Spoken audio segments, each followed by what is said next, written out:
Well, good afternoon, everybody. Welcome to the regularly scheduled meeting of the Oklahoma City Planning Commission for Thursday, November 18th, 2021. Before we get started, just a couple quick announcements. If you turn your cell phones to silent, we'd really appreciate that. Keep us from getting the meeting interrupted. When you come up to the microphone, if you're going to speak or you want to be heard on an item today, please start out by giving us your name and address for the record. Additionally, if you haven't already and you do want to be heard on an item today, there are these little white sheets of paper out front on the table. Feel free to fill one out. Hand them to staff, they'll get it in my hands, and we'll make sure and call on you at the appropriate time. As a matter of decorum, just so you know, we will allow speakers 5 minutes to get across whatever they want us to know. We do reserve the right to cut off comments that are redundant in nature or something that we've already heard or any other number of reasons that may be appropriate. But we're glad you all joined us. Appreciate it, and with that, we'll get started. So our first order of business is the receipt of the minutes from the October 28th, 2021 meeting. If there's no discussion from commissioners, I will take a motion on those minutes. Mr. Chairman, I move that we receive the minutes of the October 28th meeting. I have a motion. I'll take the second on PrimeGov. It's been seconded by Commissioner Coffey. Please cast your votes when available. And those minutes are received. Next item on the agenda today is uncontested continuance requests. We have a number of those. JJ, you're back today. Jeff, you want to read those for us? Yes. Item 44, case C7371, deferred to December 9th. Item 45, case C7373, deferred to December 9th as well. Item 46, case 7376, deferred to December 9th. Item 47, PC 10753, also December 9th. Item 48, PUD 1786, deferred to December 9th. Item 49, case C7230, deferred to December 9th. Item 50, SPUD 1217, deferred to January 13th. And item 51, case PC 10766, has been withdrawn. Is there anybody that wanted to be heard on any of those items? Seeing nobody, if there's no discussion from commissioners or concerns on those items, I'll take a motion on the continuances as read by Mr. Butler. Mr. Chairman, I move that we grant the continuances as read. Okay, I have a motion. I'll take the second on PrimeGov. It's been seconded by Commissioner Privet. Please cast your votes when available. All votes should be cast. And those continuances are approved. I believe we have one additional request that I'm aware of, Mr. Butler. Yes, this is item 18, SPUD 1340, deferred to December 9th. And that was scheduled to be heard. Again, that's SPUD 1340. Is there anybody that wanted to be heard on that item today? If you made the trip down, we want to hear from you. Okay. Seeing nobody, if there's no discussion on that continuance request from commissioners, I'll take a motion there. Mr. Chairman, I move that the new continuances be granted as read. Okay, I have a motion. I'll take the second on PrimeGov. It's been seconded by Commissioner Coffey. Please cast your votes when available. All votes should be cast. And that continuance is approved as well. Next item on our agenda today is our consent docket. We have 6 items on the consent docket today. Mr. Butler, you want to read those for us? Yes, item 1, case C7377, final plat of Oak Hollow, located north of West Hefner Road and west of North Council Road. Item 2, C7379, final plat of Fireside Creek, located north of Southwest 29th Street and west of South Mustang Road. Item 3 is case C7380, final plat of Santa Fe North Industrial Park, located south of Northeast 150th Street and east of Santa Fe Avenue. Item 4, case C7370, final plat of the Canyons Phase 2, located east of South Sarah Road and north of Southwest 59th Street. Item 5, PC 10779, application to rezone 1111 North Bryant Avenue from R1 to C3. And finally, item 6, case CE 1063, application to close a 75-foot portion of the east-west alley in Block 3 of Putnam Heights Addition, south of Northwest 39th Street. Is there anybody that wanted to be heard on any of those items? Seeing no one or hearing no one, if there's no discussion from commissioners on those consent items, I'll take a motion to approve them. Mr. Chairman, I move to approve the consent docket as read. I have a motion. I'll take the second on PrimeGov. It's been seconded by Commissioner Hinkle. Please cast your votes when available. 1, 2, 3, all votes should be cast. And those items are approved. Next item on our agenda begins items requiring separate vote. Just real quickly, before we begin with item number 7, if you have an item today that has a variance and you can count, you see that we are down 2 commissioners. We have another commissioner that has to leave at 3 o'clock this afternoon, unfortunately, so we'll be down to the exact number of commissioners required. If you see him leave, don't panic. If you have an item that's got a variance and there's a problem, I'm sure that my fellow commissioners and I would be willing to entertain a continuance there under those circumstances. But we'll do our best to move through and we'll see where we get.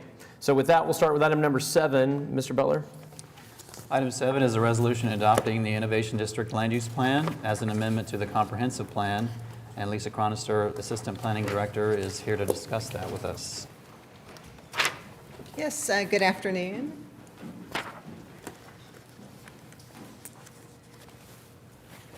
Yes, Lisa Chronister, Assistant Planning Director. I presented this comprehensive plan amendment at the September 23rd Planning Commission meeting.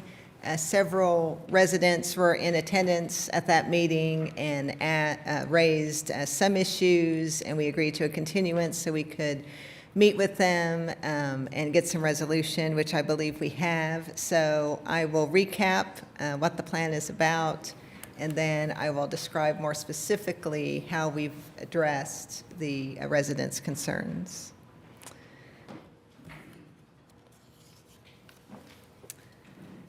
So the Innovation District Plan focuses on the area around the state capitol environs, the Health Sciences Center and Research Park, and the adjacent neighborhoods.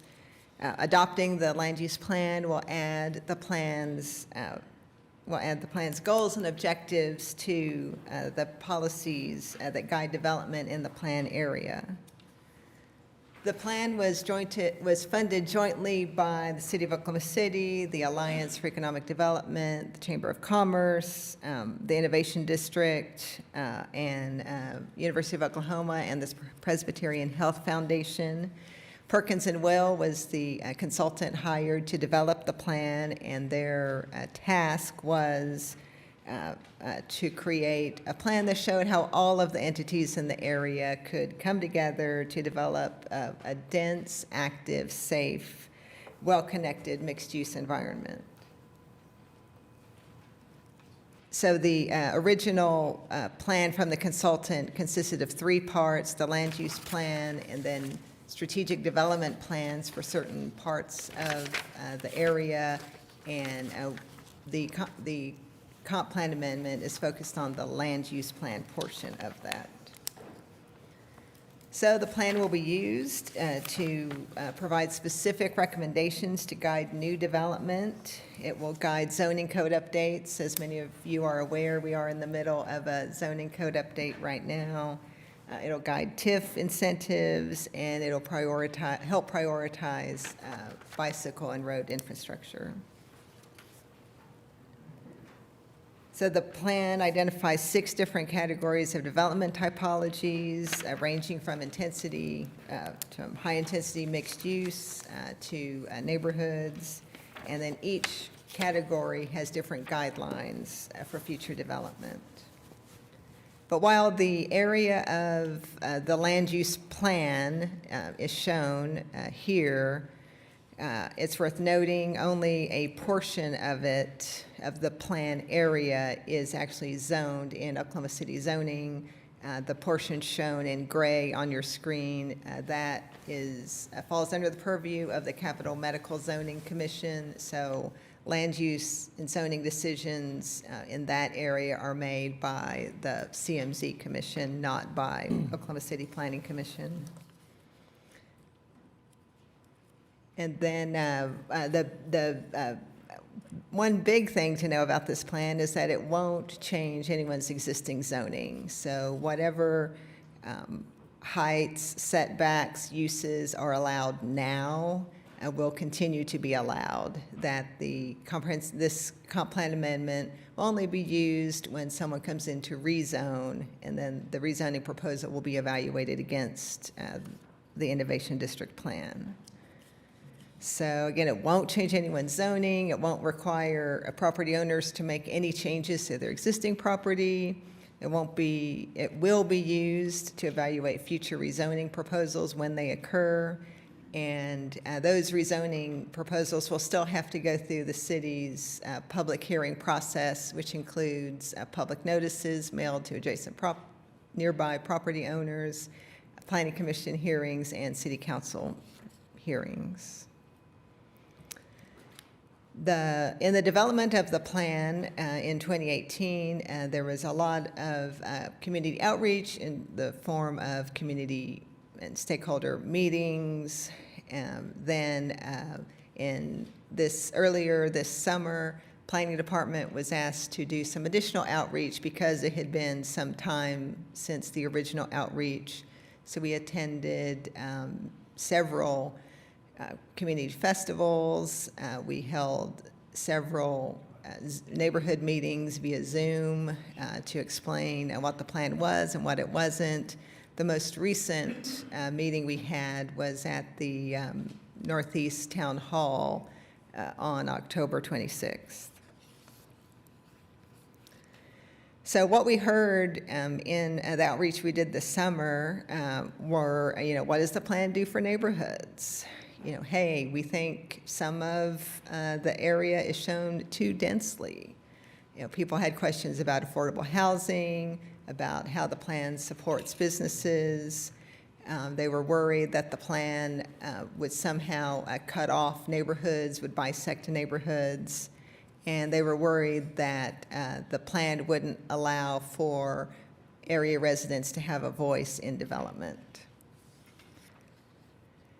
So what does the plan do for neighborhoods? Right now, the comprehensive plan identifies a large portion of the Innovation District plan as urban high intensity, so 3 stories minimum.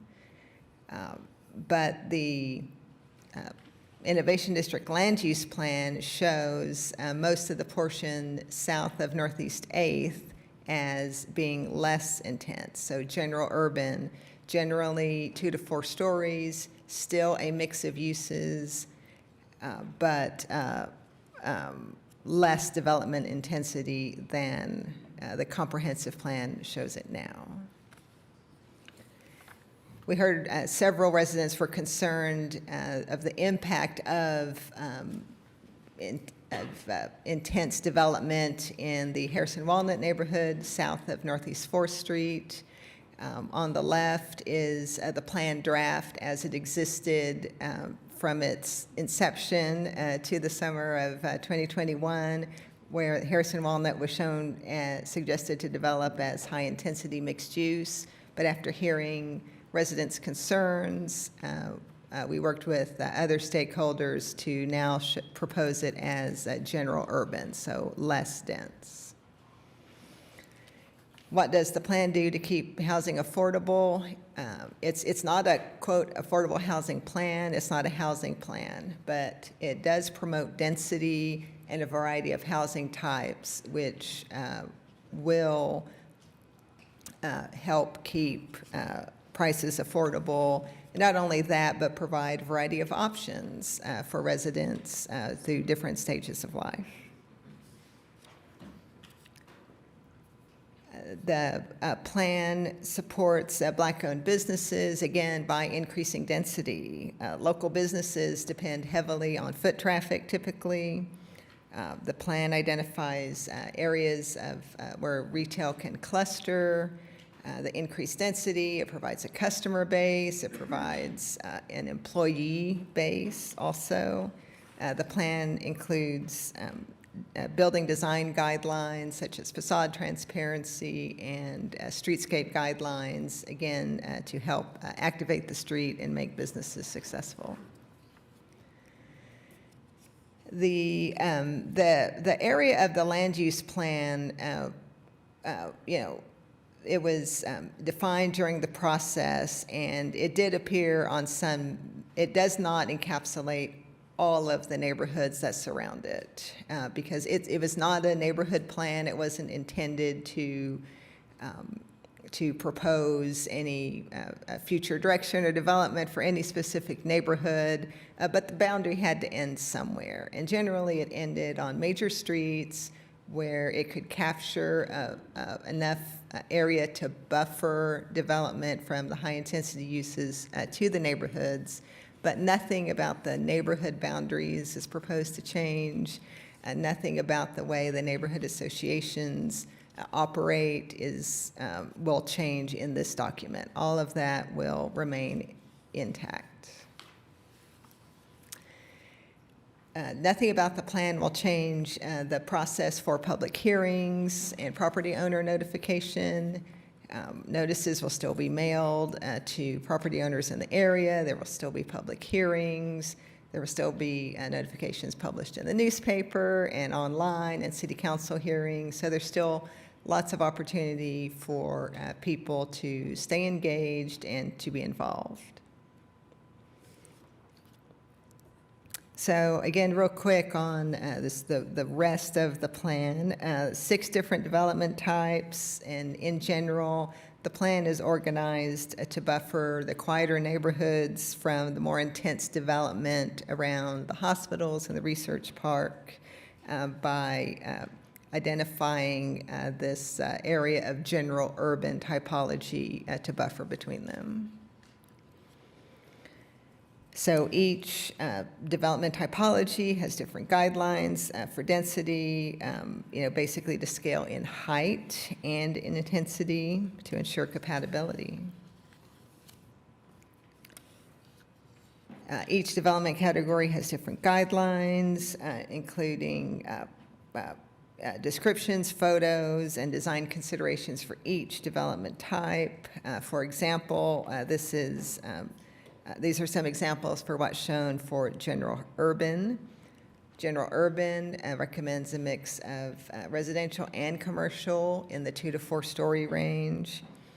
The exact use and height and setback, all of that will continue to be governed by the property's existing zoning.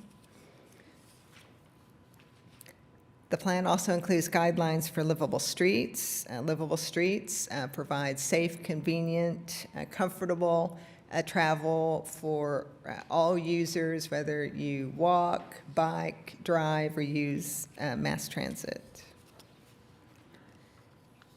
And then a big part of this livable streets is this interconnectedness of the area, because it's connecting neighbors and customers to services and employment and vice versa. Again, regardless of your mode of travel. The plan also includes guidelines for preserving and redeveloping historic buildings. It's a companion document to our preservation plan. It prioritizes redeveloping the historic properties along Northeast 4th, and it recommends additions to the city's historic resources inventory. So since the consultant did their work, the planning department went through the plan, and we updated certain aspects to coordinate with the preservation plan, with Bike Walk OKC. We made sure that the language supported a variety of housing types and transportation choices. And then we did the additional public engagement that I described earlier. So with that, we're here today asking for this to be adopted as an amendment to the comp plan. Be happy to answer any questions. Thank you very much, Ms. Cronster. We appreciate it. This is something we discussed before, obviously, as a commission, but Commissioner Pennington, this is an amendment to the plan in your ward. So do you have any questions or comments on this one? I think I'd like to make my comments after we've heard from the public. Is there anyone signed up to speak? I have no one signed up to speak. Is there anybody that would like to be heard on this today? Seeing nobody, are there other commissioners that have comments on this? I do. I was one of the people who was a bit concerned about the coordination between the city and the Capital Medical Zoning and Improvement Commission, on which I sit. And, the process of the development of the Innovation District was very much focused on the district itself. Whereas, and those kinds of things take on a life of their own, and they have their own momentum and so on. I wasn't really terribly concerned about where that part of it would end up. I am concerned that there be compatibility and coordination with the Capital Medical Zoning Commission, and was satisfied to have them say they had no problems with this. The other piece of this puzzle that is very much important to me is how the development of the Innovation District affects the surrounding neighborhoods. Ms. Cronister talked about the buffering, and that's great, but there's also this kind of, and I've gotten myself in trouble with this before, but there's kind of a way in which the health center and its surrounds are separate from the area in which they sit. And I think, if you look at what happened when St. Anthony decided to stay downtown and the development that was generated by the effort to revitalize Midtown and to make that a viable setting for the hospital and its supporting buildings and so on. I think it's very, very important that the city keep in mind that there should be interaction and both ways between the Innovation District and the community in which it is geographically located. And as we move forward, I don't want to be hearing a year from now, 2 years from now, 5 years from now, oh, well, we decided all that when we adopted this plan, and this is what's going to happen, and, the neighbors, that's too bad, but, this is what's going to happen. And I don't accuse you of that by any means. But I think it's very, very important for us to keep in mind that one of the essential, in my view, aspects of this plan is to leverage positive development around it. So, having said that, I'll stop. Thank you very much. Commissioner Pinkton? I completely agree, and I'll just say that this is, and I met with Lisa, and I really appreciate her time and the effort to continue to meet with concerned neighbors. And for me, this is very personal. I born and raised, bought a house in the Innovation District. I've lived here virtually my entire life and seen this community change greatly. And I think it's really important for everyone to keep in mind the special history of this area and the bad things that occurred, the bad actions by the city, and the history there has left our community traumatized. And so we are especially sensitive to the need for there to be really strong community engagement, meaningful input from the community, and that input meaningfully changing the direction of the actual development. And so I do get a sense, thanks to the leadership of Councilwoman Nice and others, that is really happening. But as I talk to my neighbors about this land use plan, this is not going to solve all of our problems, and we cannot build a future with fear. We can only build it with hope. And my belief is that this is a great start, and that there are greater policies that are needed outside of the land use plan to really affect change in the ways that we're most concerned about. And I'm just going to name those things, three things quickly. One of them, the preservation of the culture and rich history of the area and its historically black nature. I think it's very important that we honor that history in some strategic way that is consistent. I think it's very important that as this area grows and develops, we be keenly aware of policies that lead to displacement. Yes, we know that gentrification is happening. That's just going to happen as more people want to live in urban environments. But we do have the ability to adopt policies that help us address displacement. And I think that is very, very crucial. And I think the third thing is employment. All of our efforts to bring greater businesses to this area need to ensure that the people who live around it can get jobs there and thrive there. And so those are policies that exist outside the land use plan, but I promise you, as we talk to our neighbors, those are going to be the themes of all of their concerns. And so I'm just going to keep bringing it up in hopes that things do change. But again, I appreciate the efforts that have been made to hear the community on this. And with that, Mr. Chairman, I move approval of this item. Can I say one more thing? I would very much like to have you come and present this, just as you have here to us, to the Capital Medical Zoning Commission. Okay. I think that would be very, very beneficial. Okay, I'll reach out. Okay, I have a motion to adopt the resolution. I'll take the second on PrimeGov. I'll second it right now. I have a motion that was seconded by Commissioner Powers. We're buffering, apparently. There it is. Please cast your votes when available. All votes should be cast, and the resolution is adopted. Okay, thank you. Thank you. Next item on the agenda is item 8. Mr. Butler? Item 8 is case CE 1062, application to close 110 feet of a 15-foot wide drainage easement located approximately 700 feet south of Northwest 23rd Street and approximately 1,000 feet west of the John Kilpatrick Turnpike. Good afternoon, Tim Johnson here on behalf of the applicant. The easement that we're seeking to close and ultimately vacate is in a plat that you all have already approved. It's called Mar-a-Lago Phase 3. And so you can see right there that the easement will go straight, right above where it says proposed partial easement closure. Above the blue angle is the easement that has already been reviewed by city staff and approved by this planning commission. So the closure of this is just paperwork. It'll go to district court. We don't think that TE number 1 needs to be in here.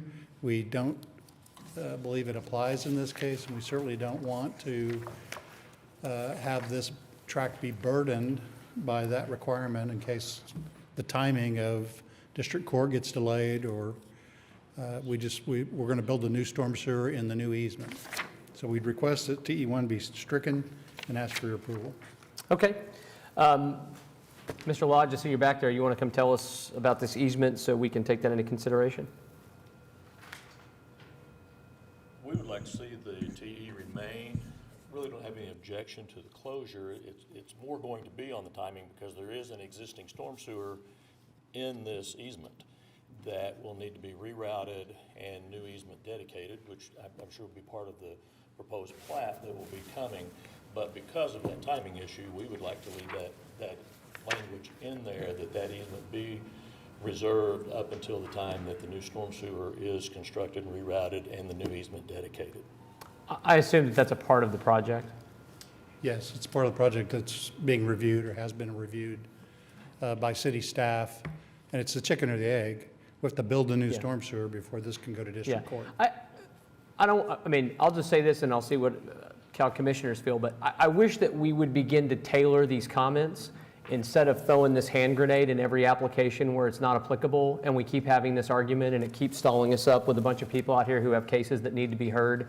I wish we could begin to tailor this to specific issues that the city has within the easement so that we could craft language in a TE that would give you the optionality you're looking for. So we can say, this would be subject to this easement unless and until a new sanitary sewer easement is put in place in line with the development.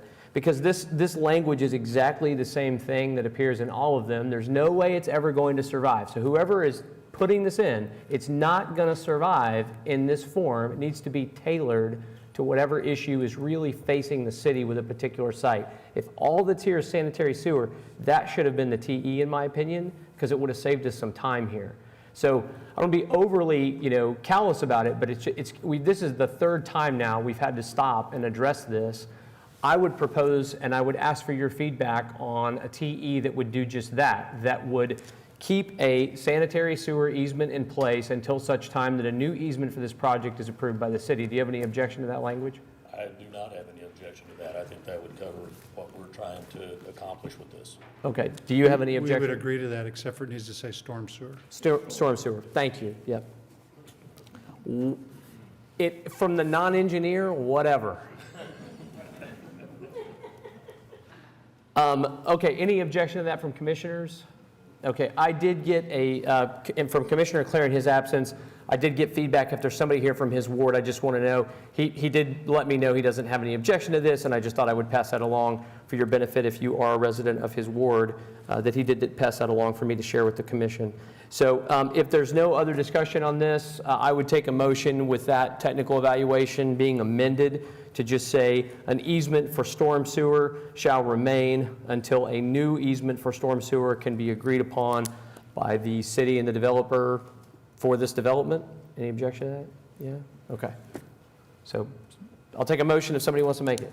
Mr. Chairman, I move approval of item, I move that we recommend to City Council approval of item 8 with the following change to technical evaluation 1, that the perpetual easement be for storm sewer shall remain until the new easement is, what's the right word? Put in place. Put in place? Approved. Yeah. Yeah. Okay, approved. I'll take that motion. Second on Prime Gov, please. It's been motioned by Commissioner Pennington and seconded by, we all wait with bated breath. It's okay.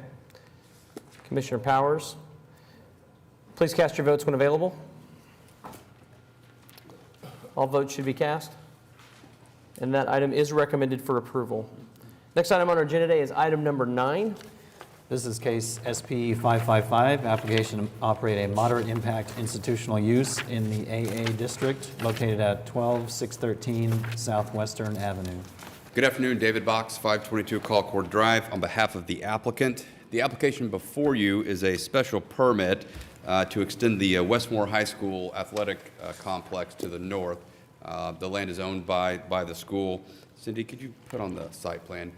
So the site plan, it's intended to have a softball field, parking lot, and then related activities that would go hand in hand with the softball field. There were a couple letters of protest. I hope this exhibit is helpful, showing that we are out of the floodway. We understand that there is some drainage issues that exist outside of the structures that may be built. Of course, the softball field will be natural type surfaces, so we don't anticipate any problems. But we do have to go through permitting through Oklahoma City. We'll have to show that we meet drainage ordinances, and if there's any core issues, we'll have to go through the state as well. So we'll have to go through all the proper permitting. One other issue that was mentioned in the letters was an issue with lighting. So the facility will be a lit facility. There is information in our program description that you should have had in your packet that details the type of lights that we have. They are low glare lighting, as well as you might expect, no spillover at the property line. So we do adhere to all lighting requirements that exist in the code.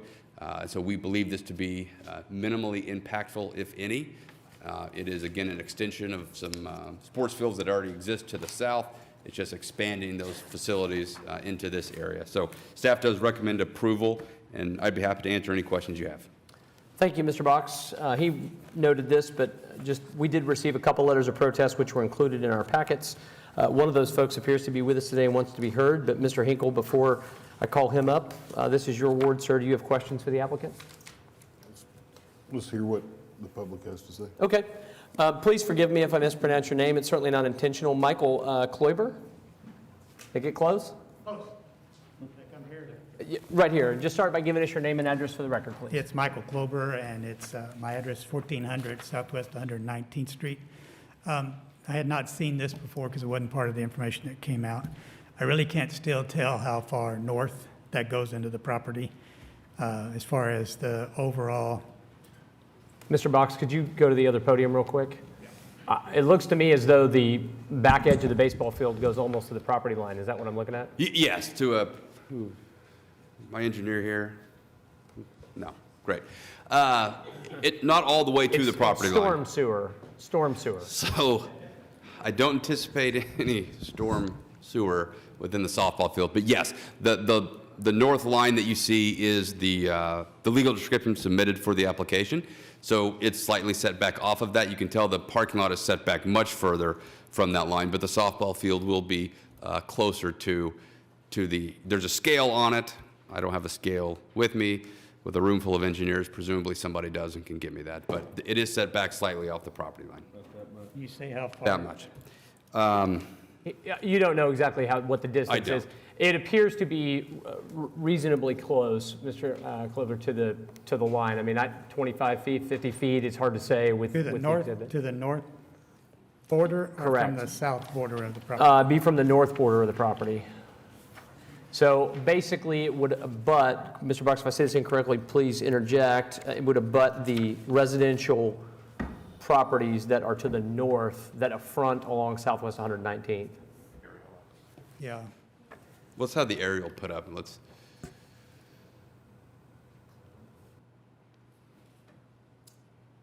So, can I use your cursor? Softball field, is that right? I guess the question is, why is it built so far north when there's so much property to the south, away from all the residential areas up there? So if you can go back to site plan, a lot of that is floodplain, floodway.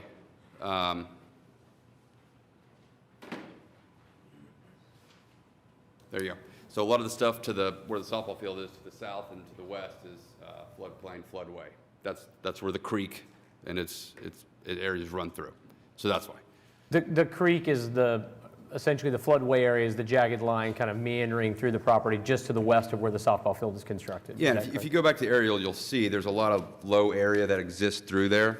Right. That meanders. There you go. And so you'll see where the softball field is positioned is outside of that area that is wooded and the low-lying areas that exist within the floodplain. Well, Okay. What little I could look at on wetlands map, that's pretty much where the wetlands area. And in terms of wetlands, I mean, whatever permits are required through either the city or the state, we will have to go through and meet those requirements. We don't seek any variances of any regulations through this special permit. Additional questions, Mr. Clemmer? I just want to be sure that that's protected. It seems odd that they'd put it all the way up close to the residential areas when it could be further south, so. Yeah, it seems to me that it was placed primarily specifically because of the floodway. The line that's shown on the exhibit, and I'm certainly not speaking for the applicant here, but you can see that line meanders through from the northwest down to the southeast and then cuts back to the west, which would make placing it in that area south very difficult. I think that's why this site plan was included. It was intended to evidence that. Commissioner Engel, I don't know if you have thoughts or comments on it. I really don't, because they're meeting the code requirements for lighting and things of that nature. So it's I'm not sure what more we can do. I'm open to ideas from the applicant or other commissioners about things we could do additionally. But I don't see anything that is outside the confines of what the code would require them to do. I think they've met that. It doesn't necessarily mean we have to approve it, but in my mind, that's good evidence that they've done what they can. Yeah, I was just surprised that this was developed, because when I bought my property in 13, it was explained to me, and probably wrong, that was undeveloped land and couldn't be developed on, and here we're putting a, Let me guess. Your realtor told you that. I don't know for Yeah. sure. We hear that a lot, unfortunately. Yeah. Well, to be fair, in this particular case, I mean, I think it wouldn't have been too far off the mark to say that it would be very difficult to develop this property. If Yeah. it's not going to be a softball field, I'm not sure what it's going to be. There's a lot of, because of the floodway, land here that would cost a lot of money to bring up to a developable state. So it's never a good idea to tell people that something's never going to happen in terms of land, because it's just money. You could do it if you had to. But I think it is a difficult piece of property to develop. And I think that's why it's going to be something like a ballpark. David, I'm probably going to get reprimanded for asking this question, but By me or your fellow commissioners? probably by everybody. I know we can only review the proposal that's brought to us, but when I'm looking at the aerial here, there's a lot of land down by the school itself. I know. So, yeah, that's a good question. They are redoing their football facility, which the current softball field lies south of the subject property line. Redoing and expanding their football facility is what is creating the need to relocate the softball field. It's a relocation. I thought this was an addition. I didn't understand that part. No, Okay. so they have current facilities. Cindy, sorry, one more time. Could you show the aerial? You'll see that just south of the subject line is, you see the softball field? Okay, so it exists. They're expanding their football facilities, which is shoving now the softball field up to the north. They can't go east No, or west? No? which is all a good thing for, the school district. Like, things are good, their facilities are improving and expanding, and this is a softball field. Mr. Fox, can I ask you? Yes. The little panhandle thing, is it going to be used for something? No, I don't believe so.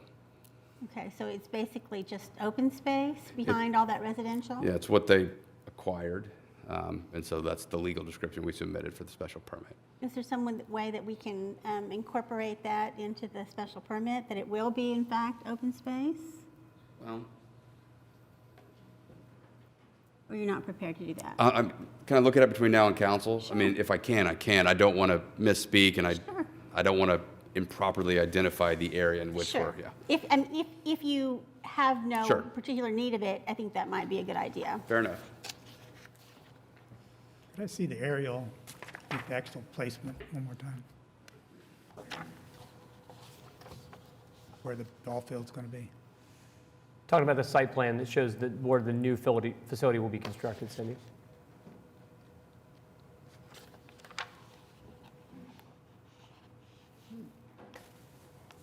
Okay, thank you.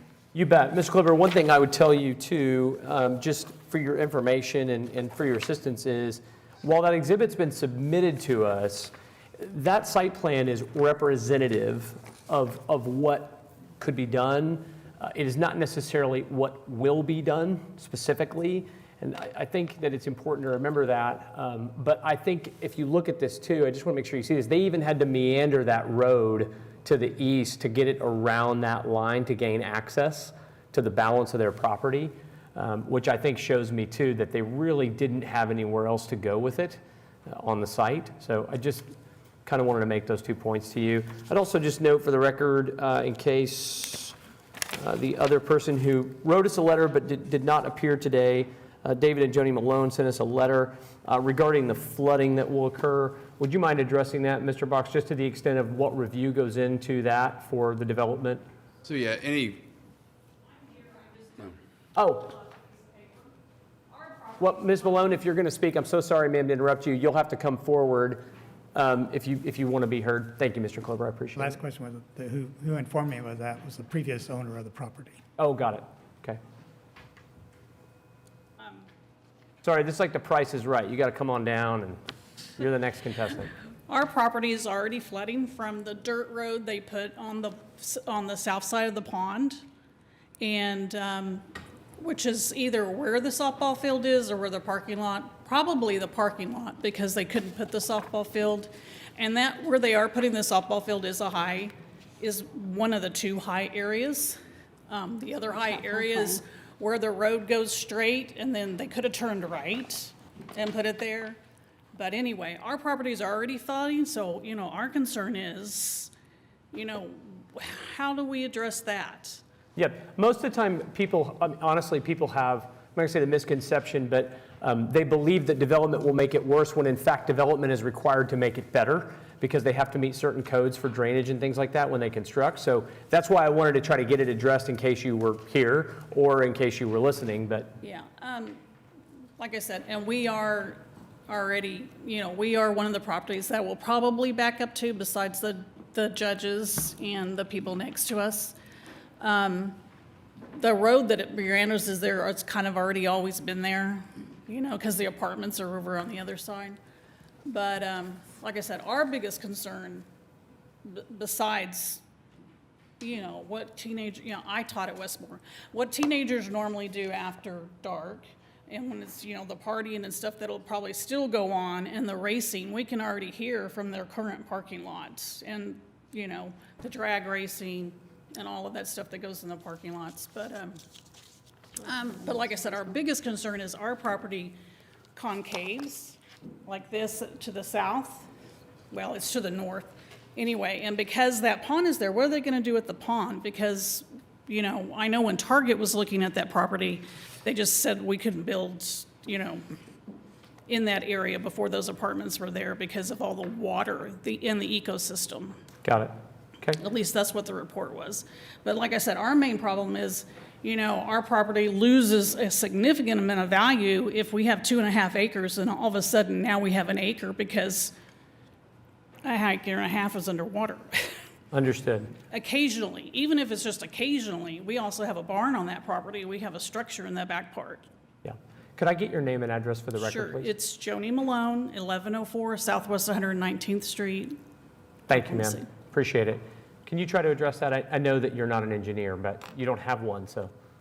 I pretend on Thursdays and Tuesdays. So I did talk to JJ. We will have to go in for permitting, which will mean Public Works will review it. So we will have to show compliance with drainage ordinances. And then if it's a blue line, we're going to have to also work within, obviously, the core at the state level. So there will be review of the drainage as it relates to this development. That will be reviewed by the city. Very good. Does that help you, Ms. Mullen? No, because their current, since they put the road to be able just to mow it, That's just existing, so they're not required to make any changes. That's the point, that's the distinction I'm trying to draw, is that by pulling the permit to build, they've got to adhere to those ordinances at that point. So, they didn't clear any to build that road the first time. Right. Because they built a dirt road, which is now grass has grown over it. But it kept the waterway from going to the normal creek way and coming up to our property, got and it. staying on our property, when you expect some when we get those heavy rains, but it usually goes away. I doubt very seriously they permitted the dirt road, though. Yeah, I doubt very There was seriously. no permit process required to put a dirt road in to make mowing easier, so this being what it is, there will be extensive research done to make sure it doesn't happen. There are 2 proposed detention ponds shown on the site plan. Yep. So, One pretty low. whether they end up with one really big one or 4 smaller ones, it will all be worked out through the permitting process. Yes. Can we provide her with the information so that if the city of Oklahoma City is not holding up its end of the bargain, where she actually goes to report any issues, all of that? What a great idea. Action line. I would assume it'd be the Action Center line, but JJ, I hate to do this to you, but is that correct? Okay, so it would just be the Action Center. And JJ, if you would, I have a question for you for the benefit, Ms. Malone's benefit, if you can come up. So I'm understanding it correctly. I mean, they can't just force the water off onto the Malone's property and others. They've got to figure out a drainage plan to keep it off of that property. Is that That's fair? correct. It would be reviewed at building permit stage. Understood, to ensure that's not the case. Yeah. So if that is the case, Ms. Malone, that's when you contact the Action Center to report it. So they're planning on draining the current pond that's on that property? Probably so. They're showing a detention pond, a large detention pond to the south of the facility now. Okay. Okay. Thank you very much. Appreciate you coming down. Any other questions on this item from commissioners? Commissioner Hinkle, if there's no further discussion, I don't have anybody else signed up to speak. Is there anybody else that wanted to be heard? Yes, sir. Please come forward and give your name and address for the record.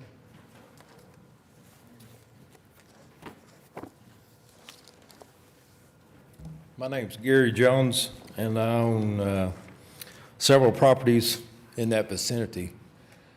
When we got this proposal in the mail, it was basically blank. Didn't have anything drew on there other than the property that they had acquired. Correct. So that's why I'm here. I wanted to find out what they had planned on trying to propose. And I'm like the lady before, the biggest concern is storm drainage. Right, and we've addressed that to the best of our ability here today. Do you have other concerns beyond that? Other than the noise and maybe the extra curriculum that'll come with that being so close to our residents, is my biggest concern, I guess, but I guess we'll deal with it. I understand they can't push it any further south, but there is quite a bit of area there, maybe to the left. I see where there's water coming in from 2 different directions on that drawing. I wasn't aware of the one on the far northwest area of that section, so that kind of limits them from being able to push it back to the west. So yeah, that was my biggest concern, was the storm drainage. Got it. When we have, which, this year we had a 3.5 and a 4-inch rain in a matter of less than an hour. And the area she's talking about that normally is just a pasture in the back of her property became a huge pond or lake. Yep. That stayed there and didn't drain off for a long period. Well, it's still, part of it's still there to this day. So if we can just make them adhere to, not creating a problem any worse than what it already is, improving it. I'm being told from city staff, who I have to trust because this is outside my knowledge base, and looking at the drawing, that's what they plan to do. I hope they're right. So Okay. we appreciate you coming down today, Mr. Jones. Will we be, as residents, notified of any further notification as far as the plans on what? No, there's not an additional statutory notice beyond for this item being a special permit. It will still go to city council in roughly 6 weeks, depending on certain circumstances. So there'll be another opportunity for it to be heard there where it will be finally approved. We're simply making a recommendation here today. So that will be the final hearing before they'd be permitted to use it as they're showing you today. Okay. Okay? Thank you. Thank you very much. We appreciate it. Any discussion from commissioners? There were no other hands in the, okay. If there's not, Commissioner Hinkle, I'll take a motion if you're ready to make it. Move approval on SP 555. I have a motion to recommend approval to City Council on SP 555. I'll take the second on PrimeGov. It's been seconded by Commissioner Coffey. Please cast your votes when available. All votes should be cast. And that application is recommended for approval. Next item on our agenda is item number 10. Mr. Butler. This is case PC 10776, application to rezone 11525 North Blackwelder Avenue from R1 to R2. Good afternoon, Kendall Dillon with Craft and Toll, representing the applicant. This is a 3-acre infill parcel, basically, that lies on the northwest corner of Morton and Blackwelder. It's currently zoned R1. We're requesting that it be rezoned to R2. If you look across the street on your map, you'll notice that the majority of those properties over there are zoned R2. Staff notes that it conforms to the comprehensive plan and it's compatible with the area, and we'd be happy to answer any questions you may have. Commissioner Powers, this is your ward, ma'am. Do you have questions for the applicant on this? No, I really don't. I would like for the commissioners to keep this application in mind when we discuss another item that's on the agenda later. This type of development is consistent with what's going on in this area. I imagine that eventually we'll see a little bit more and a little bit more of it in both directions. This is just south of the school, of course, campus. So, no, I don't have any questions about this. Okay. Is there anybody who wants to be heard on this item today? This is PC 10776. Seeing nobody, if there's no further discussion from commissioners on the item, I'm certainly prepared to take a motion from you, Commissioner Powers. I would move approval of item number 10, PC 10776. I have a motion to recommend approval to City Council on PC 10776. I'll take the second on PrimeGov. It's been seconded by Commissioner Hinkle. Please cast your votes when available. Just need to mark Commissioner Privet absent from this. Paula? All votes should be cast, and that item is recommended for approval. Thank you, Mr. Dillon. Next item on the agenda is item number 11. Not so fast. Go ahead, Mr. Dillon. Again, for the record, Kendall Dillon with Craft and Toll, representing the applicant. Obviously, the companion preliminary plat, there's one TE that we're in agreement with, and I'll be happy to answer any questions. This is C7374, preliminary plat of Bellow Park, Section 3. Sorry, Mr. Butler.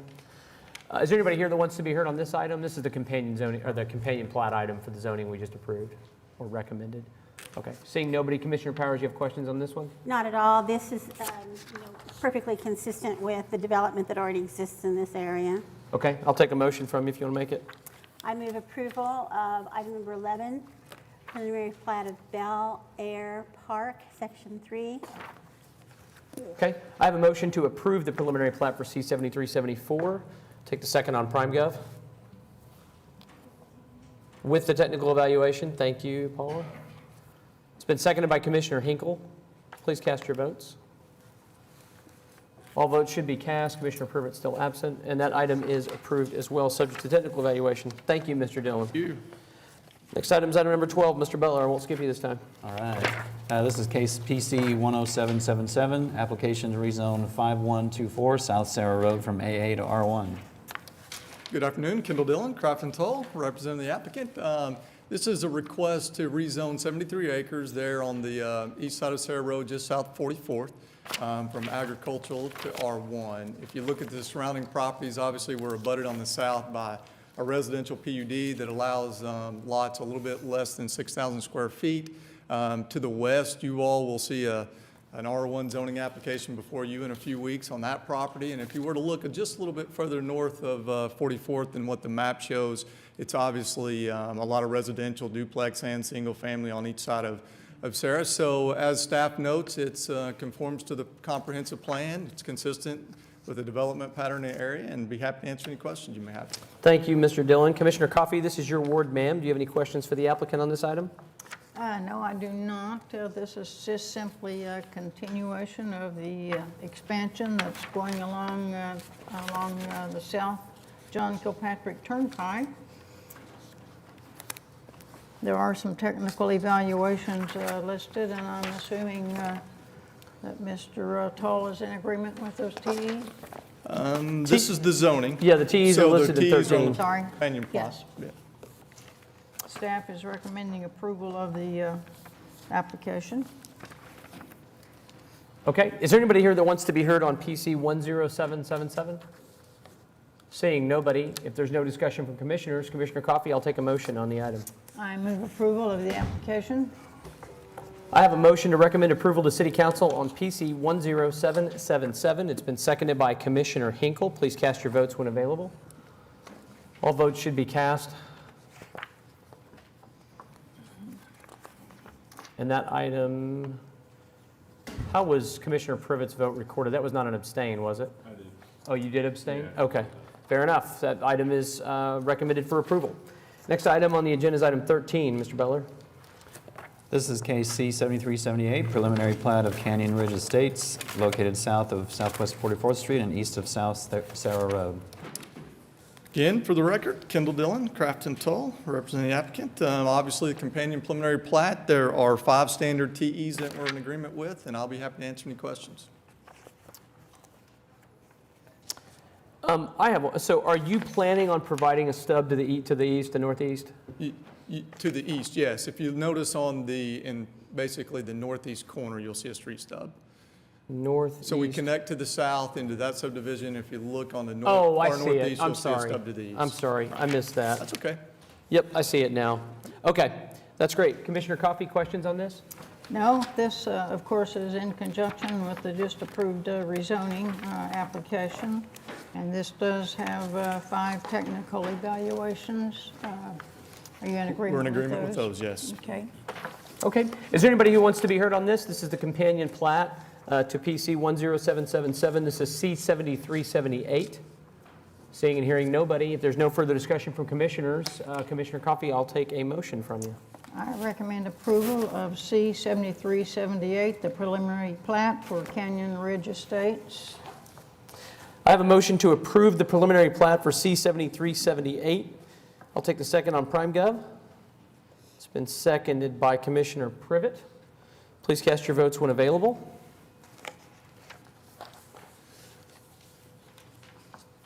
And that preliminary plat is approved. Thank you. Next item on the agenda is item 14. Mr. Butler. This is PUD 1828, application to rezone 3244 Northwest 150th Street from PUD 702 to PUD 1828. Good afternoon, Mark Zitzow with Johnson & Associates on behalf of the applicant. This is an application that you've heard before. On its way to City Council, the property went under contract with the developer. And in discussing with staff, we had to bring it back here to clarify some of the bulk regulations for single-family and duplex development that was already permitted in this UD. So it was previously recommended for approval, and we would ask that you do the same again.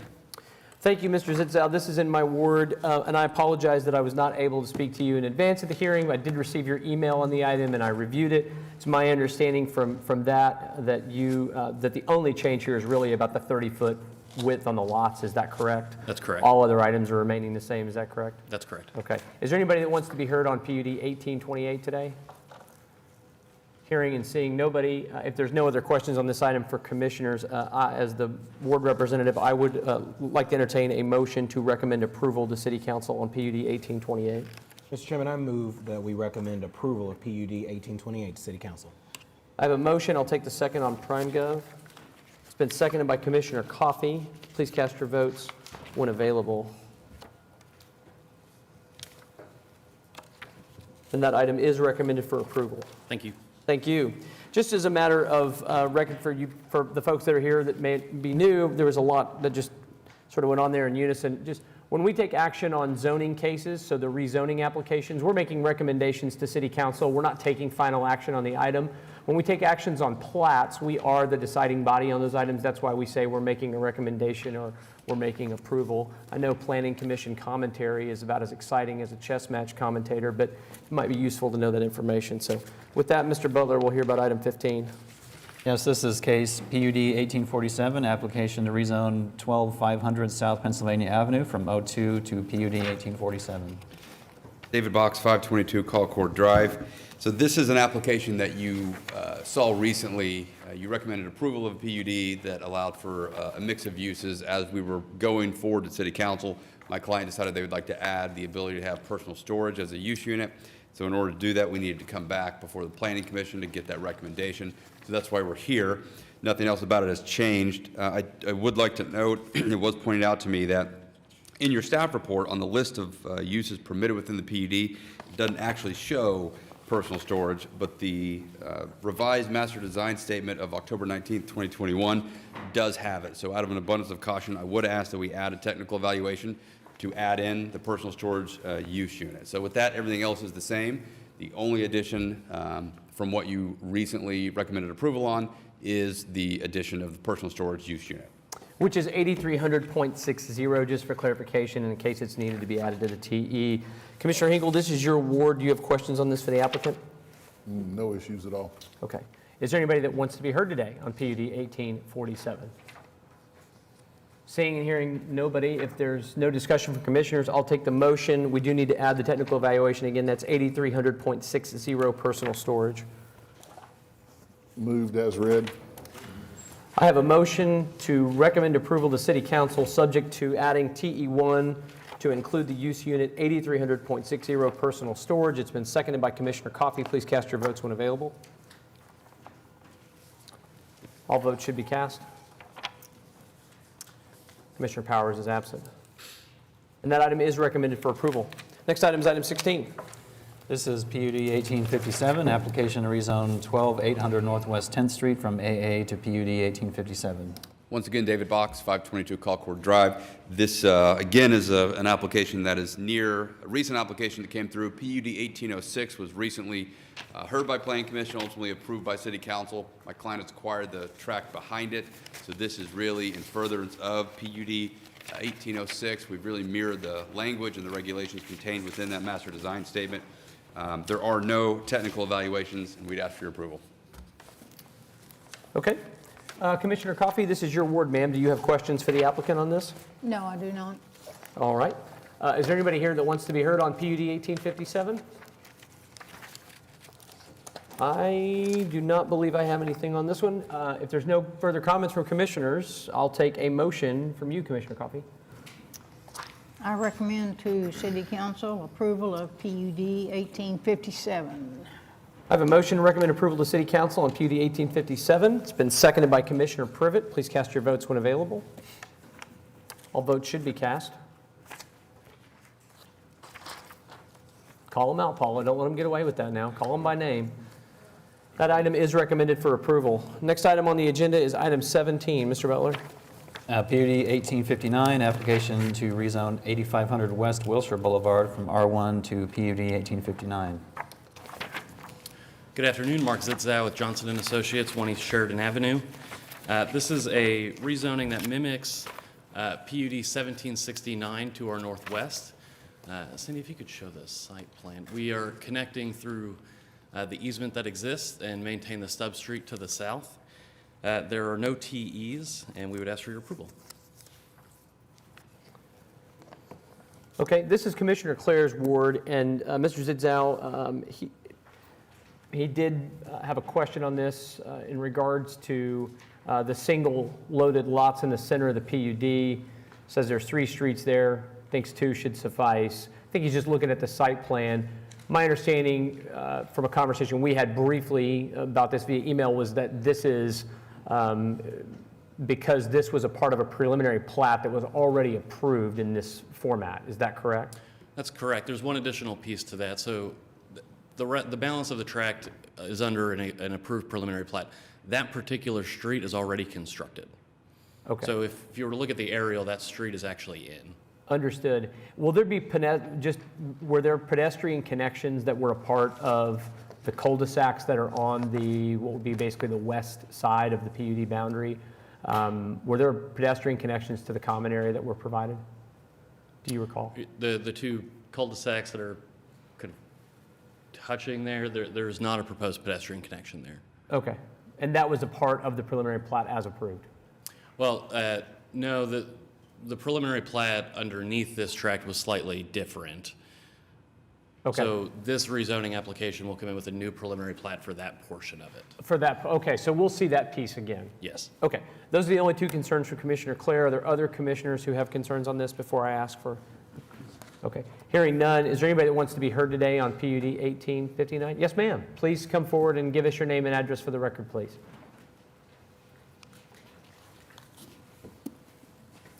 This is quite an educational process for a non-engineering person. My name is Doris Betts. My residence is 18th. I'm on 74th Street at 8113. Our concern is that the notice that we received in the mail says that the change is going to go from R1 to mixed density, and that, what does mixed density mean? Yes, so I'll just read you from their application, and Mr. Zidzow, if I say anything's incorrect, if you'd hop up and correct me, I would appreciate that. So what they're applying for in their application is to change the zoning to an R2 base, which is medium low density residential. These are the items, the types of development that would be allowed under this PUD rezoning. Single family, 3 and 4 family residential, 2 family residential, low impact institutional residential oriented, model home and community recreation, which is essentially code for property owners association. So basically a residential development that's going to allow 1 family, 2, 3, and 4 family residential properties. It does say in the application that the proposed density shall not exceed 8 units per acre. So that's what we have in terms of the information on what type of development would be provided. Okay. Our preferences would be that it remain single dwelling only, to ensure the property value of those homes that are already purchased and built on 74th Street, so that anything north of that, it would maintain our property value.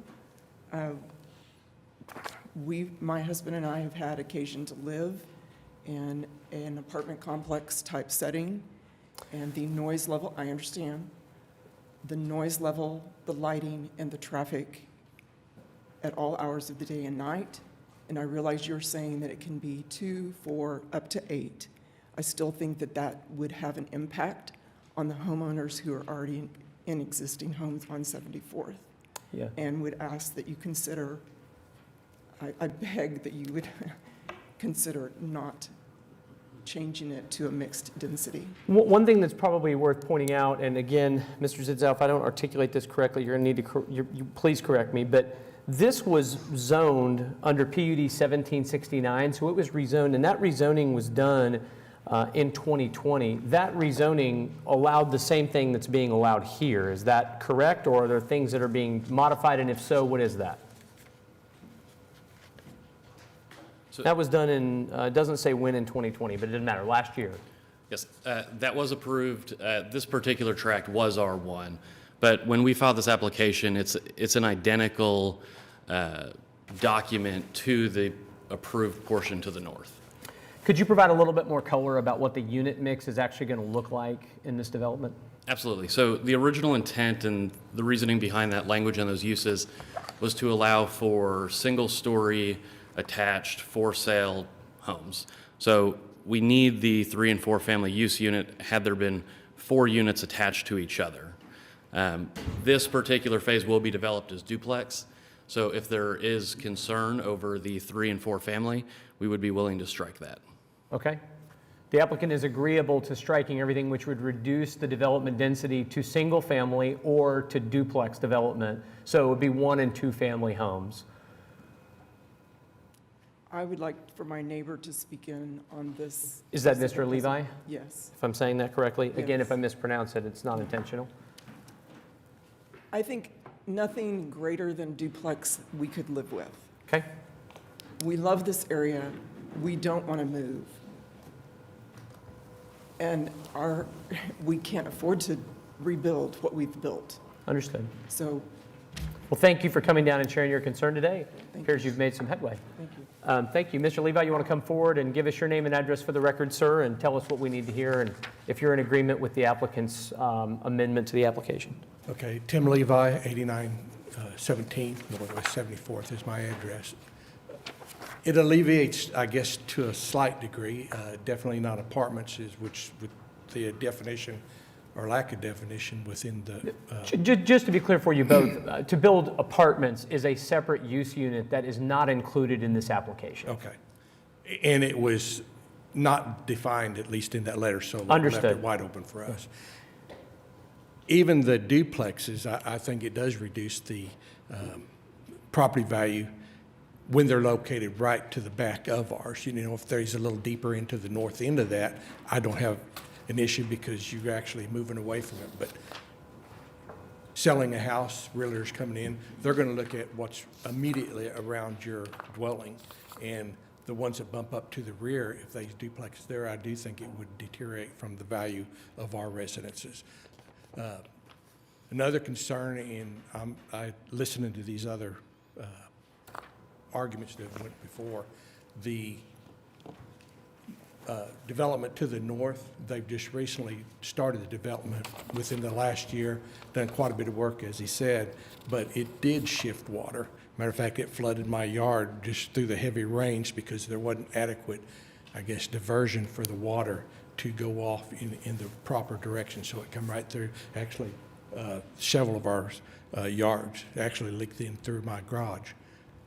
So that is a concern, that the drainage issue is addressed so that it doesn't continue to come on us with further development. Mr. Levi, just to clarify, when you say that the part to the north has been developed, you're talking about what would be kind of the little northwest triangular in the piece? very north, yes, that's been recently done. I bet I know the answer to this question just from hearing this enough, but Mr. Zitzow, could you address how the development of this tract will change or alter the drainage for Mr. Levi?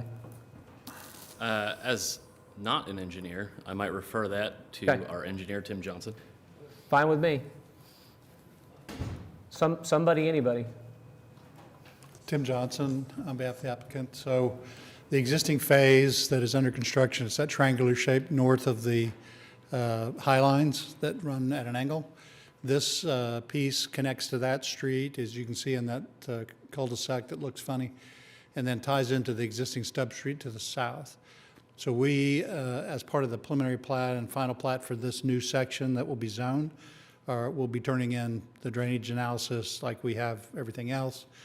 And I don't know any particulars about the conditions he was referring to with regard to his garage. But all of the plans have been reviewed and approved by the city staff. Sometimes during the construction process, things are not always in place as they should be when the contractor's working, and that could have been during that instance. But we have designed this, and it has been approved on the previous section and is being constructed according to those approved plans. Yeah, and I'm assuming the stormwater is being directed toward the street. Has that street been developed yet? That portion of the street? The north piece is under construction. The south piece is not built yet. Right, but I'm correct in assuming that the stormwater will be directed to that To the street. street, correct. Into drains and things there. So that should assist with what's coming off the north now that's just rolling across that property. And that was kind of what my suspicion was, but, okay. Does that help you, Mr. Levi? It does, if it works correctly, correct. Understood. Additionally, when I'm looking at all these additional lots in there, and we do have the one avenue coming off of Wilshire, and then it just is pumping a lot of already high-intensity traffic coming through there with the development as is. And then to the west, you can see there's a development, and it's also diverted traffic into the Meadows area as well. So we're adding a lot of houses without, I'm just, I guess, perplexed that we don't have involvement with county, city, whoever, to extend County Line Road at least down for some access and egress for not only the current residents, but for any type of emergency use, say ambulance, fire, or anything else. We're really choking it down to adding on, but we're not giving any access or egress from the area. Oh, I see. Got it. I see the road now. Understood. Yep. So, and again, the other that I first stated was the duplex is backed right up to us.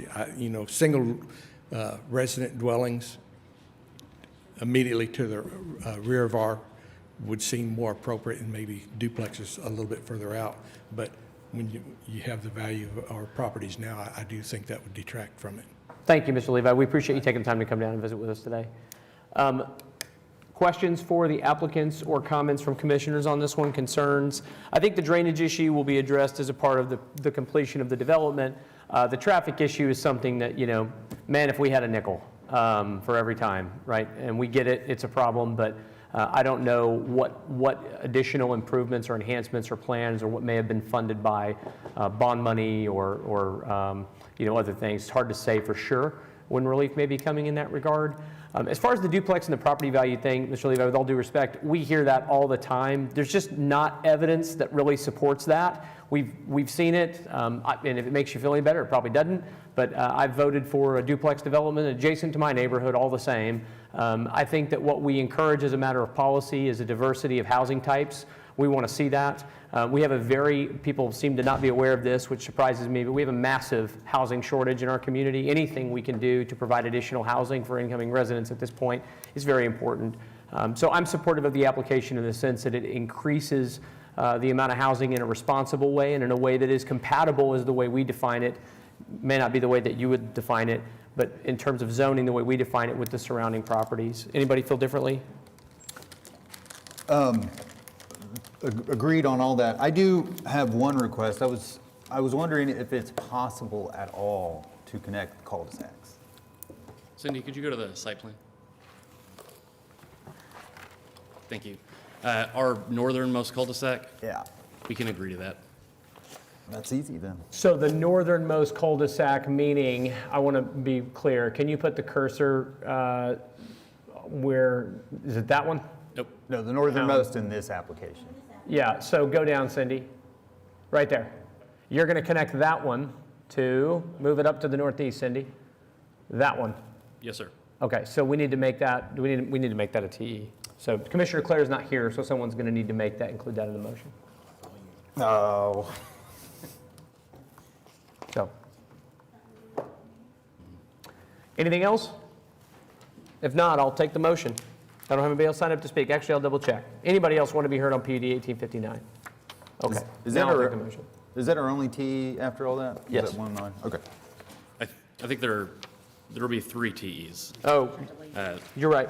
TE1 would be I'm sorry. removing the 3 and 4 family residential use. Yep. I think TE2 would make sense to reduce the maximum density to 5 dwelling units per acre, which would be in line with the duplex development, and then connecting our northernmost cul-de-sac and stubbing it to our northeast. Okay, just to be abundantly clear, we'd be deleting use unit 8200.15, correct? Mr. Yes. Zitzow, is that right? You in agreement with that? Okay. Is that the only one? Mm-hmm. That's 3 and 4 family, 2 family residential, and single family, and the others are not an objection.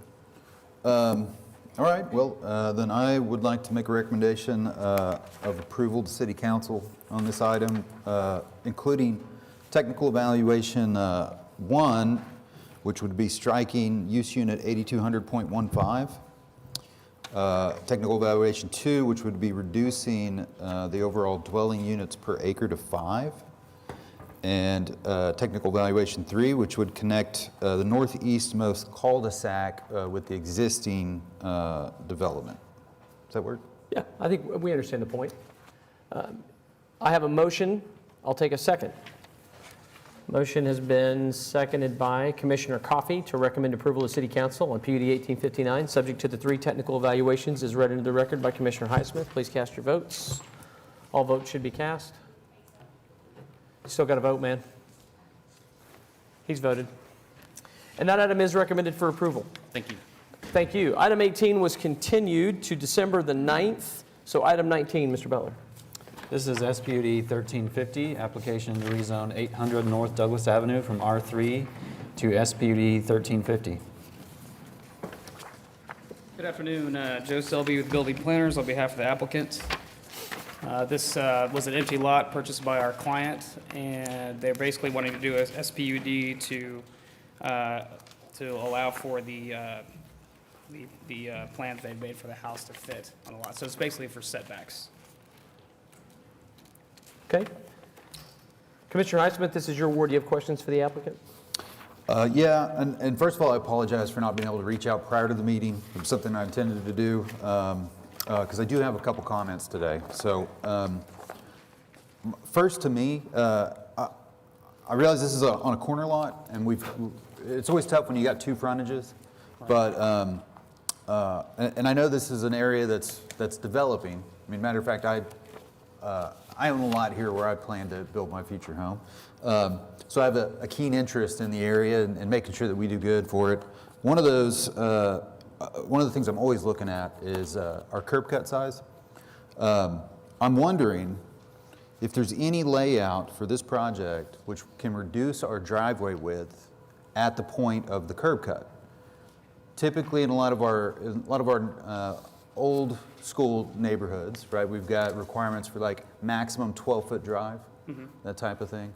Now, I know you're not pushed that far back on the site, but you do have a little bit of additional room, it seems, on that south edge, unless I'm reading this incorrectly. We are actually going to have to redo the house plan itself because we asked for a 3-foot setback. I think that's been revised to a 5-foot on what is the east side. So we're going to go back to the drawing board on the house itself. So we would be open to changing that. Well, if we could make it a single drive that connects to a 2-car garage, that's always preferred. Okay. It just helps with walkability. There's not as many times the car has to cross the sidewalk. Sure. Oh, that is an alley. That is okay. alley, yes. Well, I misread. I apologize. You know what? That is not something you got to worry about then. Ignore my comment on that item. I think otherwise, honestly, that was my main concern with this plan. It sounds like you said that you guys still have some work to do, though? Right. On the plan? Okay. That was my only question for now. I'd rather hear from the rest. I will see if anybody said to speak. You are in agreement with the one technical evaluation, TE1. Did you say that? I did not say that. Okay. I'm sorry. Can you repeat that? TE1 says sidewalks shall be required or replaced and repaired or installed along the subject site's Douglas Avenue frontage. You're in agreement with that technical evaluation? I don't know if I saw that. It's the only TE that was provided in the staff report. I'll have to review that later. I guess I did not see that. I'm sorry. Okay. I was about to say, I wouldn't review it later because we need to know, Okay. like, right now. Right. So Sorry. it would just be along Douglas Avenue. You would be required to install a sidewalk that meets city standards. Gotcha. Okay, that's fine. You in agreement with that? Sure. Excellent. Is there anybody that would like to be heard today on SPUD 1350? Okay, seeing nobody, if there's no comments from other commissioners, I think we're ready Yeah. for you to make a motion then, Commissioner Heisman. Okay. Well, seems like a pretty simple little development. I'm always happy to see development in this area generally. We've got an agreement on the TE, so with that, I will be happy to recommend or make a recommendation of approval on SPUD 1350 to City Council. I have a motion to recommend approval to City Council on SPUD 1350. I'll take the second on PrimeGov. Application's been seconded by Commissioner, that motion's been seconded by Commissioner Powers. Please cast your votes. All votes should be cast. And that item is recommended for approval. Next item on our agenda today is item 20. This is SPUD 1352, application rezone 1505 Northwest 19th Street from R1 to SPUD 1352. Good afternoon, David Box, 522 Colcord Drive. Here on behalf of the applicant, the SPUD before you seeks to modify the site from what you see on the right to what we propose on the left. Currently, you have two homes that are both served by a single garage. The intent of this is to be able to allow that both homes be served by their own garages. And much like what you see in the older part of the city, each structure will have a residential component up top. So It's consistent with the area. Again, it's going to allow each structure to be served by their own garage. There are no technical evaluations. It is consistent with the comprehensive plan. I'd be happy to answer any questions. Okay, Commissioner Highsmith, this is your ward again. If it's infill development, it's either 2 or 6, so take your comments at this time. David reached out prior to the meeting, worked through any concern that I had. So I guess right now I'd be interested in hearing from commissioners or public. All right, well, let's find out if anybody here wants to be heard today. Is there anybody who wants to be heard on PUD 1352? SPUD 1352, that is. Seeing nobody, discussion from commissioners? None. Commissioner Highsmith will take your motion. David, who did this? Can I ask that? Like who? You can't after you make a motion and we get done with the whole meeting. All right. Okay. Who drew it? Yeah. It was not me. All right. I am happy to make a recommendation or make a motion to recommend approval to City Council on SPUD 1352. I have a motion to recommend approval to City Council on SPUD 1352. There are no technical evaluations. It's been seconded by Commissioner Coffey. Please cast your votes when available. She fixed it. Don't worry, Commissioner Privet. Paula's all over it. You better be voting when you're supposed to, too, because she's watching you, aren't you, Paula? All votes should be cast. And that item is recommended for approval. Next item on the agenda is item 21. This is case SPUD 1353, application to rezone 2446 Northwest 48th Street from R1 to SPUD 1353. Good afternoon, Mark Zitzow with Johnson & Associates on behalf of the applicant. This is a very similar application at 48th and Villa. This project is directly across from a school. We are seeking to permit the property to be divided into 2 single-family homes. There are no technical evaluations, and we ask for your approval. Thank you, Mr. Zitzow. Commissioner Powers, it's Ward 2's turn for infill development. You have any comments or questions for the applicant? Just to, I was a little bit surprised that there are no TEs. Maybe we don't do that anymore, but you're meeting the setback visually along 48th Street. That's correct, except we do allow for a front porch to go into it 5 feet, which would be consistent with how code would view it. So the main facade of the front would align. I'm okay with it. This is kind of an odd lot. Was there a fire on this property, or there was something there until fairly recently? There was a house that's no longer there. I do not know if it had burned down or was torn down. It had an odd little outhouse in the back, and so, I mean, but it's, you know, straight across the street from what used to be a school. Is it still a school?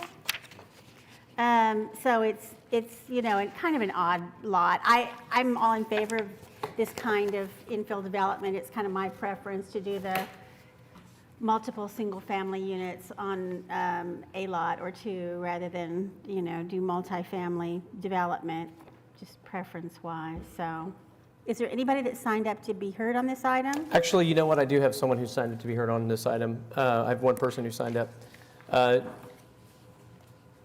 Julie. I'm not taking a swing at that. I'm sorry.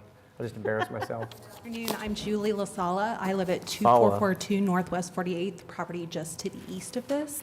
This was an old farmhouse built in like 1935, so it's original to the property. It's a small lot. I've lived here 18 years. I am opposed to having to live next to 2 potential rental units that could be 35 feet tall. I don't know what they're proposing to build, but having 2 properties built on this small piece of land is discouraging, to say the least.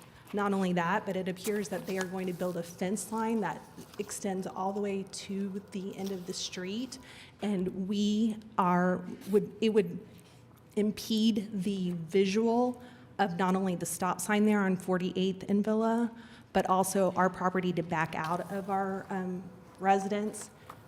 And there's lots of pedestrian traffic. The school is Monroe Elementary School. Ms. LaSalle, if I may, and I'm so sorry to interrupt you, but I can't imagine you're taking a street to 48, or I mean a fence to 48th Street. Oh. That is not the intent. Okay. Yeah. Trying to look at the site plan, Your site plan does say fence all the way to the end. And we can clarify that for the purposes of the record, because I would agree with you, that would be bizarre. That's a large safety Yeah. question for us. And then I oppose to having two structures, but if there are two structures on the building and we only have a 5-foot setback from our property line, I am concerned about drainage issues because I would have two roofs now draining into my property. So I oppose two properties there. He originally, when he originally talked, he said he was going to build one house, and now it appears there'll be two, and they'll probably be 30 feet high, which means 2-story. So and all of the properties in this neighborhood are all R1 single residence. This would be the first property that they want to make, what is this, multi-use, and I am totally opposed to it. Thank you, Ms. LaSalle. We appreciate it. I might just make a couple comments, and then Commissioner Powers, please, you feel free to chime in as well. The application, just to clarify, does allow structures to be built up to 35 feet in height. That is per the code requirements and allowances, so that's a standard height. It is not in excess of what the code would typically allow for residential construction. I would also just say, in accordance with our staff report, the proposal to increase density in the urban medium LUDA is in conformance with density ranges and comprehensive plan goals to provide a mixture of residential housing types and infill development on vacant lots. I would encourage you to echo your comments to your city council person. From a planning commissioner's perspective, our job is to use the comprehensive plan, the code, zoning compatibility to address it purely from the standpoint of, is it in conformance with those things? And in this case, it is. Your comments are not unique. We have a lot of people who are concerned about the policy that do appear from time to time. I'm generally supportive of the policy only because, in my view, in balancing the equities between having a vacant lot or having two homes that can create value, property taxes, funding for schools, et cetera, I'm certainly in favor of the latter, not the former. And this encourages development in areas where we're trying to see it within the city because of things like transportation and other public services. So I don't want you to think that your comments are falling deafly. I just would encourage you to echo that to your elected representative. Anything you'd like to add, Commissioner Powers? Or if you feel differently?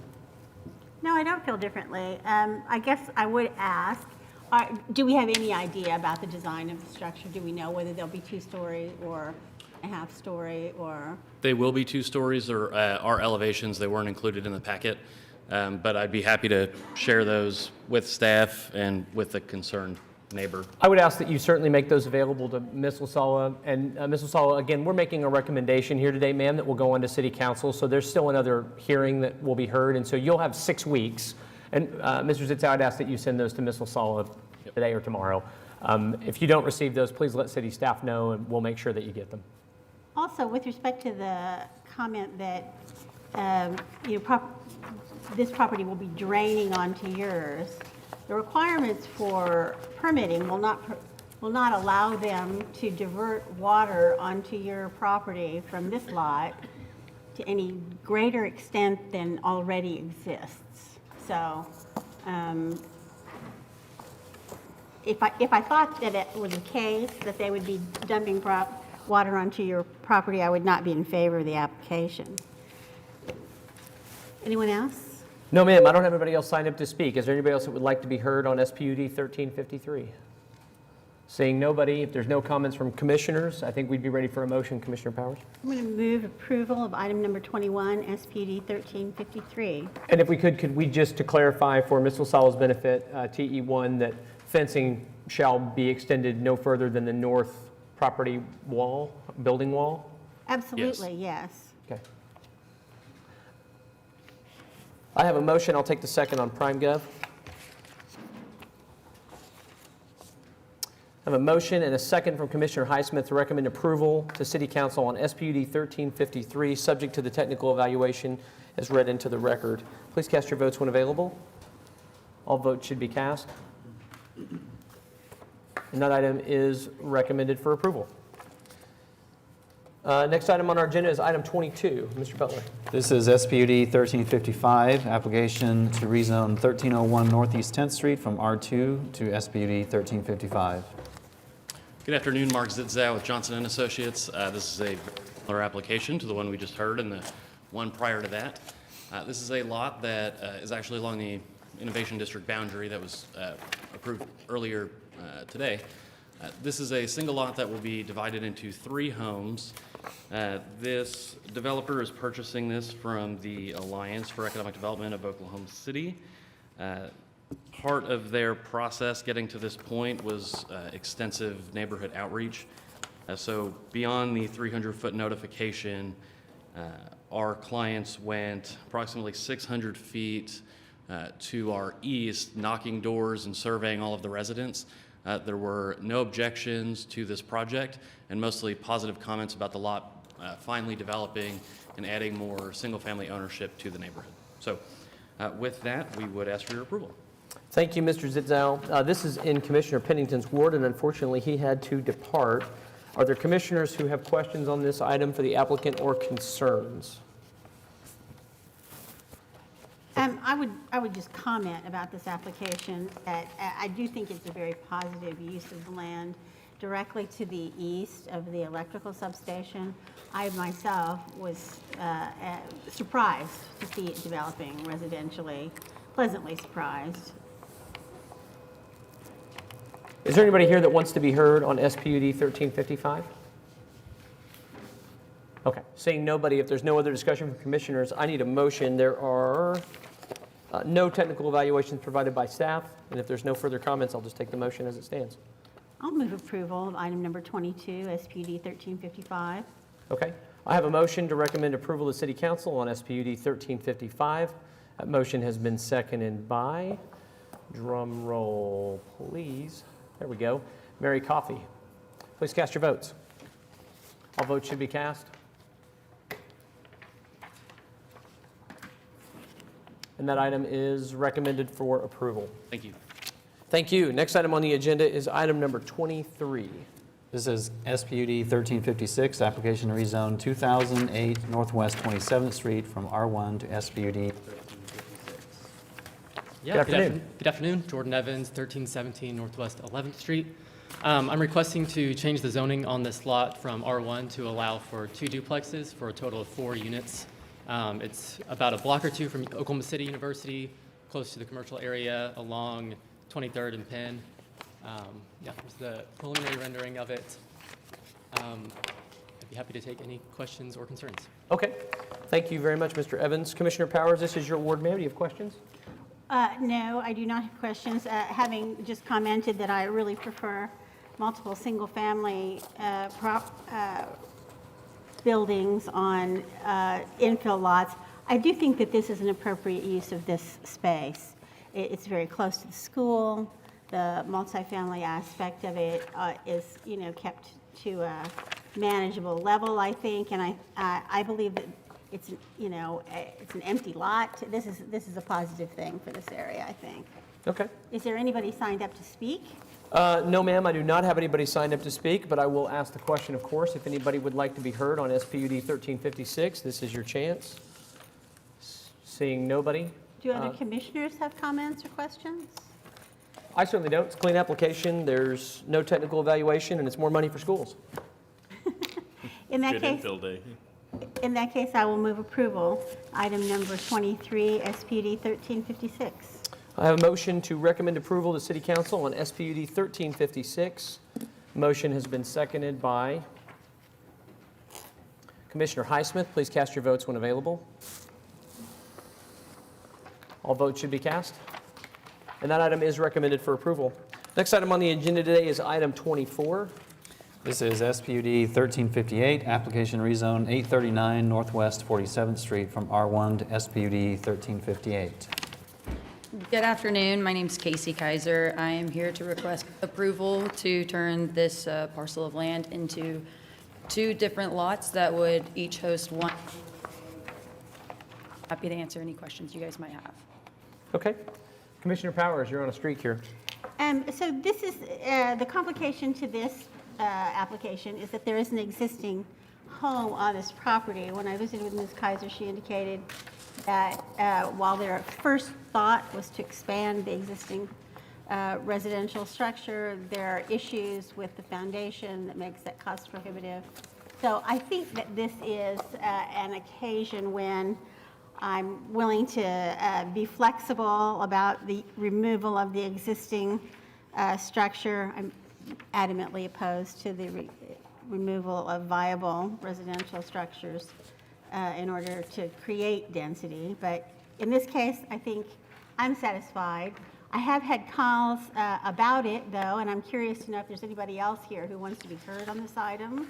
I will ask, before I do that, just because I may have just missed it, Ms. Kaiser, are you in agreement with the 3 technical evaluations that are provided in the staff report? I'm not aware, but if you can provide this for me, I'm sure we can make them work. Okay, before we take comments from the public, let me make sure you're aware of those and everybody else is aware of those. Technical evaluation number 1 is to specify a minimum lot size of 5,000 square feet and a minimum lot width of 37.5 feet, consistent with the site plan. TE2 is to modify section 8, which is section of your master design statement, to state that signs are not permitted. Yeah. Okay. And then TE3 is to modify section 4.3 of your master design statement to state that dumpsters are not permitted except during construction. Absolutely, yes. Okay. And Before- we did discuss all of those things prior to the meeting, so. Okay, just making sure she was in agreement with everything. So if, with that, I'll ask, is there anybody that wants to be heard today on SPUD 1358? Okay, I don't believe so. If not, I will move approval. Item number 24, subject to the technical evaluations as stated. SPUD 1358. Okay, I have a motion to recommend approval to City Council on SPUD 1358, subject to the technical evaluations as presented. It's been seconded by Commissioner Hinkle. Please cast your votes when available. 1, 2, 3, all votes should be cast. And that item is recommended for approval. Good luck with your project, Ms. Kaiser. Thank you for your time. Next item on the agenda is item 25. Mr. Butler. This is case C-7372, a preliminary plat of Hidden Creek at Surrey Hills, located east of North Piedmont Road and south of Northwest 122nd Street. Good afternoon, Jason Spencer with Craft & Toll & Associates on behalf of the applicant. So this is the preliminary plat for a 98-acre tract, southeast corner, 122nd Piedmont Road.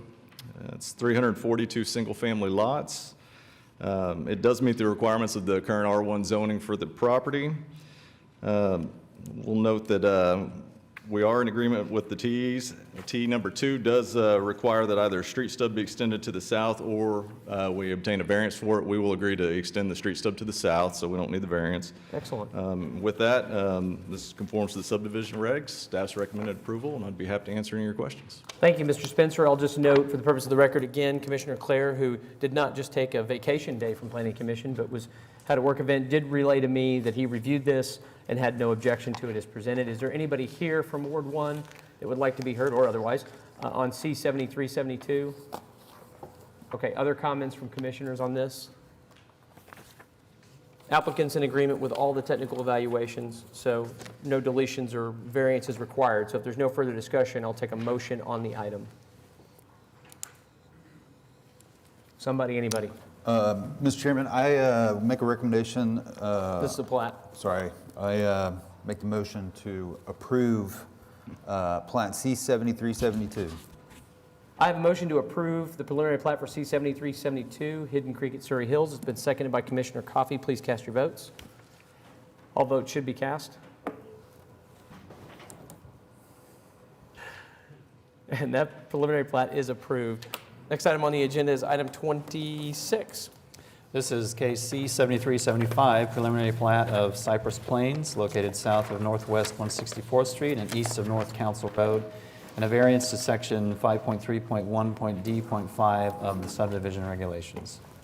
Good afternoon, Tim Johnson here on behalf of the applicant. Zach Roach is here as well. If you recall, this project came before you with a straight R1ZL zoning, came right back with a spud for the corner, 1334, to allow for personal storage. We agree with all the TEs with the exception of, well, we agree with 2 because we want a variance, but there's been a request to, or a requirement to extend a stub to the east. And we'd just like to point out that to our east is floodplain, floodway, acreage lots, and then a substation. And we believe that a stub to that direction would be likely unused for a very long time, or if forever. So we do request the variance, and I recognize I need every one of your votes. So do I need to get on my knees? Nope. That sure seems like a reasonable request given the exhibit you just presented. This is, in my ward, I have no objections, have not received any concerns from anyone on it. I'm not concerned about it, and the variance seems very reasonable, given the specific circumstances here. So you're in agreement with the other TEs? Yes, sir. You just need the variance on TE2. Okay. I can't make the motion, but if I could, I guess just out of an abundance of caution. Is there anybody here for C7375? Oh, please, come forward. Forgive me, sir.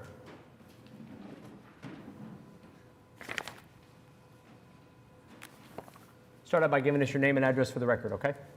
Carl Briscoe, 16825 North Rockwell. The preliminary shows 2 exits and entrances off of 164th. There is nothing on council for whatever reason. The problem is we farm that property to the north of 164th. And we are in and out of there with machinery, farm equipment, off and on all the time, and it's already a safety issue with the traffic. I was wondering why they're both on 164th and none on council.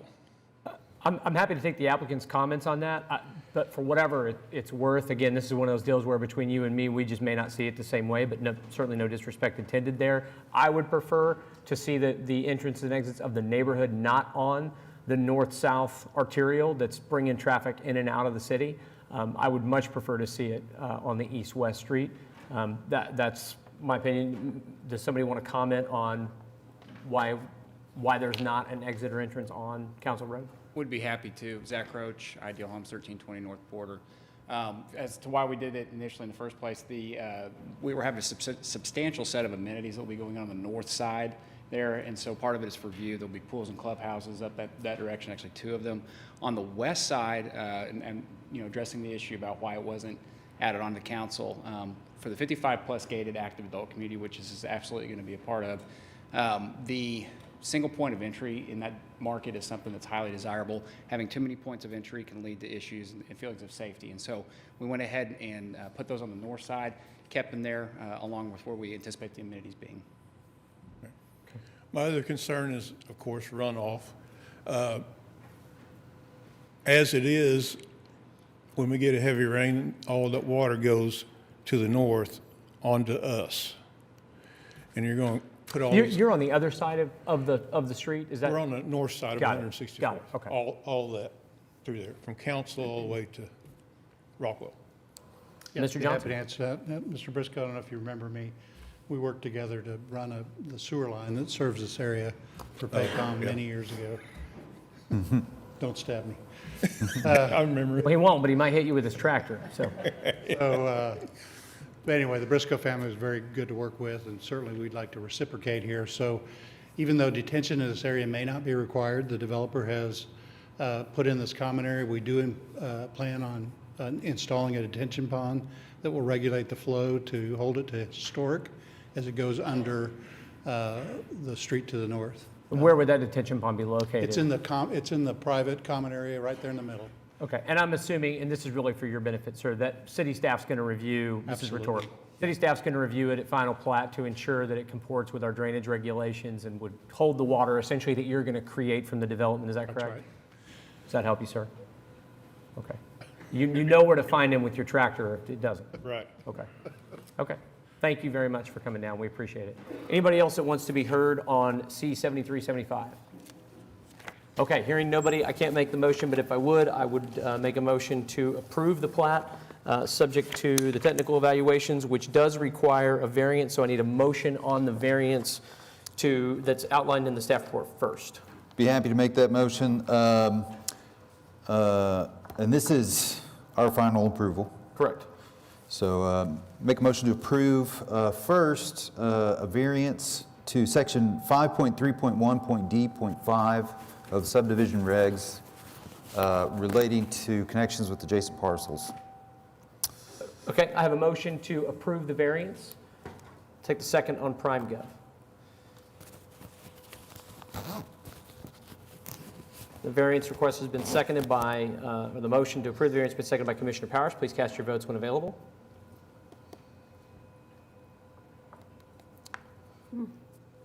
It's not available yet? Now it is. Please cast your votes. All votes should be cast. Call them out.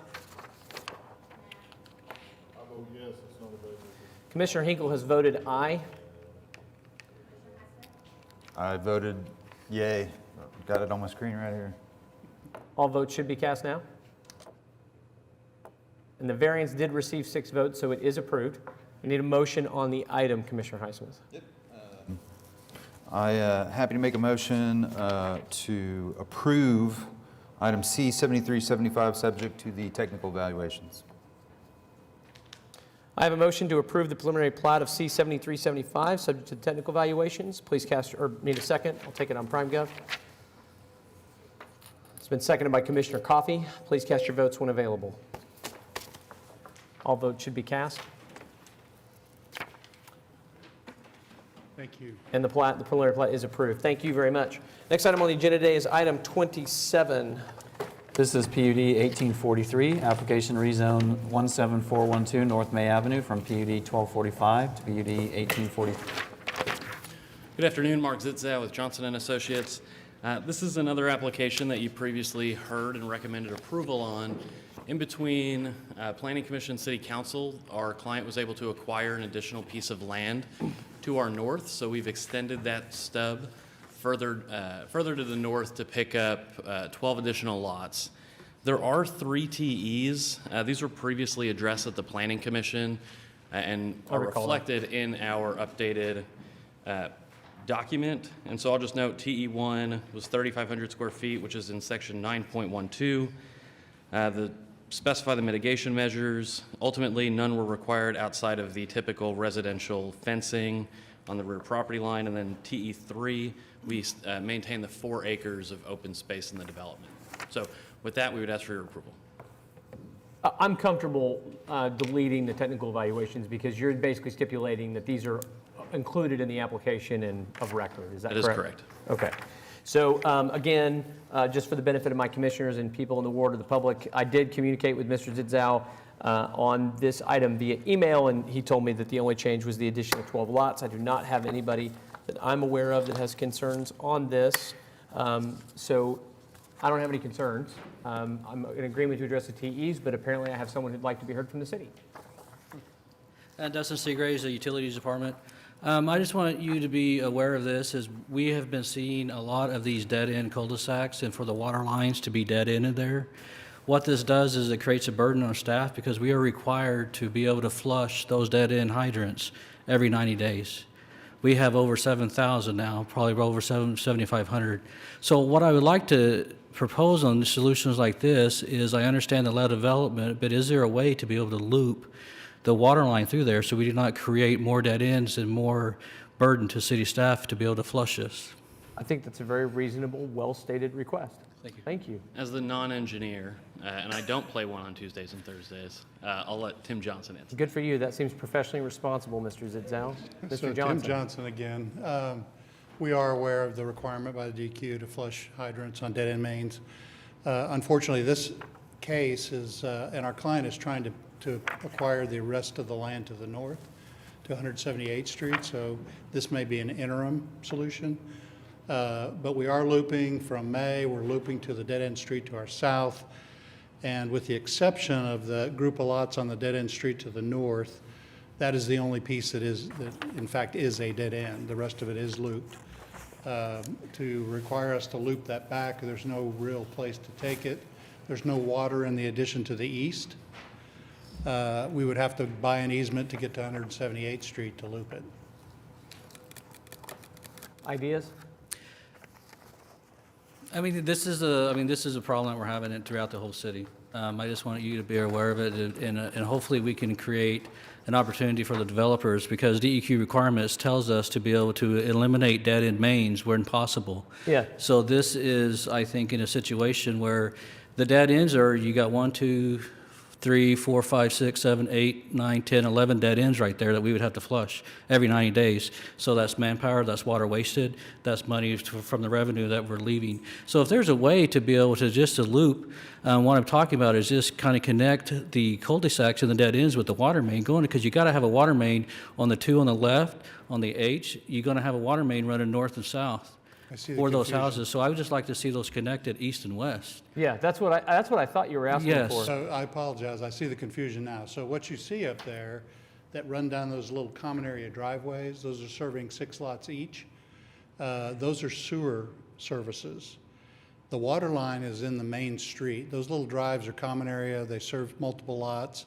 The PUD that's been approved allows for access across a single drive. We've done these cottages all over town. Right. The water mains that are in those common areas are services. The main itself will have only one dead end, and it runs up Wood, I can't read it, Woodvine, if that's the street there, yeah, that street. And the last hydrant will be at right there. And that will be the only dead end main on the project. Okay. And I understand if we were running mains in those little loops. Correct, I okay, agree that was a 100%. misconception, because this was the only information that we had at this time to review it, and so I'm totally in agreement that if those are private services and not the main water line, I'm okay with that. So That that's- addresses your concern? Yes, it is. It won't address the buyer's concerns, because now they have a long main that they will have to maintain, but that's their issue. Yeah, they're going to figure that out in 20 years, unfortunately. But yes, I just, I'm okay with that solution that Mr. Johnson has presented to me. Okay. And this will be flushed out even further at the plat stage, so. Got it. That's very valuable information, though. I appreciate you bringing that to our attention, because that's not something, unless I've been asleep at the wheel, I don't recall that ever being brought to our attention before. So that's very helpful. Thank you. Not a problem, thank you. Yep.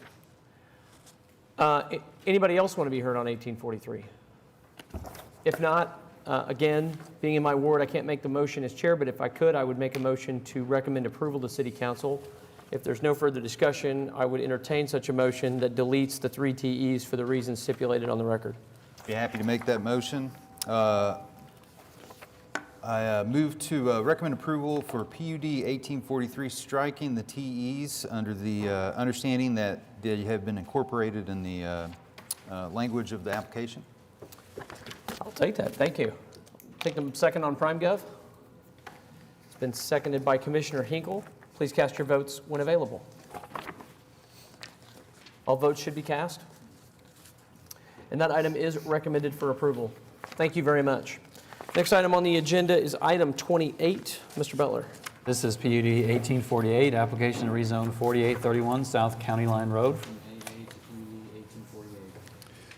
David Box, 522 Colcord Drive, here on behalf of the applicant, Kendall Dillon.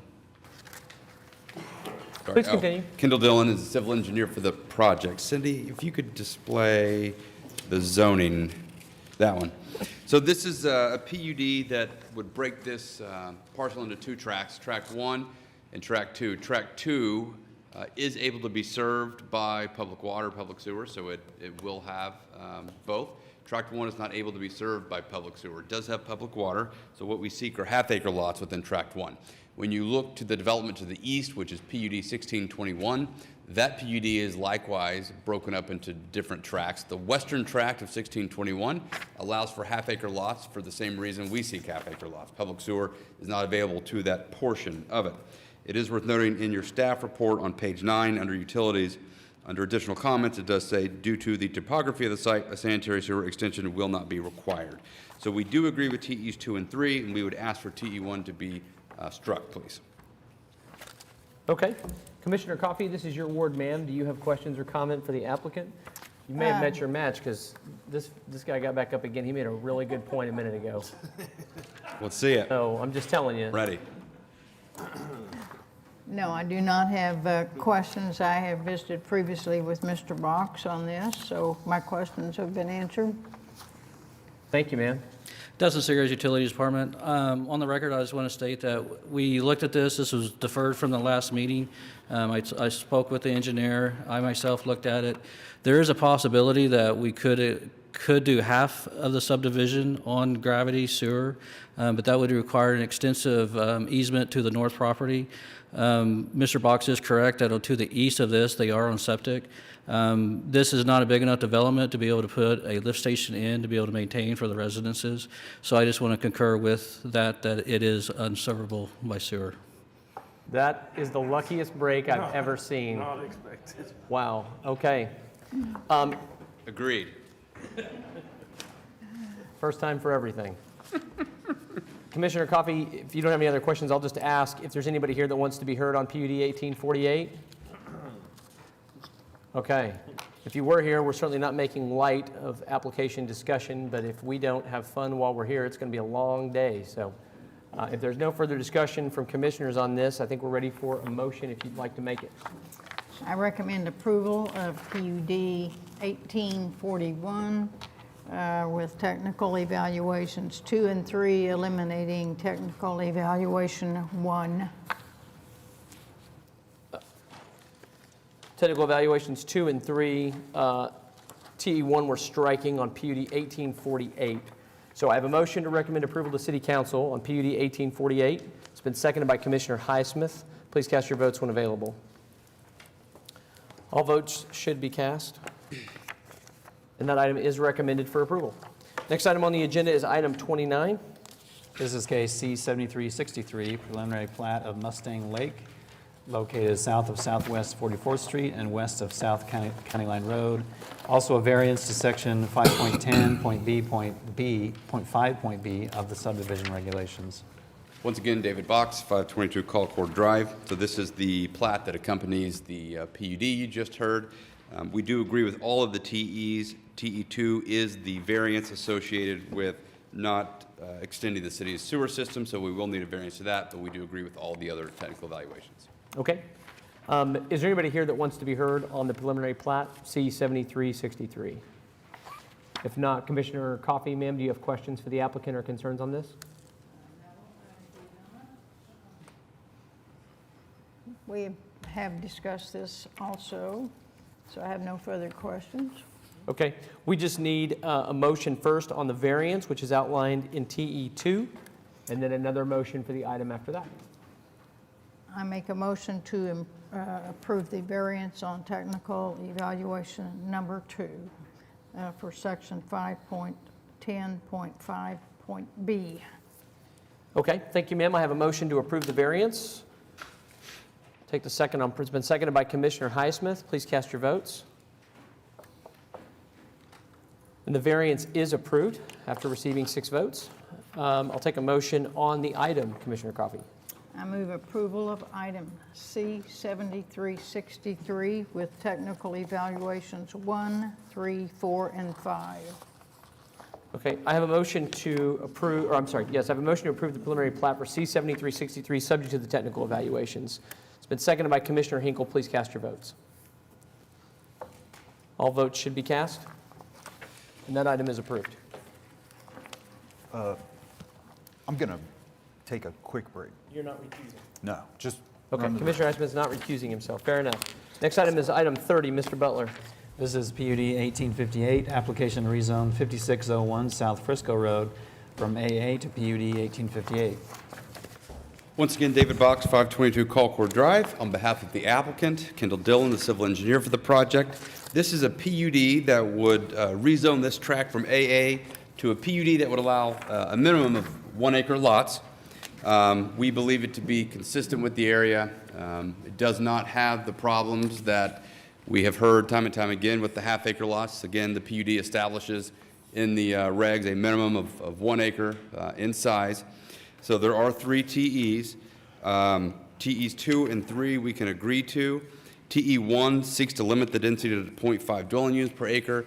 We are slightly above that. Again, this has been drawn at all 1 acre or greater, and so we would ask to delete TE1 and instead go with the minimum lot size requirements outlined in the PUD. Would you just confirm for the record what you are dwelling units per acre? I think it's like 0.6. Okay. Okay. Commissioner Coffey, this is still your ward, ma'am. Do you have? I do not have questions that have not already been answered in my conversation with Mr. Box. Okay, excellent. Is there anybody here that would like to be heard on PUD 1858? Seeing nobody, if there's no further discussion, we just need to delete TE1 if you're so inclined, but we take a motion on just the item. I move to delete TE number 1 relating to PUD 1858. And is that a motion to approve it? A motion to approve recommend approval on the PUD? And I recommend approval of PUD 1858.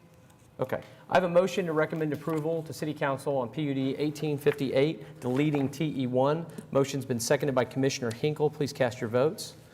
All votes should be cast. And that item is recommended for approval with 5 votes. Got it close here. Next item is item 31. Mr. Butler. This is PUD 1860, application to rezone 9600 Northeast 150th Street from PUD 1323 to PUD 18.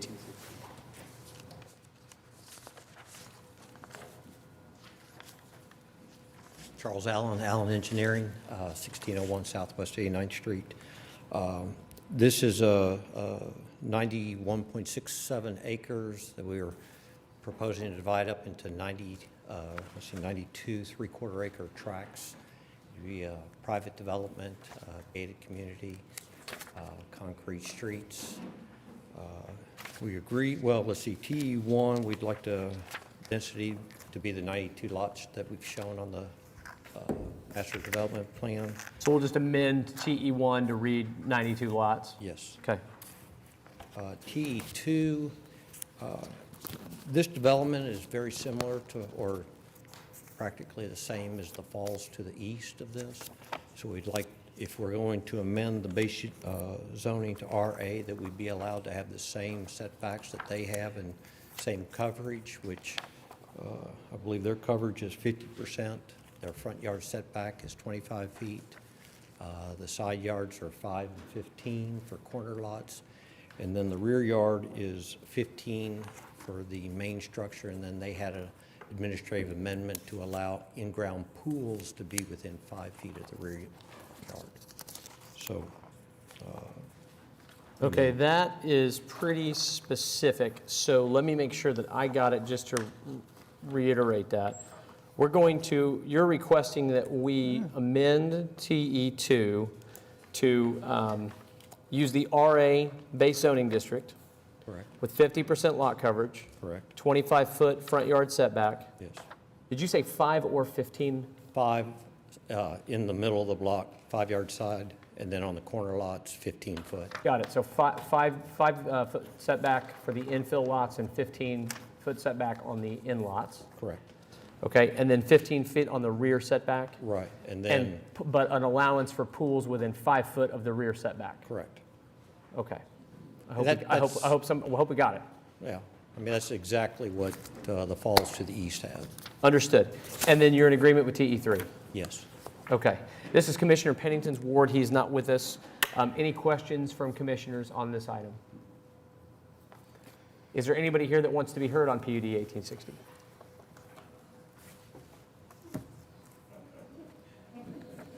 Sarah, you got to, this guy, keep this guy coming. You know what I mean? This guy needs to come around.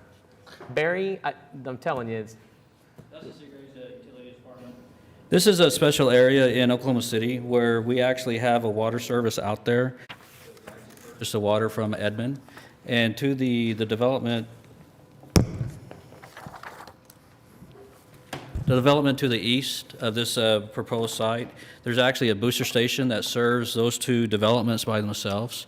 This is a unique situation where we would have to look at the capacity of that booster station to see if it could be served in this, or there would be an MOU that would have to be drafted for them to get water from Edmond if that's the case, or they would have to go on wells. So I didn't know if the applicant, I wanted to make sure that he was aware of that situation and if what he had line for water, if he was going to go to wells. I believe there's a 12-inch water line in Post Road, is that That is, and that goes to that booster station, to the development to the east. So, and it's only size, Mr. Johnson designed that for those two developments, and I think it's only size for those two developments and not any other expansion down the area. So there may not be city water available. However, it is Edmonds water, and so we purchase Edmonds water through a master meter, then we resell it to those, to that subdivision, to those two subdivisions up there. So it's a very unique situation that we're in right here. Understood. Were you aware of that, Mr. Allen? No, I was not. Do you want to look at that before you proceed? Yes, yes, sir, I do. Okay, I thought you might. I hate this for you because just the next meeting, I think it's the 11th, isn't it? December 11th? December 9. December 9th. Thank you, Commissioner Coffey. That's right. It'd be December 9th. We'd have to continue to give you time to look at it. That'd be great. Thank you. Continuance to December 9th. Okay. Yes. There's no further discussion or concern. I guess, again, I don't think I asked out of an abundance of caution. Was anybody here specifically for PUD 1860? I want to make sure if there's anything else, we hear the concern before we grant the continuance. Okay, seeing none, I'd take a motion on the continuance to December the 9th.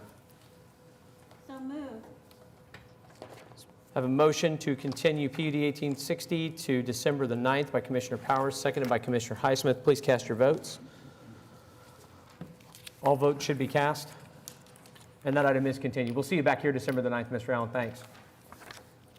Next item on the agenda today is item 32. This is SPUD 1351, application to rezone 5101 North Pennsylvania Avenue from PUD 1751 to SPUD 1351. Once again, David Box, 522 Colcord Drive. My client, Mr. McNeil, had to get back to Tulsa to get a daughter to a basketball game, so he had to depart. So, Cindy, if you go back to the zoning map, by now surely everyone is familiar with this project. The main PUD 1715, is what authorized the Oak development as we've moved forward towards construction and final building. Some of the things have changed. We've shifted the project to the west. There's been an acquisition of additional homes. If you've driven down Northwest Highway, undoubtedly you've seen that those homes have been raised and development's now ready. Well, what that meant is our western boundary shifted to an area that wasn't zoned to authorize what we intend to build here. So this SPUD 1351, is intended to mirror the development regulations of Tract 2 in the main PUD and force that development slightly to the west. With that said, there are two TEs, both of which we need to delete. TE number 1 asks that a height reg shall apply, C3 height reg shall apply where abutting R1. What we propose is simply mirror the height regs of the main PUD, that being 90 feet. So it's worth noting, even at 90 feet, the line of the SPUD runs right through here. So it's at least a 50, if not more, foot setback from our building line to any residential structure that would be over here. So from our western line of building, you would have what we're calling Oak Street and significant landscaping before you ever get to a single-family home over there. So frankly, I think we're further from a residential home than we would have been under the old design concept of PUD 1715. So we would ask to, I guess, modify TE1 to say height reg shall be 90 feet, which is, again, consistent with the Tract 2 of PUD 1715. On TE2, we'd ask to delete that as well. The reason being that our western line is really going to be this Oak Street. Now, there may be some landscaping here, but rather the heavy landscaping that we're committed to in our building plans actually falls outside of the SPUD boundary, and it falls right here on the west side of Oak Street. This is going to be bermed, heavily landscaped. It's just outside of the the SPUD boundary. But these are the commitments that we've made, so we had asked TE number 2 to be deleted. Your Oak Street that you're referring to, that's the one where we approved the new curb cut onto Northwest Expressway, is that right? Yes, sir. This would be Northwest Highway. Okay. Commissioner Powers, this is your ward, ma'am. Do you have questions or comments or concerns for the applicant? I do not. I did initially, going into this, the idea of having this property, in such close proximity to the residential areas. I'm curious to know if there's anybody here to be heard on this item today. Is there anybody that wants to be heard on SPUD 1351? Nobody appears to. I think that is a testament to the amount of interaction between the developer and the neighborhood over a very long period of time, since before this project really even got off the ground. So, you know, I think that the design concept has been fully briefed to the surrounding property owners, and I'm okay with it in this case. What would code require, or what would code limit the height to from the distance your boundary is to the nearest residence? I'm going to defer to staff.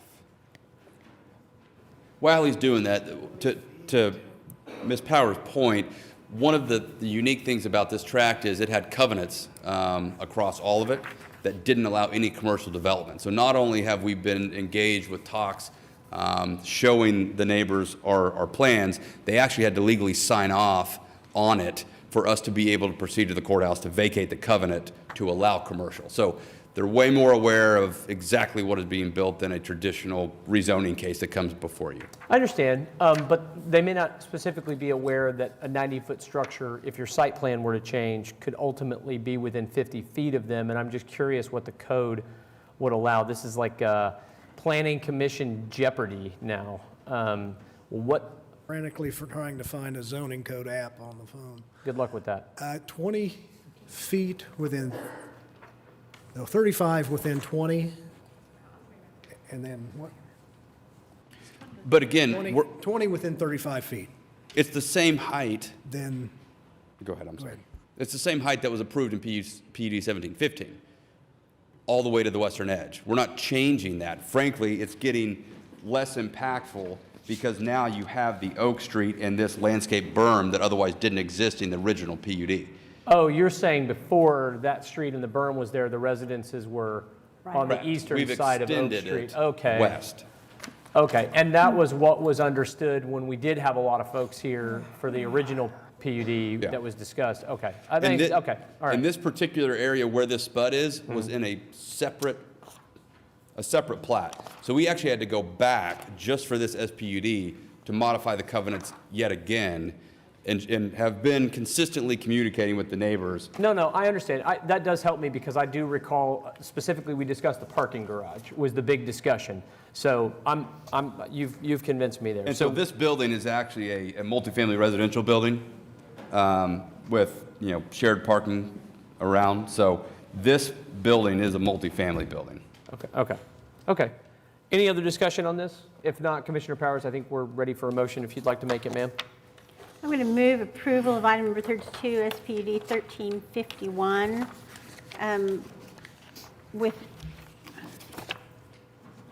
are we going to amend TE1 to 90 feet? Yes, ma'am. And delete 2. I'm sorry? Delete 2. And delete TE number 2. That was what I was going to do. So just for clarification purposes, TE1 shall now read, height regulations shall be 90 feet. Yes. Okay. So I have a motion to recommend approval to City Council on SPUD 1351, subject to the amended technical evaluations as read. It's been seconded by Commissioner Hinkle. Please cast your votes. All votes should be cast, and that item is recommended for approval. Thank you. Next item is item 33. Mr. Butler. This is SPUD 1354, application to rezone 316 Northeast 9th Street from PUD 1531 and PUD 1050 to SPUD 1354. Tim Johnson again here on behalf of the applicant. Mr. Mark Beffort's also here, and Mark Zitza, of course, from my office. Just to give a little background on the project, there's a lot of unseen things that go on before you guys get to see these kind of things. This is a project that we've been working on for probably about a year, and prior to that, we did the work for the Urban Renewal Authority to get the GE building, which is now occupied by Baker Hughes and owned by OSU, and have done the work prior to this meeting with the vacation actions on the streets, Style Circle as well. So as a little bit of background, before Mr. Seagraves shows up, we have had long meetings with Public Works, the Utilities Department, as well as the Parks Department on what is owned out there and what can serve this new project. We have worked up a master water plan that we will be implementing. The plans have been submitted and reviewed. We have worked with the utility department with regard to sewer service because this historically was residential. And so we have a solution for this phase and a future phase for the sewer solutions and problems that are in the area already.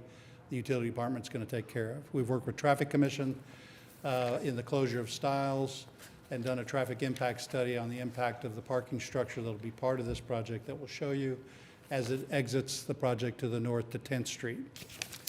Parks Department owned PUD 1050 that you see is the beacon of hope around Stiles Circle. So the reason for this application is to incorporate all those old PUDs into one contiguous PUD that will allow the project as planned. What I'd like is for Mr. Befford to kind of show and talk about the energy that's going to be developed by this project and how it's going to interface with the Innovation District that you've heard about already today on item 7, even though it feels like yesterday. And we are in the high-intensity mixed-use section of that, if you were watching that plan. So, Mark, if you don't mind. Mark Befford, thank you for your time. You know, I don't get intimidated very often, but this is a little intimidating me sitting here, and I want that guy on my side. Me too. I'm glad he's here for me, not you. Yeah, so I appreciate you for this, for your time. As you can see, this is our project. We've been working, we bought the land December 23rd of 2020. We've been diligently working on this. We plan to break ground, assuming you guys give us approval. February 15th, I'm sorry, March 15th of next year. We took on this project because we believe that this is critical in the future of Oklahoma City through new technology innovation, primarily around the aerospace and life science industry. We wanted to create something that is world-class for Oklahoma City. You take this project, you can put it in London, and it would still be a world-class project. So. This project to date is just in this first phase. It doesn't include the second office building here, just the first phase, is $180 million. So it's taken a lot of effort to get to this point. We hope, it hasn't been funded yet, we've made application to the city to put Innovation Hall here. We hope that that is decided within the next 2 to 3 months to do that. One of the key features of this particular project, if you look at innovation districts across the world, connecting multiple universities together to collaborate in new research, new technologies is critical. This particular site sits right in the middle of the OU Research Park, which is to the south, and what Baker Hughes donated to OSU, which is now the OSU Discovery. And we already have people at the table, both universities together, talking about how we make this project successful for research, for education, to all of the state of Oklahoma, as well as creating significant amount of jobs that are very high paying for our city. So that's our project. Answer any questions. Thank you very much. Just for the purpose of the record, can I get your address, Mr. Befford? Oh, seriously, you need that? Okay. 6415 Hillcrest Drive. Thank you very much. Yeah, thank you. Any questions for Mr. Befford or for Mr. Johnson? Mr. Zidzow. Good afternoon, Mark Zitzow with Johnson & Associates, 1 East Sheridan Avenue. I just wanted to quickly address the TEs. There are 4. TE1, we would ask that we would modify to read, EMD signage shall be restricted to a maximum display area of 500 total square feet and shall be directed internally to the site. So through these renderings, you can see the various angles here. There are proposed EMD signage that is directed internally. There is a fin off of the lab space building that would shield it from 235. 235 is also depressed in that area. Additionally, there are other views here that just show coming from Harrison that EMD signage would not be visible. So there were TEs 1, 2, and 3 that were all addressing the EMD signage. So TE1 we would ask to be amended, TE2 and 3 we would ask to be removed, and then we agree with TE4. So just jumping out in front of something here, how can we ensure that, as you're articulating, that the EMD signage will all be directed internally? Are you saying that all of it will be directed internally? That's correct. So where it's currently proposed is set far back from Harrison, and with the fin and the angle of this building, it is being directed internally to the project. Okay, so deleting 2 and 3, but we're still amending TE1 to restrict that EMD's maximum square footage would be 500 square feet, all directed internally. That's the way that we're to understand what you're doing with your signage. That's correct. Okay, I just want to make sure we were all clear on that. Commissioner Pennington, this is his ward, and he is not with us, but do other commissioners have questions or concerns on this? I'm sorry that Commissioner Pennington's not with us, but I did speak to the applicants about this signage being my big concern here. And I think it is important that the language of the SPD specify that the signage will not be visible from I-235, or, I mean, to the extent that we're able to articulate it that specifically from, Harrison or any other public street, if that's accurate. It's great to say it'll be internally directed, and I like that language too, that's fine. But I want it to be very specific in terms of how not visible it is from public rights-of-way. So as close and as specific as we can state that, I think that's very important. We can certainly restrict it from I-235 further. This image shows from Harrison, so it's kind of a helicopter view, but as the project builds out with future buildings, the piece from Harrison that will be visible will only be visible for a very short period of time while you're driving by it. Cindy, if you can go to the aerial. But it's not signage that's out on Harrison. It's signage That's that correct. if you looked as you're passing, you're going to see it. Yes, Okay. it's set back further. And then across the street currently is a parking lot and more I office see. and research. So in terms of neighbors that would potentially be affected by it, there's not really going to be anything across the street. A quick question, Mark. Can you give us an idea where that would be on the site plan, or how far back in terms of feet those screens would be?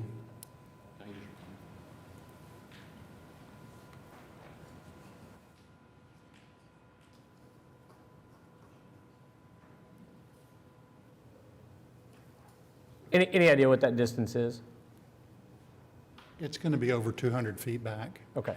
And it's on that, the research building is somewhat of an L shape, and the northeasterly and southwesterly L will be up near that roundabout that is at the end of 9th Street.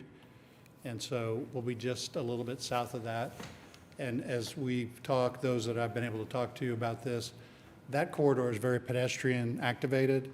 And the purpose of this type of signage is to continue the energy of the entire development, which is around research and science, and those pedestrian walkways which will connect where the Beacon of Hope is. That lines up and creates that pedestrian connecting corridor.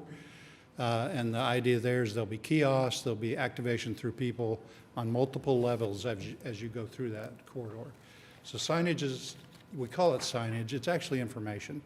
And that's really what's driven here is they want it to feed on itself from an informational standpoint. Got it. Other questions on this from commissioners? Of course, and that's lovely, and I agree with that, and I'm sure that that's exactly how it will work out. We have no control whatever over the subject of the signage. We can't talk about the content at all. So to me, it's all about, the other thing that we talked about was, keeping it downgraded at night. And is that language built in somewhere? If so, can you direct me to it? Not presently, but City code, that's city code. What is it, just so we're aware, and 70 nits, I think, or 75 nits. what does that mean in normal people speak? It converts to candle power, but as opposed to Not during the helpful. day, it's like 3,500 nits, and at night it's 70. So it nits, N-I-T-S. So it's required by code, in other words, to dim at night, so you're not seeing this, okay. Correct. So, and that's, I mean, again, I don't know what that relates to and something I would comprehend, but 3,500 to 70 seems pretty extreme. Is it a big difference? Huge. Okay. It's a difference between being able to stand in my front yard and see the color of lights change on what used to be the Chesapeake Arena as the sign changed. You know, I live at 41st and Western. Right. And at night, especially on a cloudy night, you could see the colors of the thunder look like sign changing, you know. Right. So code has changed since then. It's become much stricter, so, okay. Okay. Other questions that don't have to do with nits? Learn something every day if you come to City Hall. Thank you, Commissioner Hinkle, for that education. If there's no further discussion on this, let's see where we are. Somebody make a motion. I'll take a motion. Somebody, anybody. I'll move approval of item number 33, SPD 1354, with the amendment of TE number 1 to a maximum display area of 500 square feet with all signage internally directed, and the elimination of TEs 2 and 3, the inclusion of, I assume, TE number 4, since we didn't talk about that. Okay. I have a motion to recommend approval to City Council on SPUD 1354, subject to the amended technical evaluations as read. Please cast your votes, or somebody give me a second on PrimeGov actually first, and then we'll cast votes. It's been seconded by Commissioner Privet. Please cast your votes. All votes should be cast. Commissioner Hinkle, Paula called your name. That's one demerit. I vote yes. Commissioner Hinkle has voted yay. And that item is recommended for approval. Thank you. Next item on the agenda is item 34, but forgive me, I can't leave whenever I want to, so I'm going to take a 5-minute break here, and then we'll come back.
All right, let's reconvene. Keep this party rolling.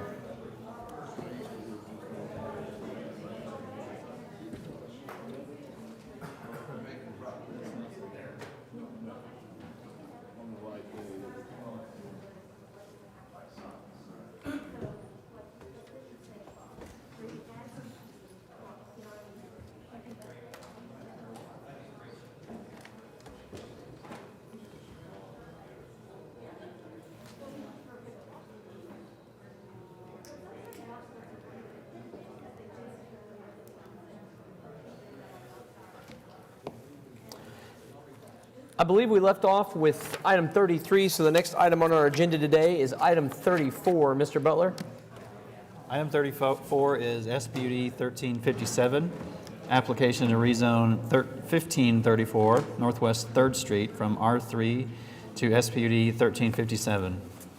Is the applicant with us?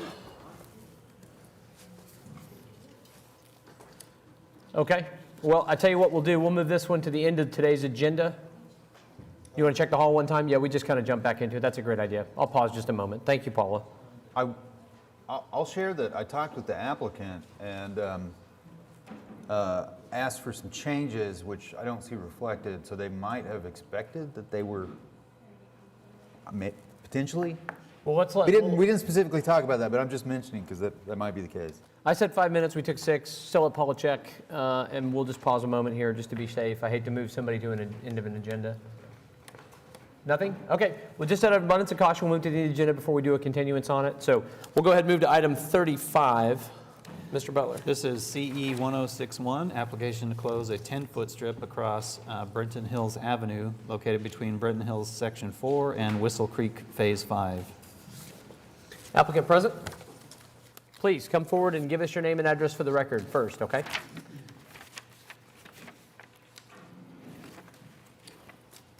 Richard Hochschild, 713 Northwest 158th Street. Thanks for being with us. What do we need to know here? Basically, if you're at this point in Brenton Hills Avenue and you're going south, if you go at either the exits to Brenton Hills, you pass no stop signs. And if you're going north through here, it's eventually going to connect to 164th Street through the Whistle Creek development, which also looks like it doesn't have any stop signs. Now, obviously, we have traffic concerns, and I'm sure if you look at the past speed action center deals that people submit online, you will see that we have a lot that are usually submitted because Claremont Avenue through Brenton Hills is just a raceway. So both the entrances to Brenton Hills and the entrances to Whistle Creek are about a fourth of a mile to the east of Western and 164th and Western and 150th. And if you've ever been there during traffic times, it's a nightmare. So this has nothing to do with our thoughts about Whistle Creek. Authentic Homes, they build a great home, but this is just more of a concern that when people figure out that there's a legitimate cut through between 164th and 150th, that they will start using that because there's no stop signs from basically the back of the neighborhood to the front. So that's kind of where our thoughts are. Understood. This is Commissioner Pennington's ward, and since he's not here, I'll just say this. Definitely in agreement with staff's recommendation to deny this. Okay. Because that connection does precisely what you just said you didn't want it to do, okay, which is to create connectivity between the two areas and allow for emergency service vehicles, in the event of emergency situations, people to get in and out.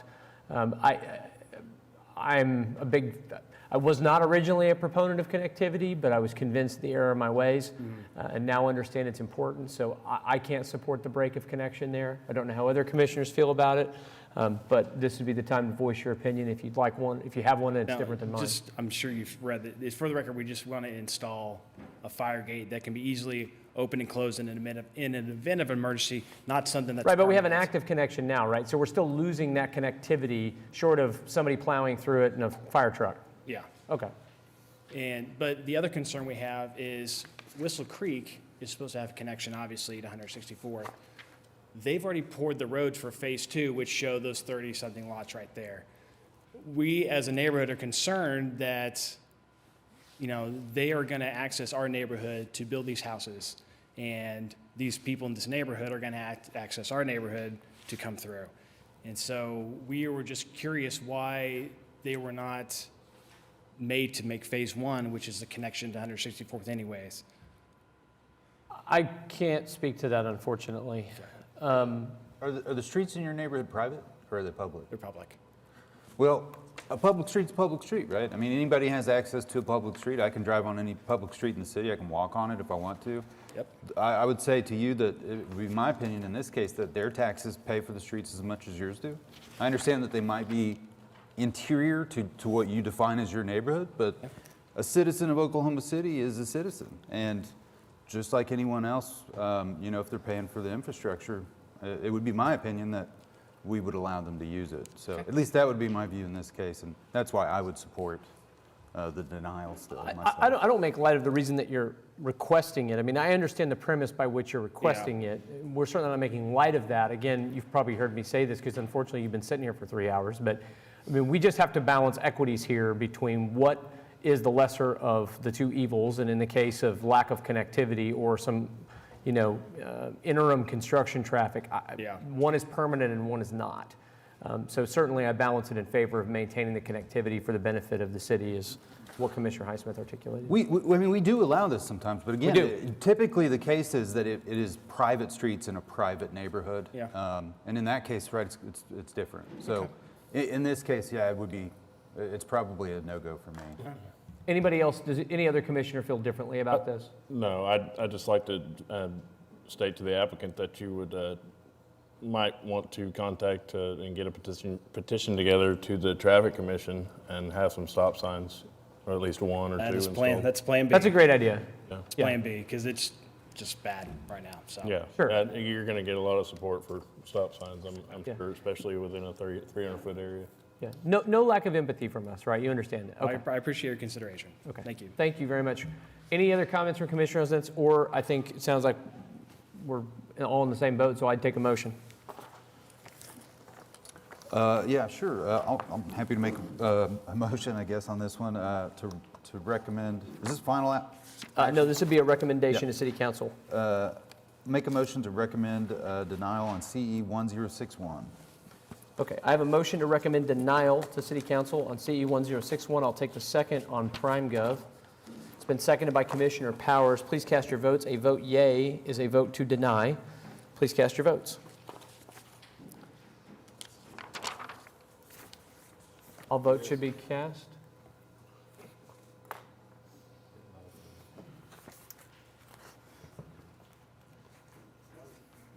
Commissioner Hinkle's going to need his own personal IT member from now on. Commissioner Privet is volunteering. Hey, come on now. You're slow. All votes have been cast. That application is denied, or recommended therefore. Next item on the agenda is item 36. This is case PC 10775, application to rezone 9279 South Cimarron Road from AA to RA Single Family, 1 acre. How you doing? My name is Aaron Mears with Mears Engineers. This is my first planning commission, so be gentle. Welcome. Welcome to City Hall. Well, my first company one, so I appreciate it.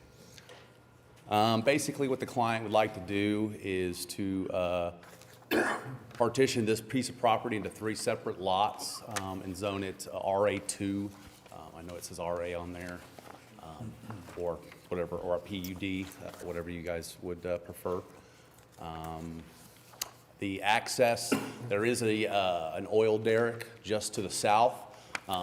This plan is showing access on the north. We're going to go ahead and move that to the south and vacate that access easement and go ahead and have the access. If you want to go back to the plan that was, right there. So that proposed 50-foot access easement will actually be on the south side.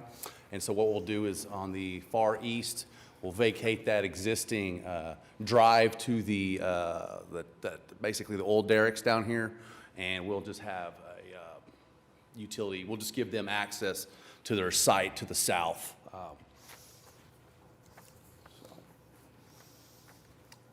I'm not following you. I wish I was. Okay, so the proposed access easement? Hang on a second. Let me get, sorry. The oil well area, which is clear there on the east side, I'm assuming that's the east side, On the right? southeast side, yes. Southeast side of the parcel. I see that access road. You're saying they're going to take it from the southern area because it goes all the way back over to the, what is that, Cimarron? So what we're going to do is we're just going to allow them to have, instead of having access from the north, they'll have access from Cimarron Road. Okay. So we'll just have a joint access easement for the property owners as well as the owner of that derrick, Okay. that oil rig or whatever that is. Okay. Anything else we need to know about this? I believe that is it. Okay. Commissioner Coffey, this is your ward, ma'am. I will note the staff has recommended denial on the application. You're aware of that? Yes, I am. Okay. All right. Commissioner Coffey, questions or comments for the applicant? No, I don't have any. Staff is recommending denial based on the fact that this is not in conformance with the comprehensive plan. The comprehensive plan calls for a minimum of 5-acre lot size. This is asking for 3 lot sizes, so I don't have a reason to agree with staff's recommendation. The site's 11.4 acres. So I just want to understand too, by cutting this into 3 tracts, your 3 tracts are going to end up being how big? 3.66 acres. Okay. This would allow, I mean, I understand the 5-acre cutoff mark, and I'd be more than happy to rewrite maybe a PUD or anything for the next council if you guys would like me to revise that. The additional lot, I mean, so basically we could get 2 lots, but 3 lots is really not adversely impactful of that area. It would bring additional revenue for the schools systems. I understand that this is a little lower than what is required, but it is not adversely affecting the area, and I believe it would be a positive impact to that community. The owner is planning on putting 3 upper end houses on these lots, so anywhere between $300,000 to $750,000 houses will be on these lots. Okay. I don't have anybody sign up to speak. We did receive a letter of opposition too that was in our packet from Bobby and Sherry Maples. I don't know if they're here today. If they're not, maybe they're listening at home. We did receive your letter. I don't see a reason, given what you've given us, to do anything different than what we're being told by staff. I mean, everything surrounding it is AA. I'd be honest with you, I'm not familiar enough with the area outside of what I see on this map I've been given by staff to feel comfortable that there's something different we could do.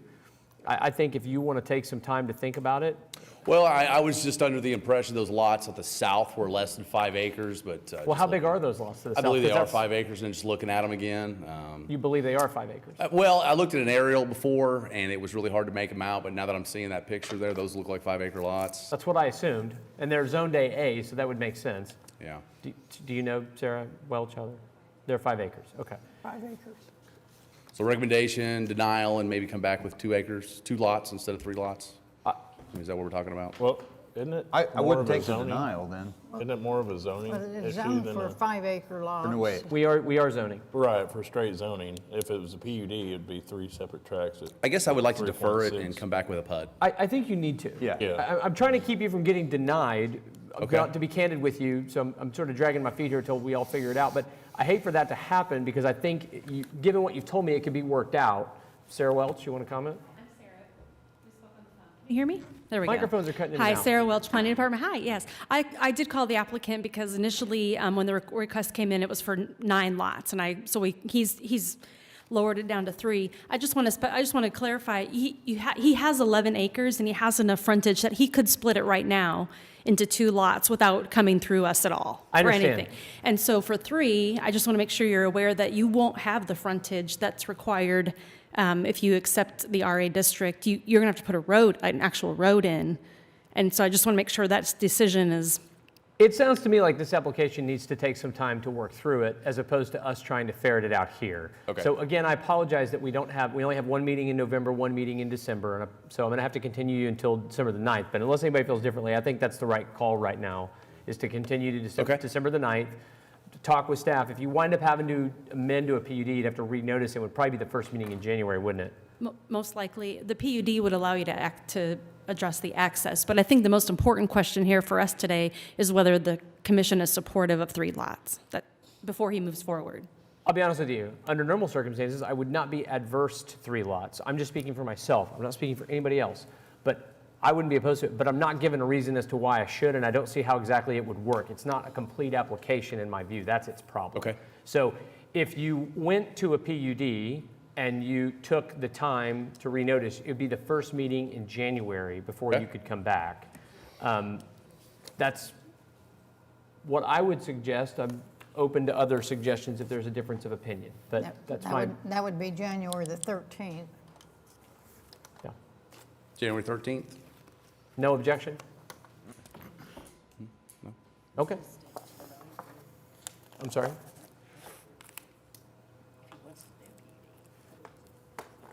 Right, yeah, I think he does. So we'll do it till January 13th. That gives you plenty of time to figure it out once. If you have to renotice, you've got time to do it. Okay. And then you can come back here and work with staff and get a complete application in front of us. Great. Thank you very much, sir. Sure. If there's no further discussion, Commissioner Coffey, if you'd like to make it, ma'am, I take a motion to continue this item until January the 13th, as you suggested. Yes, I would like to continue, I guess it would still be PC 10775 to the January the 13th Planning Commission meeting. I have a motion. I'll take the second on PrimeGov. Motion's been seconded by Commissioner Powers to continue this case until January 13th, 2022. Please cast your votes. And that item is continued. We'll see you in the new year. Next item is item 37. This is case PUD 1814, application to rezone 1108 Northwest 116th Street from SPUD 522, R1 Single Family, and R2 to PUD 1814. Welcome back. Back again. Last time we were here, there was a motion made to deny, it did not pass, and then a motion made to approve, it did not pass for lack of a quorum, and so you're back again. Since that time, as requested, I believe by you, about the potential for purchasing the lots that were in between the subject lots, which is the corner of Western and 115th, and then in between the 2 southern lots. My client, the applicant, and I'm sorry, I should have said I'm Richard Rice for the applicant. I was coming back to you, don't worry. 1401 South Douglas Boulevard, Midwest City. Thank you. We have reached out to the property owners who are amenable to selling those properties to my client, but of course they are waiting for the outcome of this to establish the purchase price. You've got two challenges here, and honestly, like I'm sincerely, I apologize in the sense that last time, when it was continued for failure to basically go either direction, we were hopeful that we would have a full commission at that point, so you could get the 9 votes and we could see where we stood. And then I showed up today and. I understand. Right. So I do regret that for you and apologize for that in the sense that that's not what we want to happen to applicants. This has been, continued a number of times. I will just tell you, and there are 6 people sitting here, I would not support this application until those lots are owned in fee by your client. Understood. Okay. And with the lack of 3 of your members, then the only other thing for me to do at this point would be to ask for another continuance. However, I do not believe that I can make it here in the December. Okay, so January 13th? Yes, if you can give me 1 second. That's dangerously close to allowing you to close on these 2 parcels. I mean, that's 60 days. You can get that done even in these real estate times. I understand. January 13th at 1:30? That's the time we show up. If there's no discussion on this or anybody doesn't have additional comments or feel differently, Commissioner Powers, particularly you, this is your award. I'd take the motion to continue the case as requested by the applicant. I'll move that we continue item number 37, PUD 1814 until January the 13th. 13th. I have a motion to continue PUD 1814 to January the 13th, 2022. I'll take the second on prime goat. It's been seconded by Commissioner Highsmith. Please cast your votes. All votes should be cast, Paula? And that item has been continued. Thanks for coming back down again. We appreciate it. Next item on the agenda is item 38. Mr. Butler. This is PUD 1855, application to rezone 1320 Northwest 178th Street from R1 to PUD 1855. Hi, David Jones on behalf of the applicant. What we have in front of you here is a... Can you give us your address, Mr. Jones? Yeah, 2201 Wood Hill Road. Thank you. What we have in front of you here is a application for a PUD with a C3 underlying use for the hopeful development of a restaurant facility and various retail and professional services spaces. This location is at 178th and Griffin Drive. It's a 5-acre tract at this point in time. As you can see, there are other commercial already developing within the area. This property is currently owned by Edmond Trinity Christian Church. The developer and the church are together in the rezoning. The applicant, actually Edmond Trinity Church. Part of the acquisition and sale of the property is contingent upon the rezoning of the property. We've had an opportunity to look at the staff report and have seen the various TEs on the project. We are in agreement with all of the TEs on the project for electromagnetic sign elimination, for the sidewalk, for the buffer, the 30-foot buffer on the south side of the project, and landscaping, tree preservation component. We were also made aware by city staff of a citizen's concern on the property. We were able to contact that individual, discuss at that point in time the items identified. We were able to agree, in our case, on what we believe are 2 items. One, which is the elimination of one of the drives coming onto Griffin Drive. One of the city's TEs also was for us to reduce the number from 3 to 2. We were in total agreement with that, and the elimination of the one drive that was of concern. We were also identified about an objection as it would relate to the timing of the meeting. That one we don't agree with. We would like to move forward. Their concern was about notice and ability to review. So we, after our discussion with them, advised that we were looking forward to moving forward with this meeting today. Did you conduct a neighborhood meeting? Did you reach out? We did not. We did not reach out. We were not notified of any concerns until Monday of this week. And at that time, we made contact on Monday, visited with the individual late on Monday, addressed the items that individual had, and then of all of them, we were able to agree to 2 of the 3. One, which was the elimination of the use of any of this property for a payday or title loan use. Understood. And I don't recall that you've ever been before us before. If you have, I don't remember it, Right. So forgive me if that's not the case.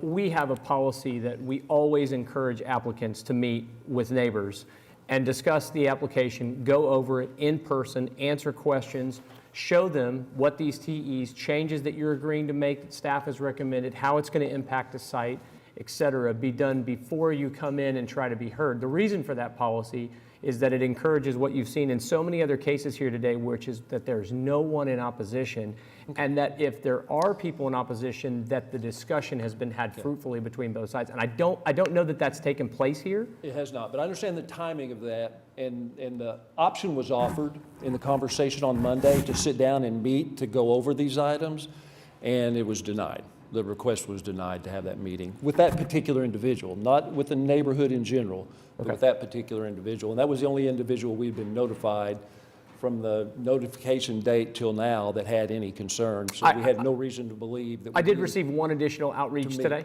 from a neighbor. Okay, fair enough. We have not received that. Okay. The other item that we were not in agreement with was the exclusion and limitation of truck traffic onto Griffin Drive. We see Griffin Drive as a public street. We would be willing to look at signing it so that all traffic coming onto Griffin Drive out of our development went north back to 178th Street. Well, you can't control that. No, we can't. With our circulation plan, we can't get traffic through the interior of the development and only use 178th Street. Okay. I'm curious to hear what my other commissioners have to say. I also want to hear from the folks that have signed up to speak. We do have one who's here and has signed up. Sure.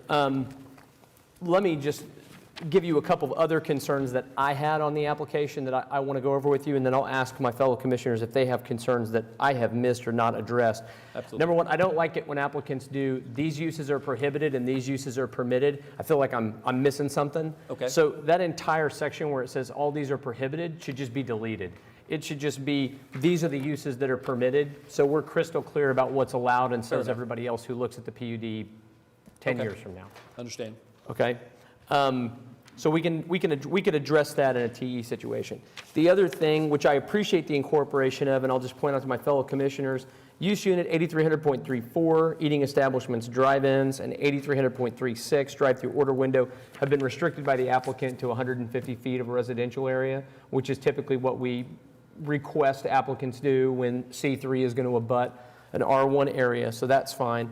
Under your facade regulations, I would prefer that you strike EFS from the facade regulation. My reason for that request is because it is my opinion that a lot of people don't know that there's a lot of insurance companies that won't underwrite or protect it. So if you're damaged and you depart from the neighborhood, then you've got a shopping center sitting there with a bunch of hail holes in the side of it that everybody's got to look at. Okay.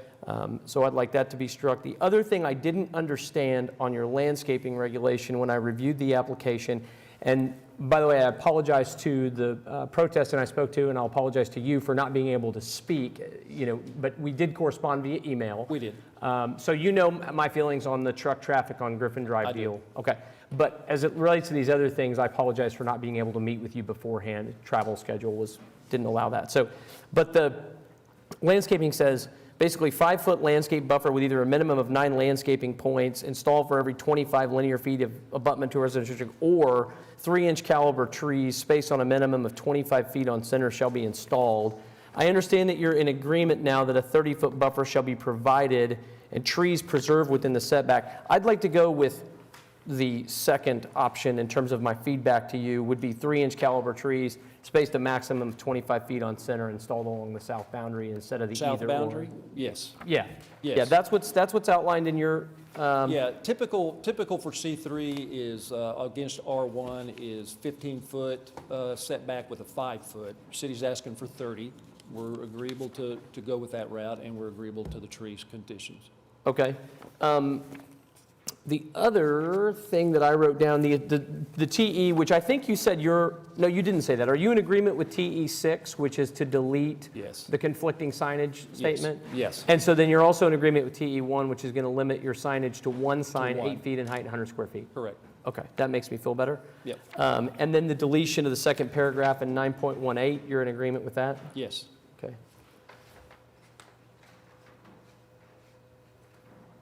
Specific information. Okay, so you understand too that you'll have a specific plan. Your application will come back through for specific plan by deleting that paragraph. Absolutely. Okay, I just want to make sure. I think that's it. Do any commissioners have any other thoughts or comments on this before I ask for citizens who want to be heard so we can hear from them? Even though the chairman doesn't like the list of things to be prohibited to be included, hang on to it. As a veteran of many, many, many homeowners meetings, I can tell you it will come in handy when people start talking about gasoline stations. You can say right there, can't be allowed, prohibited. So Yeah, people like to see them. And that's where we would add the use designation 8300.57, which is the payday or title loan agency. Right. I'm not really sure why that's being requested, but I guess we'll hear. I never understand that request either, to be quite frank with you. I think it's a question of taste, which I don't believe in trying to dictate from up here, to be candid. Yeah. But it is what it is. Right. Not the hill I want to die on. The thing about the prohibited ones is just that I wonder if there's something that's left out, and if it gets left out accidentally, which camp did it go in? Was it supposed to be prohibited, or does that mean it's permitted? Yeah. Anyway. Not a problem to strike that. Okay. Any other comments from commissioners? Okay. Just so you know, I'm leaning toward a continuance here, but let's hear from the folks that are with us. Mr. Lackmeyer, would you like to be heard on this item, sir?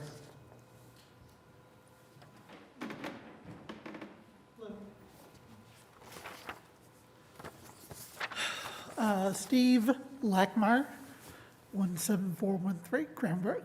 Welcome. I appreciate the applicant's response on the entries and on the usage.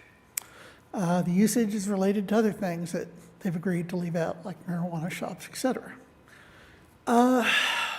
They're wanting to turn a residential street into a commercial street, and that's our concern. That's what we're down to. And as I'm looking at this, or as I voiced to you earlier, you often see trucks delivering alcohol or food and beverage to restaurants that can park on a street. And I see this being a very easy space, instead of navigating that parking lot to park along that street.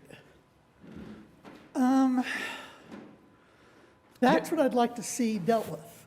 Just so you know, they are not allowed to park on the street. I mean, we can't prevent them from doing it, right? But they are not allowed to park on the street. So, but I've got a proposal that might take care of our concerns, and I don't know, there's another resident here that wants to speak.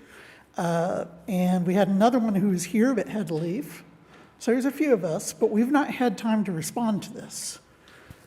What if there was an agreement by the applicant to do some sort of screening or low fence along that drive? I mean, maybe even just a little metal pole with wiring so that delivery trucks don't find it so easy. I think that'd be an excellent thing for you to discuss when you meet with the applicant. Okay, that would be fine. As I said, we're not looking to kill the development, but at the same time, if they can't guarantee a way or make an effort to stop this from being a commercial corridor, then maybe it's inappropriate to go from R1 to C3.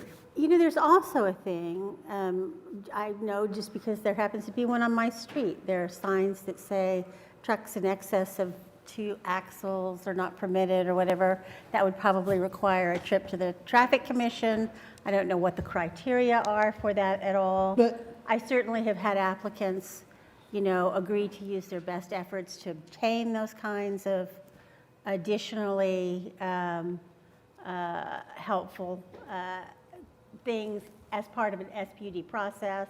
You know, I don't know that we have the ability to do that Right. here, but you know, again, all things you should be talking to the applicant about, in my view. One thing I want to get some clarity on from your comment, Mr. Lackmeyer, is from staff, is this Griffin Drive, what is the difference between this 2-lane street and a 2-lane street that's constructed as an arterial? What is the difference in the standard for construction on a street like this? Is there a difference?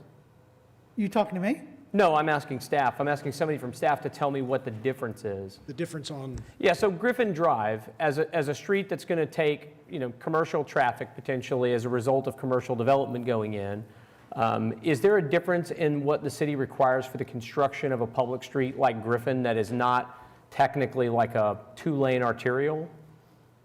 no, unless it's designed and built as a collector. And I believe this is just a standard street. Well, that's what it Local looked street. like to me. So this is a standard street. It's built to city standard. Okay. I just 26-foot wanted to. Curb and gutter. Got it. Okay. But could a truck park on Northwest 178th?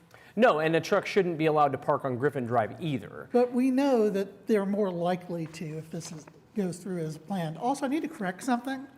When Mr. Jones said I wasn't willing to meet with him, I was not willing to meet with him without a deferral so that our neighborhood could get organized and figure out what questions we have. That is a very reasonable request of yours. So when he says I was not willing to meet, that's not quite accurate. Understood. Okay. So, I mean, we want to work with them, but we need them to work with us on figuring out how to solve that. It seems like it should be easy to solve, but they're going to have to make some changes to do that, to get us to support going from R1 to C3. It's a residential street, it's a residential property. they're not entitled for the upgrade. No, they are not. They're not entitled to rezoning. That's 100% accurate, too. So that's where I think we're at. But Stephen needs to talk to you, so, Okay. All right. Thank you. Well, we appreciate you coming down and your comments. thank you. Stephen, and forgive me, I could not make out your last name on your voicemail. And is it Shed? Shed. Thank you. Sorry. My name is Stephen Shedd. I'm at 1321 Northwest 176th Street. And if you could back up a diagram with the big green, and I'll show you exactly where I live. So I am the two-story house that is right on the corner of 176th and Griffin Drive. That would be the northwest corner? Northeast corner. Northeast corner. Oh, Yes, okay. Yes. Okay. And so my concern is traffic. I know that I hadn't heard of anything of any reduction in exits.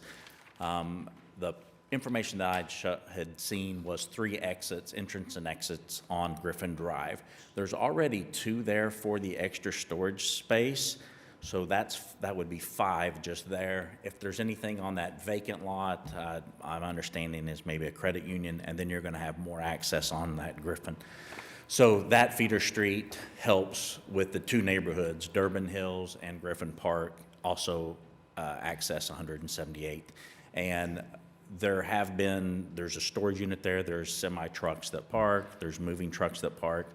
And so my concern is just the clog or the inflow and exiting of traffic on that street that is up until this point been for residential use. And so that's my concern, is just the extra traffic and the heavy equipment and stuff that, delivery trucks and things that'll be servicing those commercial businesses. Sure. That southernmost entrance that's there that's shown, Mr. Jones, that drive has been eliminated. Correct. Is that correct? Yeah. Okay. It was set to, excuse me. Yeah, I was about to say, if you, Set up to match with the commercial use across the street. I mean, Griffin Drive's a commercial street. You've got 2 PUDs, and you've got an existing operation that's commercial there already with 2 connections to it. well, As a concept of it being a residential street, it's a combination street of both commercial and residential at this point in time already. So we're not the only commercial operation looking to use it. Already we have in place the personal storage facility with 2 entrance points. And then like he alluded to, there will be future commercial development on that hard corner on the southeast corner too, so. but that Yes, southernmost drive is we have eliminated. that south drive at that point. Okay, so just to confirm for your benefit, Mr. Shedd, Cindy, if you could you go back to the last exhibit you just showed? That one. So the 2 drives you would be left with then, Mr. Jones, would be the 2 furthest north drives. that are shown on that exhibit? That's correct. Okay. At this point, that's So- right. Yeah. And we would be willing to sign the entrances that force the, I don't assume that their concern is that they think our trucks are going to turn south and go through the subdivision per se, but it's a public street set up and designed criteria-wise from an engineering standpoint for commercial truck traffic and use. There are already truck traffic on there as it relates to Amazon cargo trucks and the likes. Now, we will have the potential for the restaurant element to have a Benny Keith-sized vehicle, which could be a semi-tractor trailer rig. And from our standpoint, from a circulation plan, we can't get them turned around solely in there and back out on 178th only. We do need the access onto Griffin Drive. I understand completely. I have no objection to the access to Yep. Griffin Drive. Okay. And I have no objection to, or no thought that, we have the ability with any of our tools to regulate who accesses Griffin Drive, whether that be truck, Right. moped, bicycle, Okay. Lime scooter. What I am concerned about, Ms. Shedd, do you know, does your neighborhood have an HOA, homeowner association? No, they don't. No. Okay. I share the concern that there's not been enough dialogue. I don't know if my other commissioners feel differently. Okay. I will tell you, I am generally supportive of this application. I'm supportive of it from the standpoint that I think all the mitigation factors that have been offered are appropriate. They mitigate a lot of the use concern. A lot of the uses that would create problems for neighborhoods have either been appropriately mitigated or eliminated in their entirety. So I think if there are other things that you guys want to visit about, I just wanted you to have the benefit of that feedback to kind of know, where they are. I don't know if other commissioners have feedback or other concerns they want to provide. to the applicant or to the protestants, but that would be where I'm at. But I do think it would be worth continuing it and letting the conversation take place so that everybody has the chance to feel heard. There was somebody here apparently who had to leave. And I don't have a concern about that per se, about the continuation till December the 9th. Depending on how it impacts because of the holidays, and like you'd alluded to prior, the various timelines associated with council hearings. If this continuation from today would impact the date in which we would have been on Yes, council. it will impact the date you go to council. Then we've got a personal problem is it would relate to the property transaction and timing. I understand that and that's closing. a problem. Mr. Jones? Yes, Mr. sir. Jones? Okay. If I fair could? enough. I'm done. With all due respect, I get that. That is not my chief concern.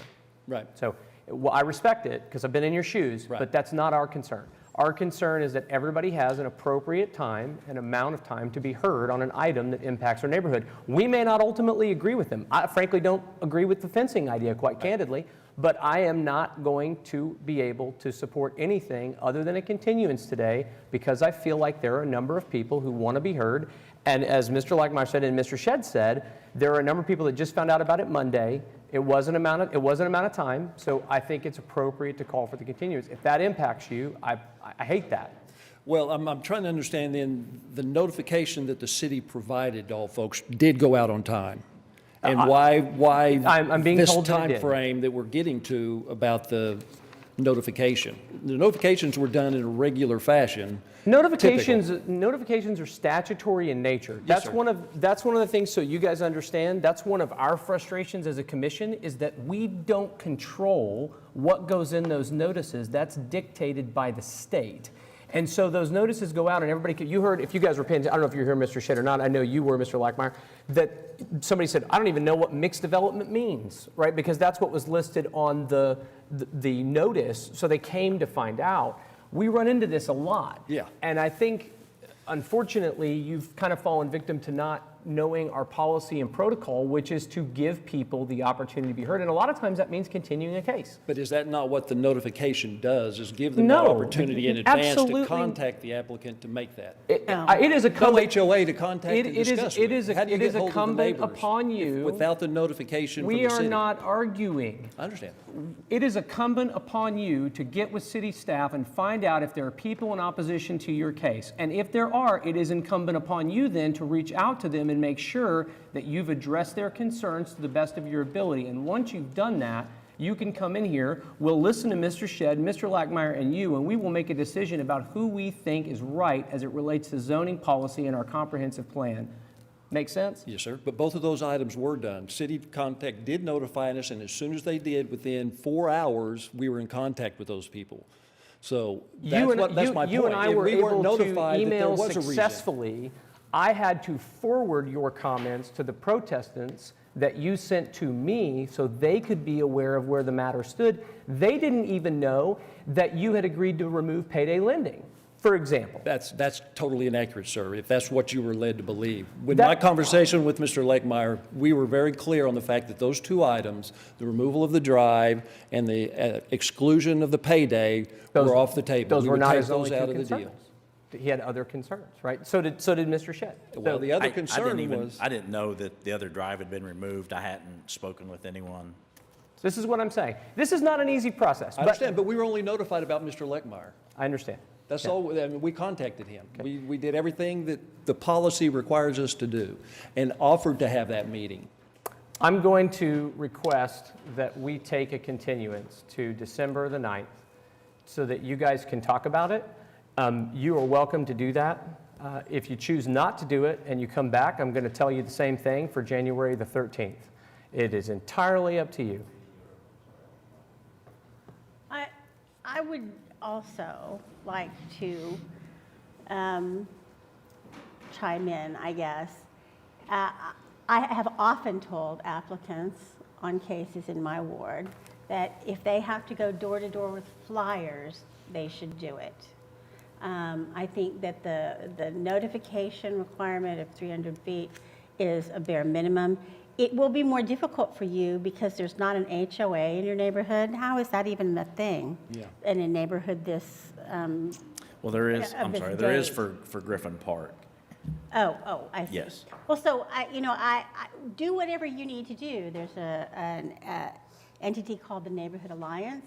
They're very well aware of active neighborhoods throughout neighborhood associations throughout the city of Oklahoma City. They may be able to provide you with contact information. Staff may be able to help you. I mean, it really is incumbent upon you to reach out. Understood. Mr. Lackmeyer, if you have another comment, you'll have to come up to the microphone. Just wait, just if you would, there's at least 3 people at home that want to hear this. Okay. When I was talking to Mr. Jones, he indicated that trucks could go through on Northwest 178th. But I think I just heard him say that they would need trucks to go through Griffin Drive to have, maneuvering space. So I'm kind of confused on that. Well, I mean, I relayed to you, there is no enforcement mechanism by which I feel confident that I could look you in the face and say, we can include this in a PUD and it creates some kind of enforceable ability. I'm not in favor of saying we could restrict trucks from Griffin Drive. We can, and it's a traffic issue. So that part, you're not going to get me there. I understand your concern on it, but I don't have any tools that I can employ or deploy to accomplish that task or that objective. So I can't support that request. But there are other things that I think, as you guys talk to your neighbors and you guys hopefully communicate with Mr. Jones, which is my encouragement to Mr. Jones, that there could be other solutions that come up that you all can discuss and agree to. And that's typically what happens when neighbors get together with applicants and talk through these things. Yeah. And again, we've just not had time. The full application wasn't on that portal until. Everybody, I think, is in agreement with your position on that, Mr. Lackmeyer. Okay. I wish that they would not be stubborn and be more creative in trying to address ways to discourage trucks from parking and doing deliveries from Griffin Drive.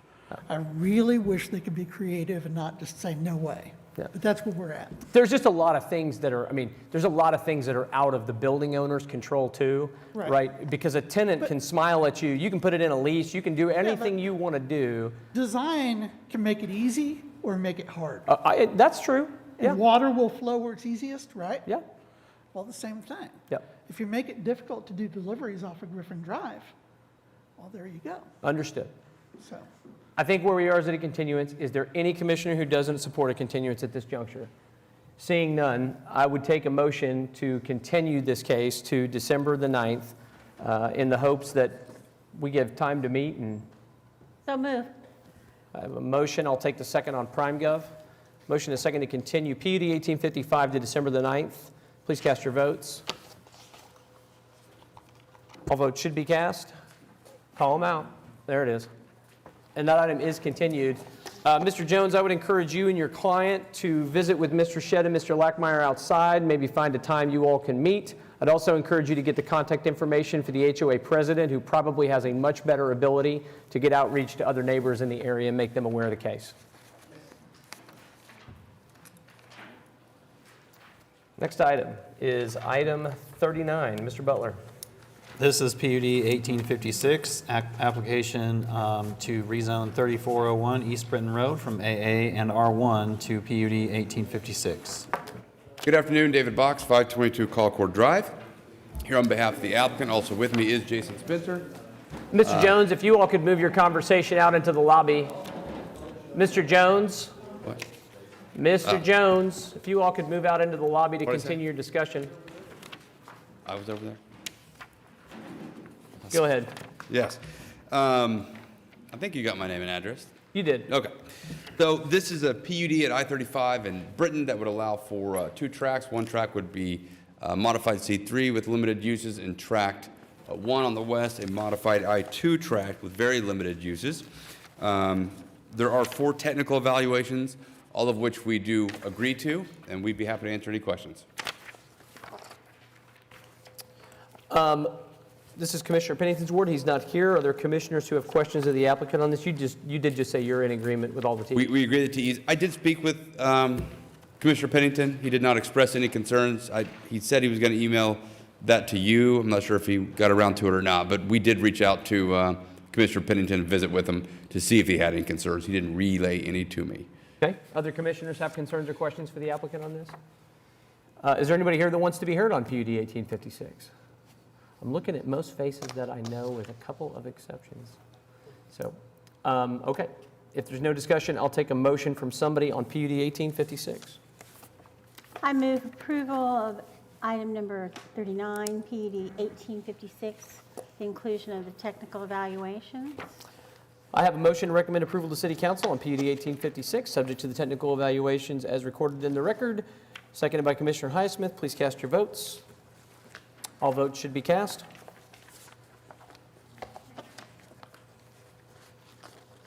Say it out loud. You need an ejection button. Boom. Okay. There is a microphone. Don't be shy, Paula. That item is recommended for approval. Next item is item number 40. This is a comprehensive plan amendment, number 13 for this year, consideration of a proposed map amendment, comprehensive plan, removing the employment land use topology area layer over urban low base on approximately 112 acres at the southwest corner of Southwest 15th Street and South County Line Road. And Veneria Mujica Ortiz is going to give us a presentation. Good Welcome. afternoon. The request is to remove the employment land use typology layer over the urban low-intensity LUDA-based designation on approximately 112 acres located at the southwestern corner of Southwest 15th Street and South County Lane. There is an associated zoning application, PC 10778. There is a subject site. I don't know what's going on. Why it's not working. There you go. So this is the LUDA, the existing LUDA. All of this is industrial. This is the employment layer here. This employment layer here is already industrial, it's a PUD, and all of this is urban low. Again, I'm not sure. There you go. It's in existing condition in city services, in water. City water is immediately available on the site. Wastewater, sewer is immediately available to the site. Fire, the site is within the urban response time for emergency services.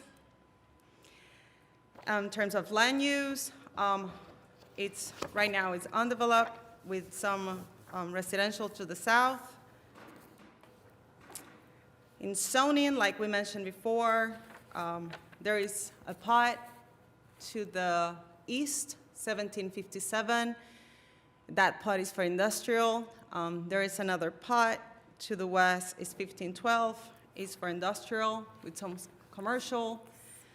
There's some R1 to the south of the property. In the analysis, this is a very important site for this area for employment because this is the closest employment site to 140 in the city. It's very important to mention too that it's basically the only left employment layer site on this area, close to I-40. It's very close to the Kilpatrick Turnpike too.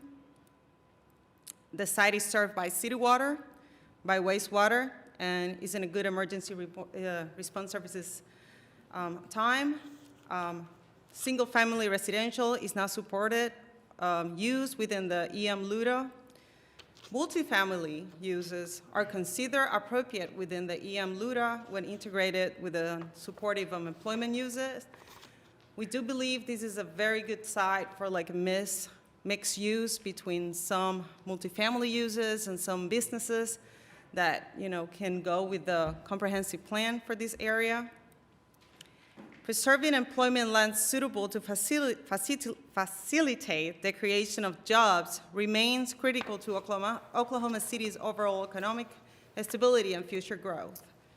This site is one of the few well-served and suited employment sites in the southwest area of the city, where sites suitable for residential uses are more plentiful. The subject site is an excellent site for community supporting employment uses due to its proximity to I-40 and Kilpatrick Turnpike and other employment uses and city infrastructure.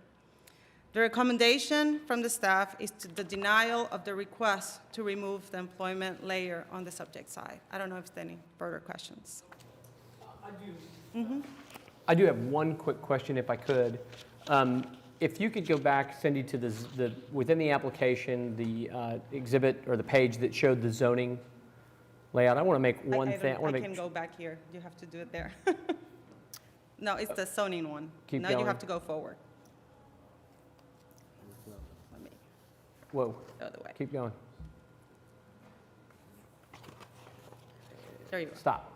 So one thing I want to make crystal clear to the commissioners, just as a reminder, because that's not really a fair representation of what's going on over there. In that, we had a very hard-fought, lengthy discussion in Commissioner Coffey's ward about a residential development that was approved that is north of that C3 and I-1 site on the other side of 15th, right It's right there. here. That whole area has just been zoned residentially. It has been zoned, platted, everything. So that's a very important point. The other is, you're right, the I-2 area that's shown on the eastern side of the subject tract was recently zoned. I remember that. They actually came through twice. They came through once, got it zoned, and then figured out that I believe it was ultimately that, I think it may be Carvana or somebody like that, is ultimately developing that site. So there's more residential, and the discussion that I remember, Commissioner Coffey, I'm curious what your thoughts are, is basically county line has kind of become this unintentional line of demarcation. We had that discussion when we were visiting about the first time the I-2 piece came through, because you have residential to the south of the subject site, and it's pretty much mostly residential west of that, with the exception that I-1 and C3 site you're showing in red and gray. That's an active site. I can't remember what it is, but it's something really noxious that the neighbors complained about. It is. I drove by there, and it's like Is it an it's oil some well? Is it- storage, and there's some agricultural uses. Okay. It looks like some agricultural equipment in that site, because actually right now this site is an agricultural active. Right. So I think there's a relationship between the site and what's going on. Okay, interesting. Well, it's not terribly attractive, I do remember that. But at any rate, there's been a lot go on in this little pocket in the last probably 2 years, 18 months, whatever it's been. So anyway, Commissioner Coffey, you have questions for city staff? It's important to mention that employment layer does allow for residential use. Yeah. But it allows for multifamily residential use. So we're not saying that we don't want residential use here. It's that we believe that we should maintain our employment layer and, create like a buffer, if you want to call it, with some businesses and some residential uses.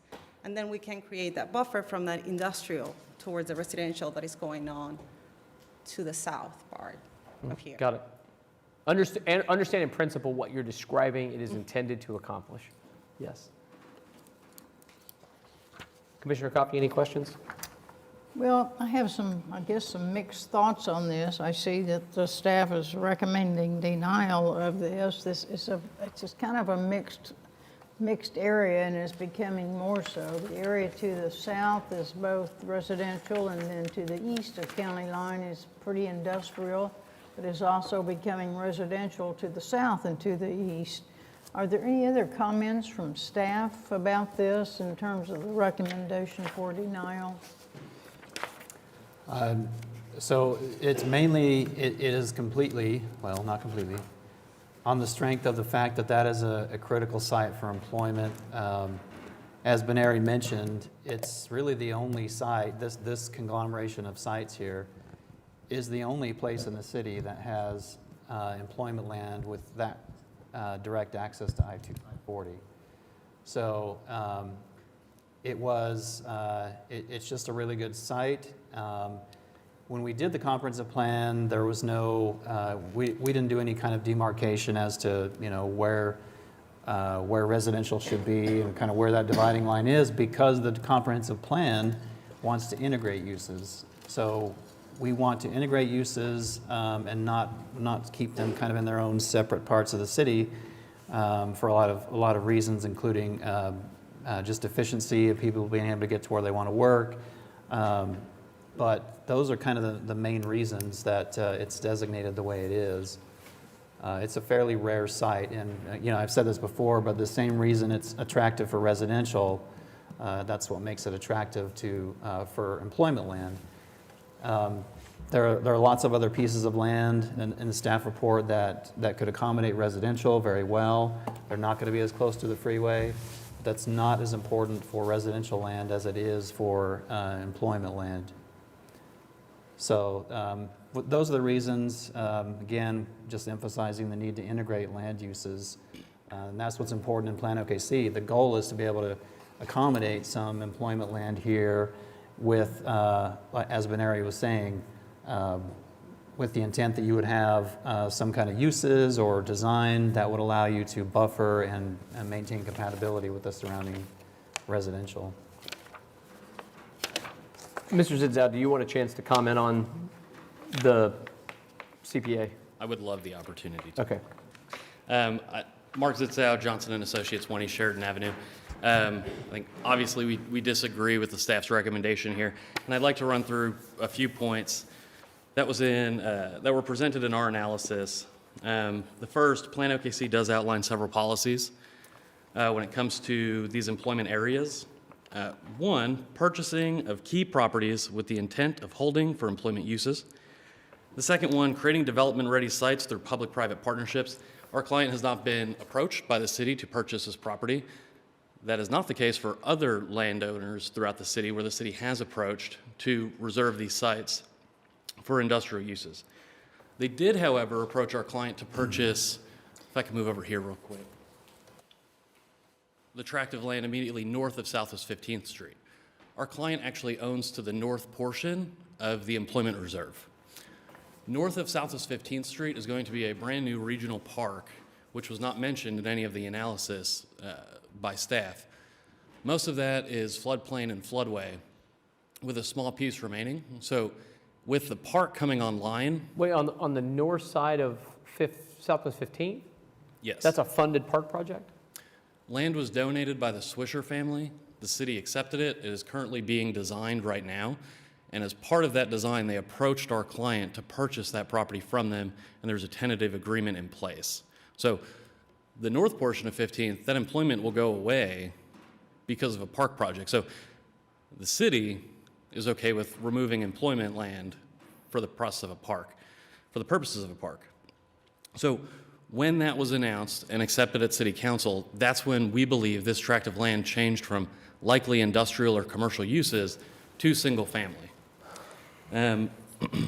One thing to note out of the employment land study, this particular tract was designated as industrial, with the primary infrastructure demand being transportation. So while I think it's nice that it could be mixed use and it could be commercial or apartments, the adopted land use plan for employment designated this as transportation uses. So with that, the last thing I'll mention, the neighborhood to the south is single family. That was in place in 2015 when the comp plan was adopted. It has 2 stub streets, which would indicate that it was anticipated that this would develop more in line with single-family residential that would connect. We think the driving factor of why this should be removed from the employment land is the park across the street. With that, we'd be happy to answer any questions. Well, I think it's, though, Mark, the one thing I'd say on that is it's probably fair to say that the stub was just required because that's just policy to require it. Not necessarily that it was anticipated, it's to protect that if it does, we want the connection to be there. It's not anticipatory in its requirement. It's possible, but I think if we were here with an application for an I-2 or industrial PUD, we would likely have protest with that large lot neighborhood. Oh, yeah, all those neighborhoods would be in here, there's no doubt. Yeah. So I guess my question would be on the park. What do we know why we're doing that park or what the impetus at the city level is? And wouldn't it make sense if we're doing a park, as Zidzow points out here, to have neighbors next to it? So the park is mostly floodplain, So it's really not developable for any kind of urban use. It has a land use, ELUDA, because it needed something, and there's a little bit of it that could be developed, which is where they're going to put the playgrounds and kind of the structures and stuff. So, and also it's a regional park, which means it's meant to serve a very, very large area. It's not a neighborhood park. Yes, it would be nice to live there, and there are a lot of reasons why it would be nice to have residences there. There's no denying that, and it would be great to have them across from a park. But the comprehensive plan and just the amount of effort that the city has put into employment land, and yes, we have, that's the reason for the recommendation. Yes, we know all these things, and the city is not in a position, the city has acquired one large piece of land on Eastern and I-240, and we've just selected a master developer for that. We're not in a position to go around purchasing all of these employment land pieces. We just don't have the funds. It's something we would like to get to over time. And we would like to do that in each quadrant of the city. So we have the southeast quadrant secured right now. It's time and funding. How many acres is this proposed park? Do we know? I don't know that. I don't know the total acreage, but our client is donating / selling 54 acres of his property for it. So it will be a substantial park. And to Mr. Butler's comment, for employment in this area, 205 acres has been reserved for industrial and employment uses. So removing this piece does not remove the opportunity for the employment to continue east of this property. How much of the donated site is floodplain, though? I mean, was it developable, or was it mainly floodplain? I mean, if there's a different aerial, maybe the first slide. It's floodway and floodplain. Yeah, that last one you can kind of see there you go. Yeah. So it meanders, but there are pockets in there that are developable. Well, but if the idea is that it's to be a regional park, that's a big deal. I mean, the one that's the most akin to that that's happened recently in Ward 8 is Lono Park, which that's huge, but that's its purpose. And of course, it's surrounded by, I mean, I don't know what we thought was going to happen if we took 50 acres of land and designated a regional park, because every home builder in this, part of the world is waiting to pounce on any land that could make sense for residential development because of our shortage of housing and the demand there. You plop a park down there, and that's what you're going to get. You're going to get people who want houses by it because builders know they can sell houses. And to your point, Commissioner Cravens, I think what you've seen over the past year with South Lakes Park is a perfect example of that. The city has now will invest a significant amount of resource in creating a regional park and potentially have additional conflicts of more industrial uses all around it. Do you know how far east of county line the proposed park goes? The preliminary plan that I've seen is it goes about to the bend on 15th Street to where it straightens back out east-west. So if you kind of drew a line up, but I think there was even more of that floodway that was donated by the Swisher family. Okay. But there are trails that will wrap through soccer fields, play areas, pavilions throughout that whole northern piece.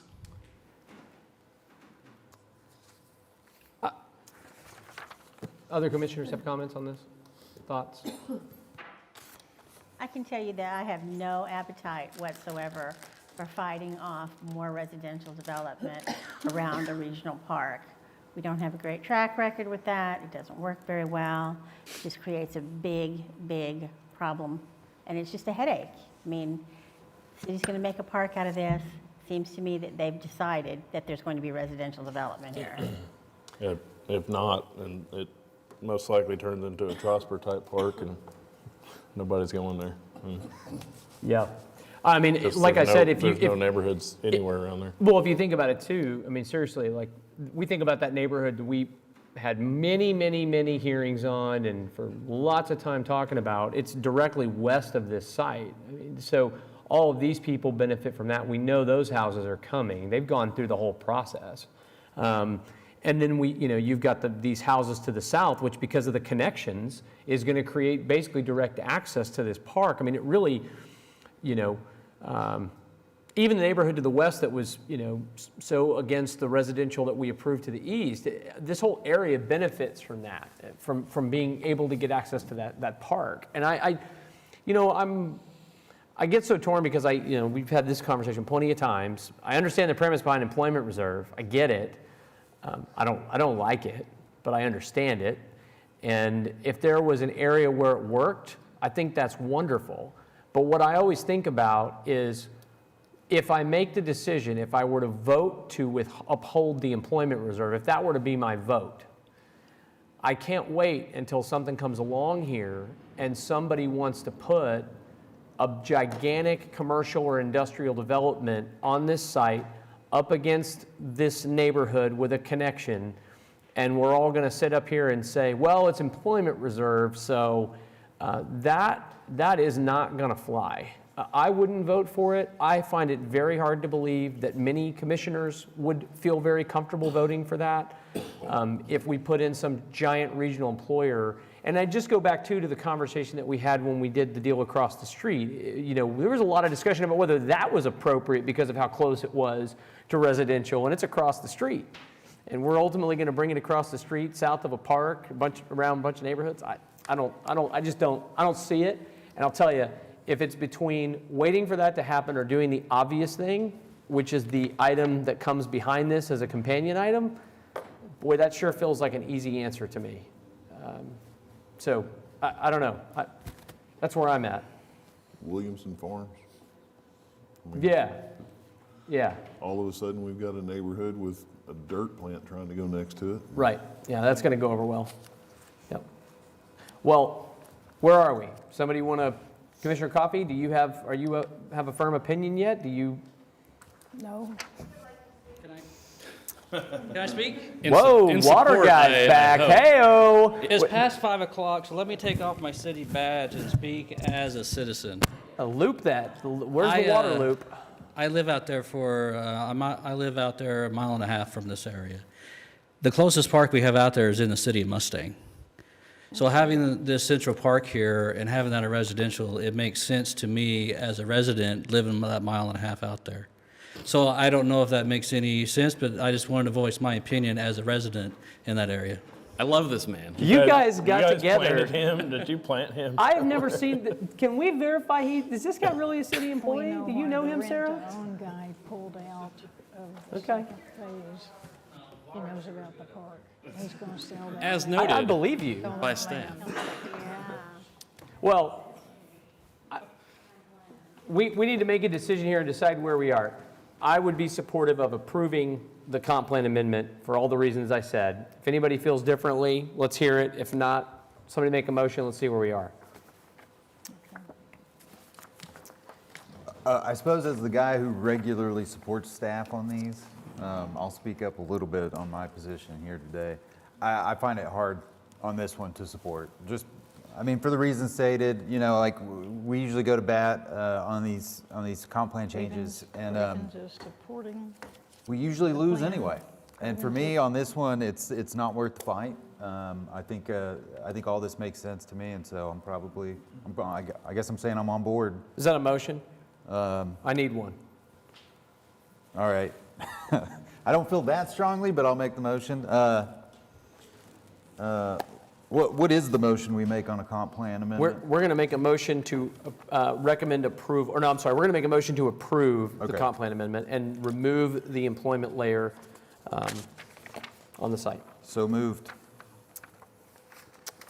I have a motion to recommend approval of the comp plan amendment. I'll take the second on PrimeGov. I'm sorry?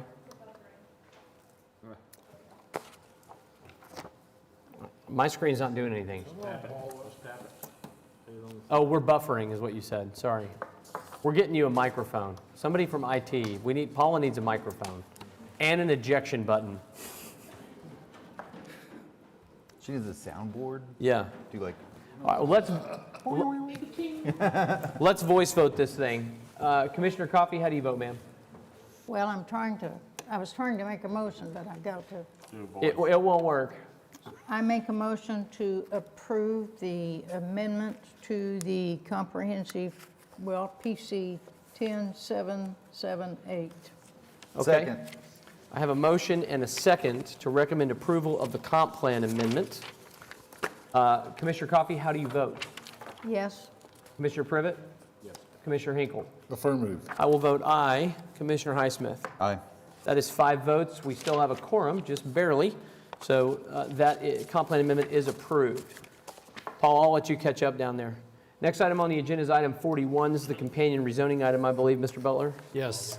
PC 10778, application to rezone 2145 South County Line Road from AA to R1. Good evening, Mark Zitzow with Johnson & Associates, 1 East Sheridan Avenue. This is the companion case. It's an R1 straight rezoning application. A couple quick notes out of the staff report. We know that there are 2 stub streets that we'll be tying into, and that the lots to our south are slightly larger, which will require us to have a minimum 7,500 square foot lot along our southern boundary. So we recognize that, and you'll see that here in one of your next few meetings with the preliminary plat. So with that, we would ask for your approval. There's no technical evaluations. Commissioner Coffey, this is your ward. Do you have questions for the applicant on the rezoning item? No, I do not. Okay, I'll ask out of an abundance of caution if there's anybody here, since several people just came in. If anybody would like to be heard on PC 10778, now's your chance. Okay, hearing and seeing none, I'll take a motion. I recommend approval of PC 10778. Oh, I'm sorry, I'm on the wrong. No, you're not. That's right. No, I got it. Yep, Okay. PC 10778. I logged out and logged back in. I'm waiting to see if that lets me do anything different, Paula. It's working. It's working. Excellent. It's working. All right, that's, it was, I know who made the motion. Who seconded that motion? Me, on here. Asa. Yep. You did? I'm getting, 2 are both screwed up, so yeah. okay, we're done with this. The motion was made by Commissioner Coffey. It was seconded by Commissioner Highsmith. Please cast your votes. Commissioner Coffey, how do you vote, ma'am? I'm voted. Aye. You got it? I vote aye.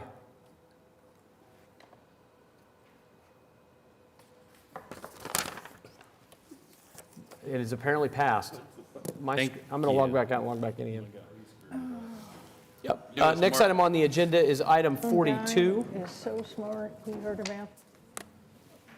That item was recommended for approval. Mr. Butler?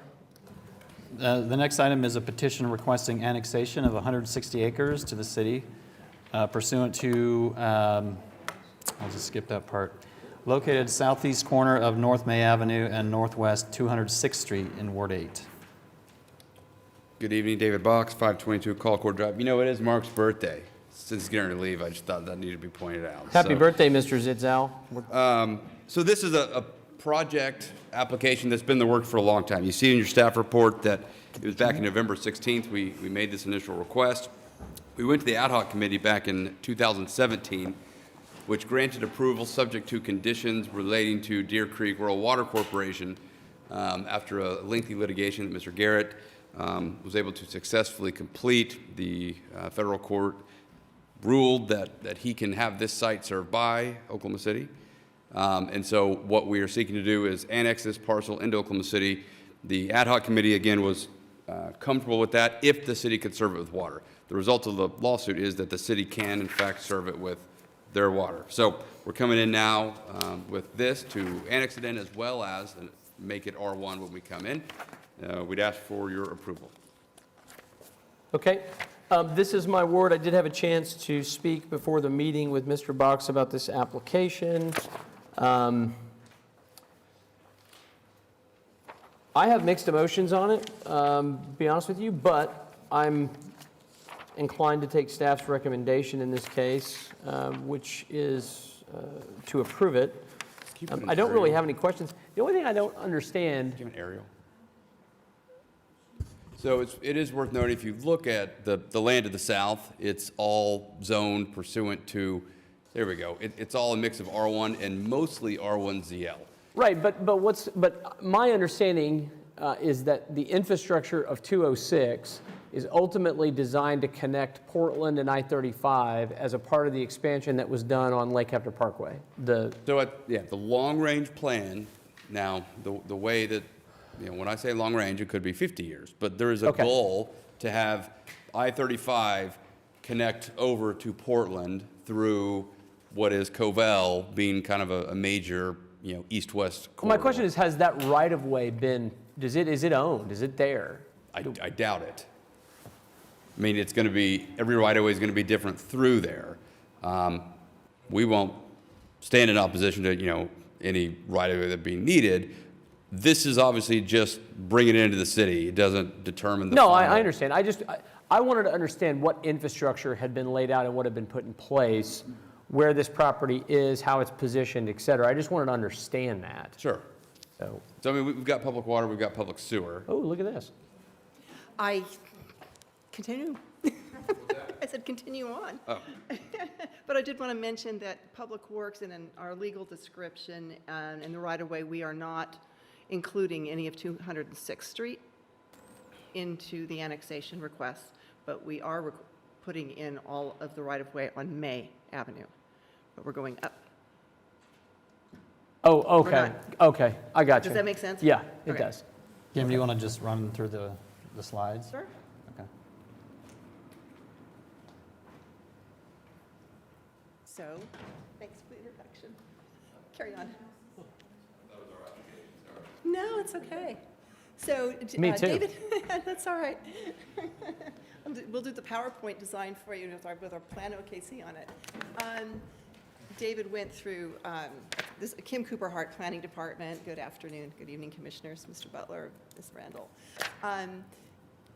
Described the issue with Deer Creek Rural Water District, and the City Council Annexation De-annexation Committee met in 2017, and they had 3 conditions, and we've met those. So the full release, when we say a full release, the judgment allowed Mr. Garrett's property to obtain water from anywhere he wants to. There's other continuing issues with appeals and so forth, but we're not, our legal staff has advised us that this meets the conditions for the ad hoc committee. Got it. Okay? We've seen this, and I mentioned that we are not taking any of Covell Road, and we are going to take the right-of-way on May. Ooh, this one's a slippery one, but we're going to stop short of that purple line at the top, okay? All right. Down. He's going backwards. Oh, it's the other side. Okay. Oh. Sorry.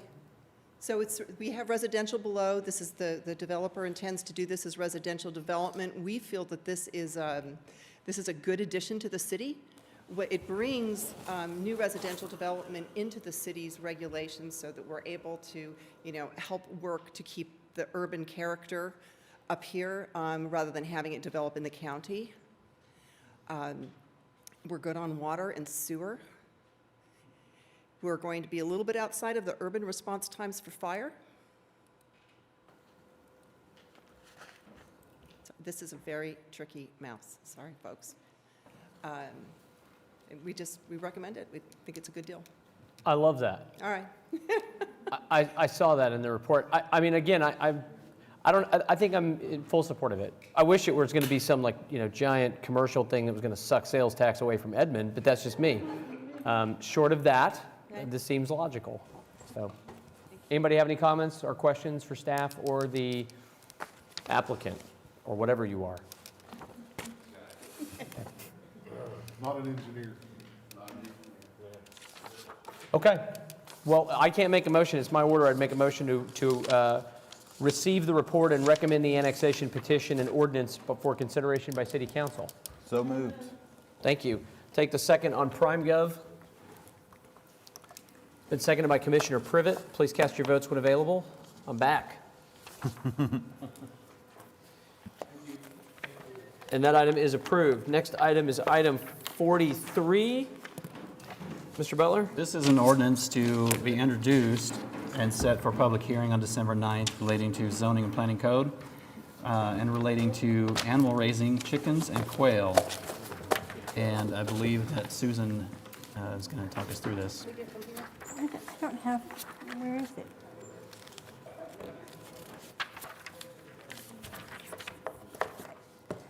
This was an ordinance that was requested by councilpersons Hammond, Carter, and Nice. And what this would do would be to enact a new use unit for animal raising chickens and quail on primarily used for personal use, subject to conditions. So it'd be conditional use in all zoning districts on parcels that are less than 1 acre in size. So this would mean that it's allowed by right as long as they meet the conditions that are set out in the ordinance. There's no permit required. There will not be a fee required. However, restrictive covenants would still apply and prevail over any ordinance if they had a restrictive covenant that prohibited chickens. The conditions set forth in the ordinance that there will be a total of 6 chickens, or quail, but just a total of 6. No roosters are allowed, and they must be kept inside of a coop and not inside of a dwelling. That did actually happen. So other conditions are that they have to have water and food available at all times, and there's no outdoor slaughter of animals. There are specific conditions set forth for the coops as far as size and where they can be placed upon the site.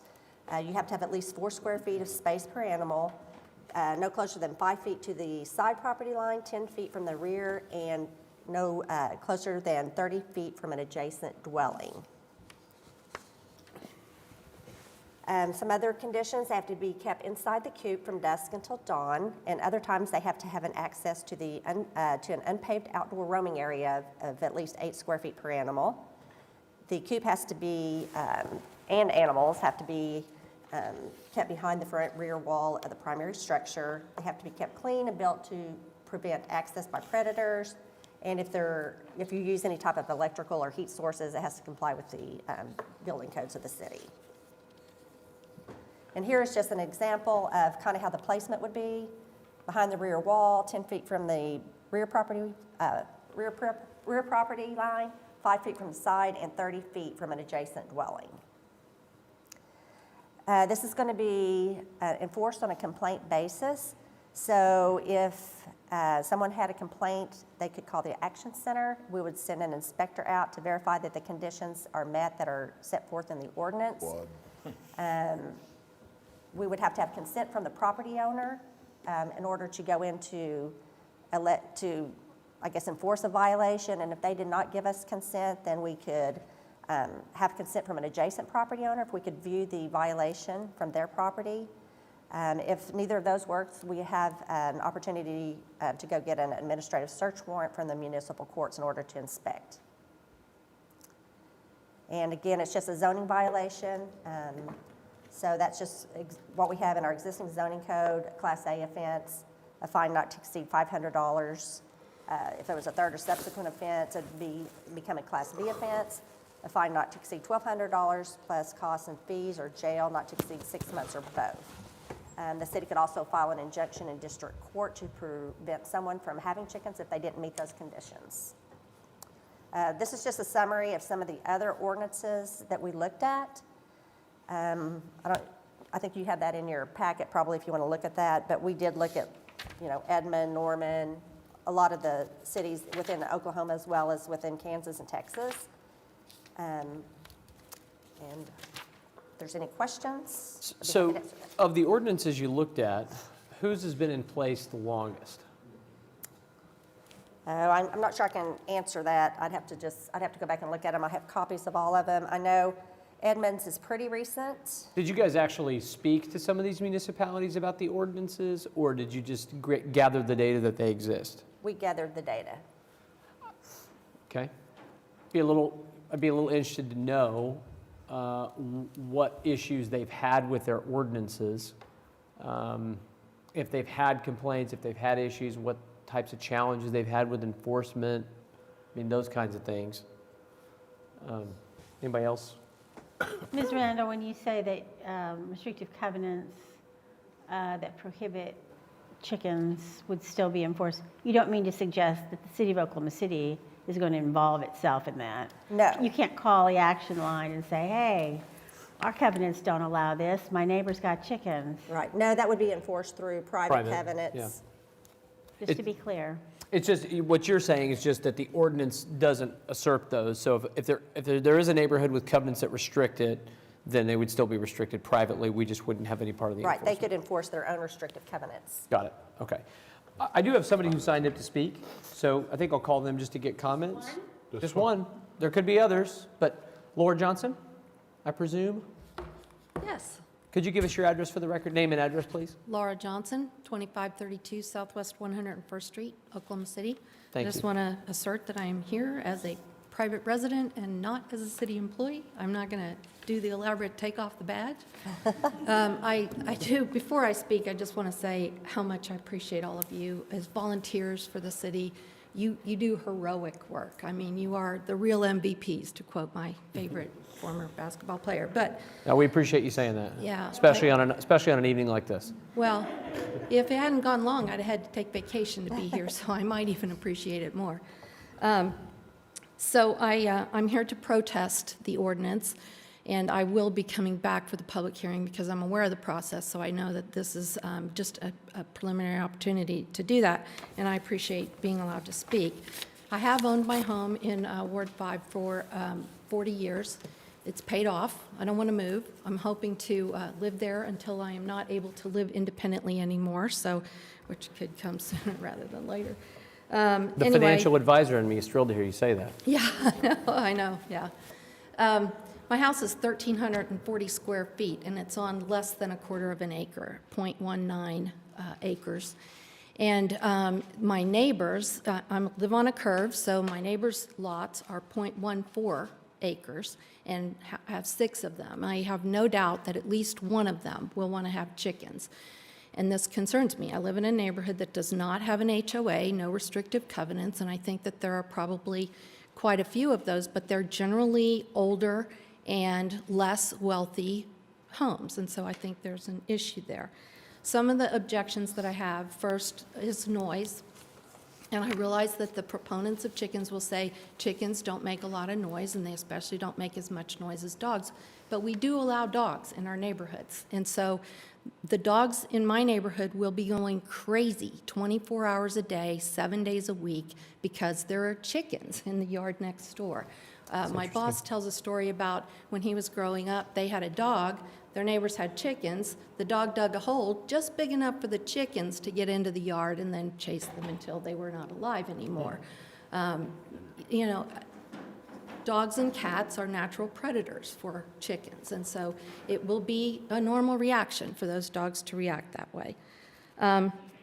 Disease and other health hazards. The CDC website will tell you that chickens carry salmonella. It's a natural product that's in their intestines, and my neighbors' yards already drain into mine. Every time it rains, we have a little lake in the backyard. It eventually goes away. Some of them have put in too many outbuildings and patios and all that sort of thing, so the drainage isn't great, and, you know, we try to deal with it, but I don't want water that's got salmonella in it in my backyard. I've got grandkids that come and play. I want to be able to enjoy my backyard. And that's, you know, one of the things that the CDC website will also tell you is that it's not good to have chickens around children under 5 or the elderly. And in a few more months, I'm going to be that elderly person, so I'm just a little bit concerned about that.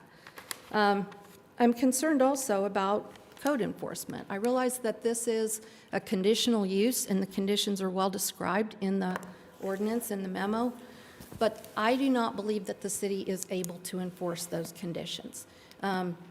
If you are not invited into someone's backyard and there is no neighbor that you can see over the fence, there will be no way for the city to determine whether or not someone's in compliance with this ordinance. I already have seen this in many other situations with code enforcement but also with zoning. If we don't know if someone's operating a business out of their home, there's no way for us to enforce that. Now, most cases, that business might not be disruptive to the neighborhoods, but chickens would be. And so I think we've set up a situation, particularly with no permit. A permit might give you access to view the conditions, but you've got an opportunity for code violations that are unenforceable and even animal welfare issues that might be difficult to enforce. So I just would like to point that out.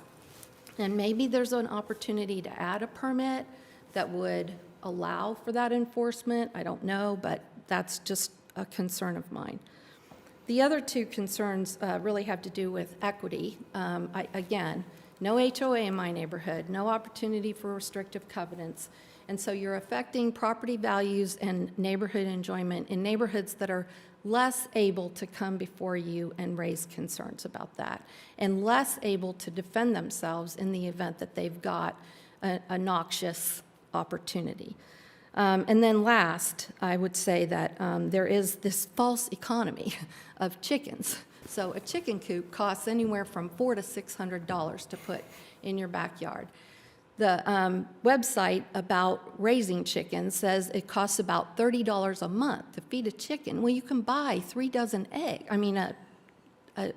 several dozen eggs for $30 a month. I recognize that there are opportunities for food desert. I live in a food jungle. You can walk from my house to 5 different grocery stores, so I hate to be the one to be pointing this out. But really, eggs are an inexpensive commodity compared to the cost of raising chickens. So I just wanted to point that out. And then there's all that opportunity. Chickens peak out in about 2 years. So after 2 years, you got something's going to happen to the chickens. And in a lot of places, they just run around. So I just wanted to come before you and ask you to please oppose this. I realize that that's not an action you're likely to take today, but I'll be back to speak to you again on December 9th. Thanks We for your appreciate time. you very much for coming in and visiting with us, Ms. Johnson. Thank you. No, I really do appreciate you coming down. This is one of those, and we've been talking about chickens for a long time in the city of Oklahoma City, and we've gone all over the map this way and that way on it.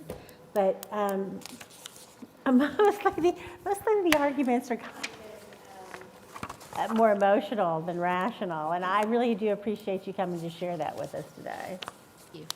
The last time that chickens came up, I supervised both the Planning and Development Services Department. I didn't feel like it was a good idea for me to come here and speak. But I do want to add that, currently you can have a chicken if you have, or you can have chickens if you have an acre or more. And I'm not objectionable to that. I just think that once you get a smaller lot size than that, there are health and animal welfare issues.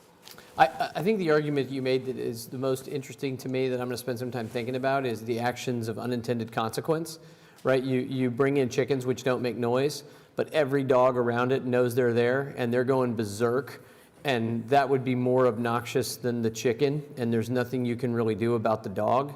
I guess what you could do with the chickens is buy a bunch of cats.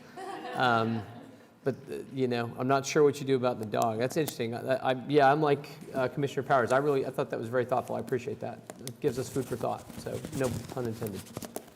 Any other comments for commissioners? I understand why this ordinance is being put in front of us. Did you see the news story about the house that was full of the quail? I mean, there's thousands and thousands of quail living in this house in a neighborhood. I'm not kidding. This was no, breeding. I mean, they were racked and stacked just like they would be in a chicken farm. But only it was a 2,000 square foot brick home with a driveway and flowers in front, and somebody came and fed the quail every day. Quail eggs are pretty good. Pretty good eating. And that's how this thing got started. Councilwoman Nice, that was in her ward, and so that's kind of where this began and came from. But the predators that come after chickens aren't just dogs. There's snakes, there's birds of prey. There's bobcats and foxes, and mountain lions. they don't have any problem Got hopping mountain the lions. fence. I found like 4 of them now in the last. Stop it. So That is my pause for concern on this, is the predators that these could bring into neighborhoods. Well, all we're doing today is introducing it and setting it for public hearing on December the 9th. I don't think there's any reason why we shouldn't do that, so we can hear it and it's set on an agenda and viewable by everybody in the public. So if there's no other discussion in terms of not wanting to set it, let's set it and we'll talk Forget about it. it later. We nixed peacocks, right? Peacocks were in it the first time. I think so. Peafowl, yeah. That was a different ordinance. That's, Oh. that's another, there's two Fowl and bird ostriches. ordinances? Yes. Oh, no. I'll take a motion from anybody. I will cluck up a motion to, Sarah wants to see if y'all want to set it for a UDC meeting. Oh, we want to set it for the UDC? Would you come to the microphone? Sorry, I thought Jeff was going to do it. I failed in my duty. I was supposed to say that. That's okay. So prior to the adoption of your current bylaws, whenever there was a proposed change to the zoning ordinance, we would call the UDC, which was the whole commission, and you would come and discuss ordinance changes, and we would invite the development community. Under your new bylaws, we have established a committee, so it's just 3 members, and only 2 are here today. So what staff would appreciate is whether, you don't have to hold the what's it called now? DRC. You don't have- Development Regulations The Committee. development regulations. Sarah. It is optional, but staff needs to know if you would like to hold one so we can call it and alert the development community. If you decide that you would just like to introduce the item and set it for public hearing in December, I will still notify them so they know that it will be on that agenda. I think Matt said it was very important to him that we have that meeting. He wants to be on the chicken committee. He wants to have 2 meetings, maybe even. And on it. a 12-piece delivered extra No, crispy. Going downhill quick. Yeah, Engel, as I recall, you are chairing the DRC, so to speak. I do not feel the need to have a special meeting to discuss the merits of. All right, well then let's make the motion to set it for hearing on December the 9th. Can I just say, yeah, the committee meeting, I don't think that's going to help anything, but there are an awful lot of people in the city of Oklahoma City who care about this. Yes. And I wonder, how will they know? I mean, assuming they're not sitting in front of their TV right this minute, how will they know that we're going to hear this, Jeff? I bet it'll be on TV. I've no doubt it will be on TV. Yeah. Yeah, we'll talk about what, because there's no noticing, of course, it's citywide, so we'll talk about how to get the word out. Okay. Well, And ultimately it's going to go to city council too, Yeah. right? So, I mean, there's going to be, I'm assuming, a lot of discussion, especially pending the result from us before it moves on. But, yeah. We've got a lot of people, there are some council members that were, that kind of instigated this ordinance, and, we'll want to get the word out via social media, probably in other ways. Oh, I always forget that one. Social media. Me too. Me too. That's where I hear Okay. about a good amount of our projects before I even see them. Okay. All right. Somebody, anybody? So moved. Second. Okay, I have a motion and a second to set and recommend for public hearing on December 9th the ordinance for chickens. Please cast your votes when available. And it has been set. Next item on our agenda is going back to item 35. I'm sorry. Did I write down the wrong? I did, I'm sorry. 34. 34, yeah. SPUD 1357 is the applicant here. Okay, so we need to continue it. So let's just continue it December the 9th. So moved. I have a motion and a second to continue SPUD 1357 to December the 9th. Staff may want to reach out to the applicant and let them know that it's been continued December the 9th and they probably should be here. Please cast your votes. And that item is continued. That concludes all of the items for individual hearing. The rest have been deferred or withdrawn in one case.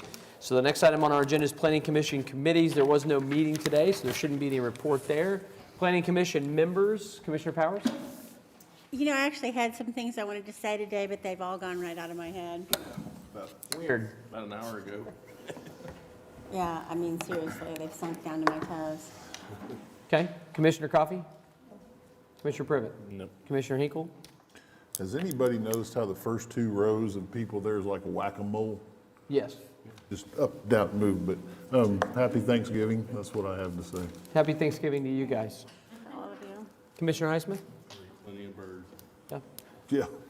Yeah. I have nothing. I would just echo your happy Thanksgiving thoughts. Planning Department? Nothing from us? Development Services?